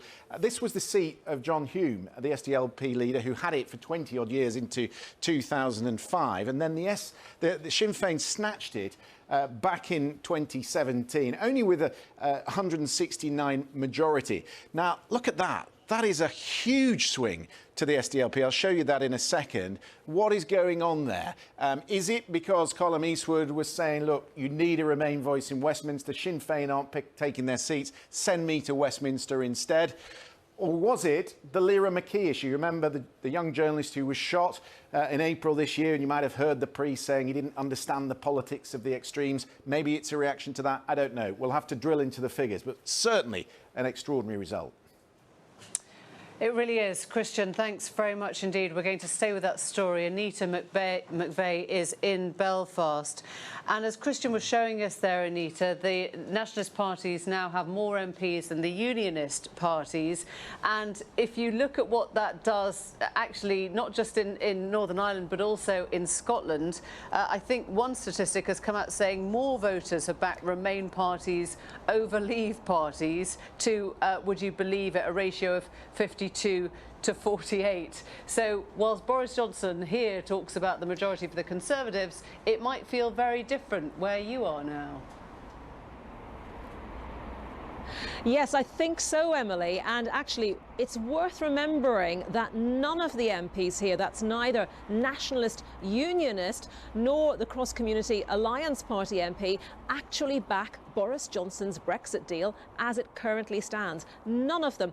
And just picking up on that point that Christian was making about the Alliance Party, there was only one constituency out of the 18 here where the Alliance Party's vote share didn't actually go up. So a real shift to the centre ground here in Northern Ireland. Well, let's discuss all of this more now. I'm joined by Claire Rice, who is an academic at Newcastle University, at Queen's University here in Belfast, and also works on the Identities Project, which is exploring Brexit's impact on identity and governance in Northern Ireland. You had written before this election that Brexit was the fundamental underpinning to it. Assessing the results that we have, do you still agree with that? I think I do. The reason I said it initially was because the way the pacts aligned themselves in Northern Ireland was very much along Leave and Remain type discourse, in contrast to being the usual sort of unionist nationalist type lines that we would see when any pacts would start to emerge here in Northern Ireland. I think the results last night show that very much there was a Brexit influence in how people chose to mark their tickets whenever they went into the ballot boxes yesterday. I think that has been seen in the way that the DUP have effectively taken quite a hammering in their votes. They've lost 2 seats, the seats that they did retain. They've lost large numbers of votes in pretty much all of the constituencies that they've continued to hold. And I think that has shown very much that there is a reaction going on towards their position on Brexit. Yes, so to what extent do you think there has been a reaction to Sinn Féin's policy of abstentionism, i.e. not taking their seats at Westminster, to the DUP's position on Brexit, and how might all of that feed into the question of Stormont? When I've been over here covering the election in Northern Ireland, people have said, well, look, we know this is a Westminster election, but we really want to talk about Stormont as well. The Northern Ireland Assembly, out of action for nearly 3 years now. Is any of this going to make a difference to that? I think it's a very interesting point about abstentionism, particularly looking at the Foyle result, where Sinn Féin had claimed the seat in the 2017 election, and by a huge majority now the SDLP have reclaimed that. And very much the difference between those two nationalist parties is the fact that Colm Eastwood of the SDLP will take a seat in the House of Commons. Of course, Sinn Féin have an abstentionist policy, so that's where a key difference is there. I think more generally in terms of what it might mean for Stormont, very much that is something that I've been struck by in this election, is that despite it being a Westminster election, so much of the conversation has been around the Assembly, getting the talks back going, getting the parties together, having a negotiation, and really thinking to the more domestic level of politics rather than Westminster. So it's been a really strange conversation that's being had, despite it being a national level election. Claire Rice, thank you very much for your thoughts today. So, Emily, when Boris Johnson talks about one nation conservatism, which nation is he speaking to? Is it to Scotland? Is it to Northern Ireland? The results there suggest not. So possibly storing up some real issues, some real problematic issues for him to deal with in the coming months. Annita, thanks very much indeed. We're going to head to Birmingham, talk to some voters there, and Victoria Derbyshire is there with them. Bye. In the Library of Birmingham. Yes, good afternoon. We have Francesca and Michael and Liz and Amar and Ejal. Francesca, you voted Conservative. Tell us why. I voted Conservative because I believe that people with disabilities deserve more, and I felt that out of all the manifestos, they were giving us most. Like, they want to give us more money for the NHS. Have you forgiven the Conservatives for cutting disability benefits since 2010?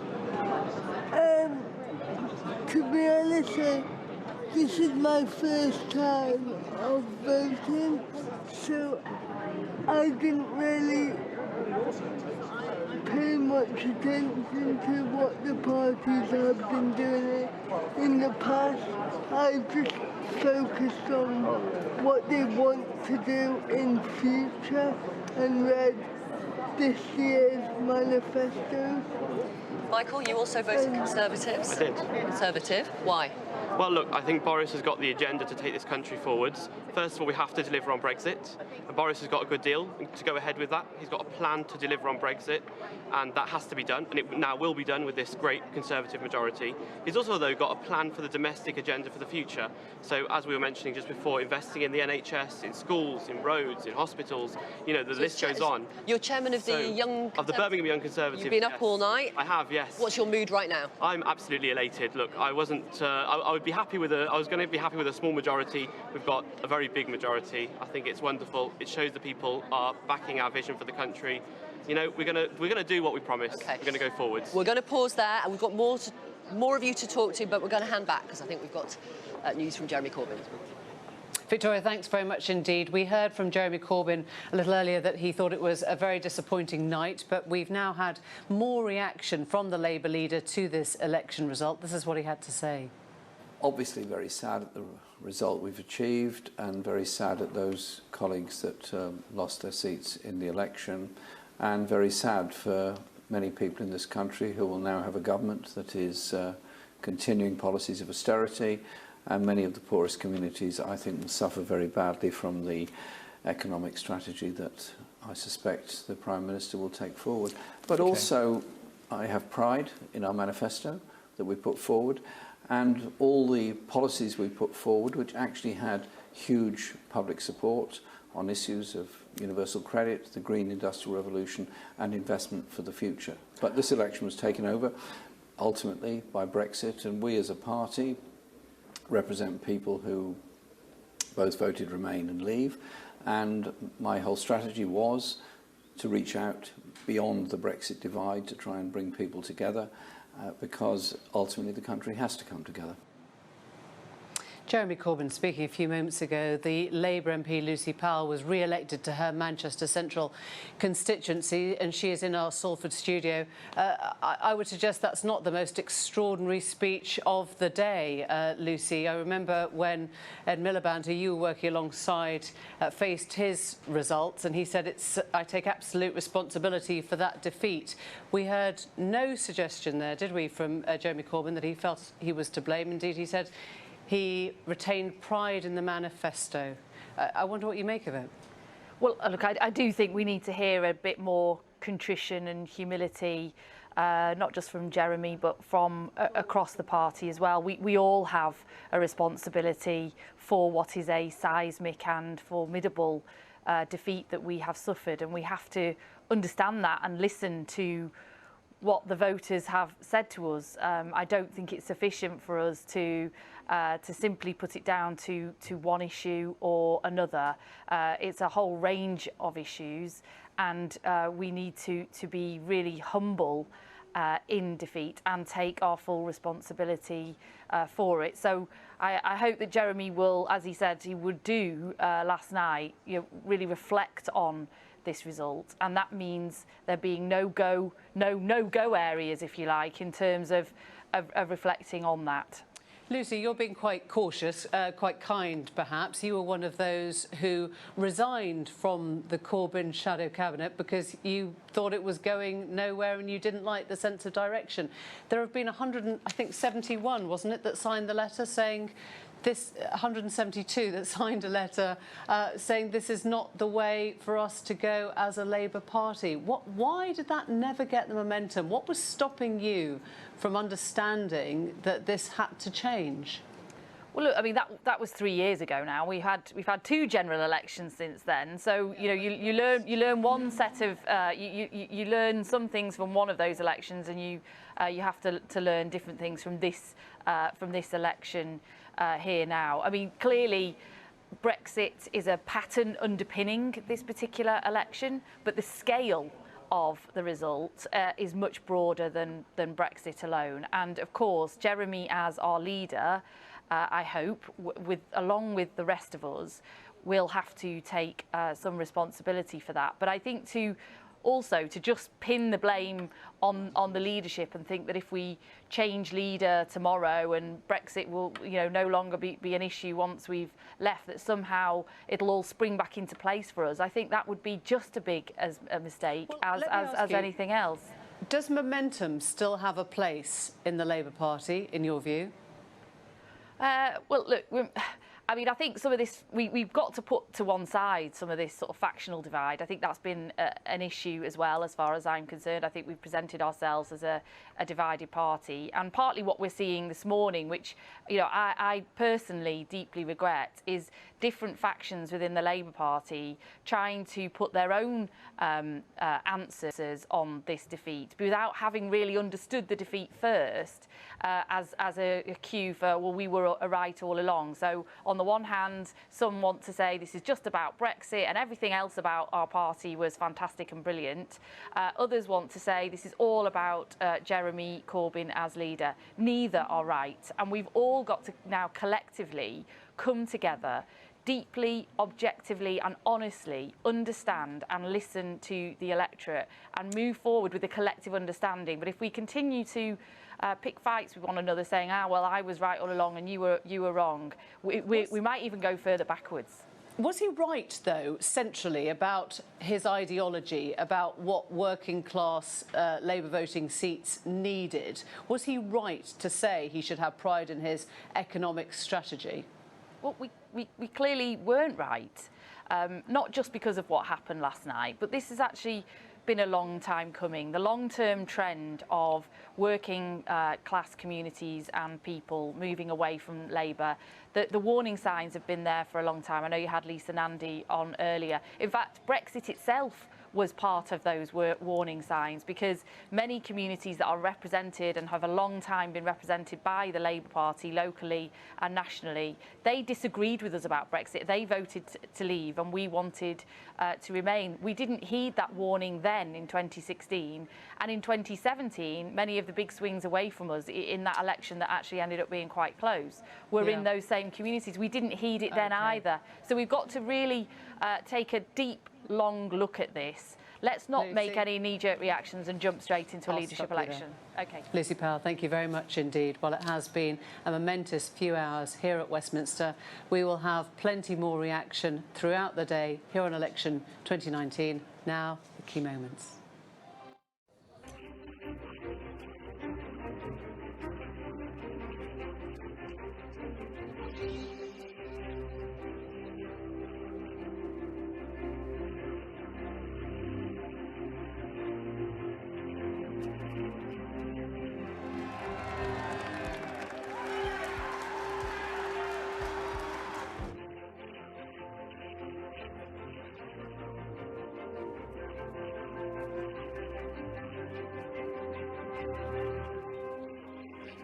This country for turning out to vote in a December election that we didn't want to call, but which I think has turned out to be a historic election.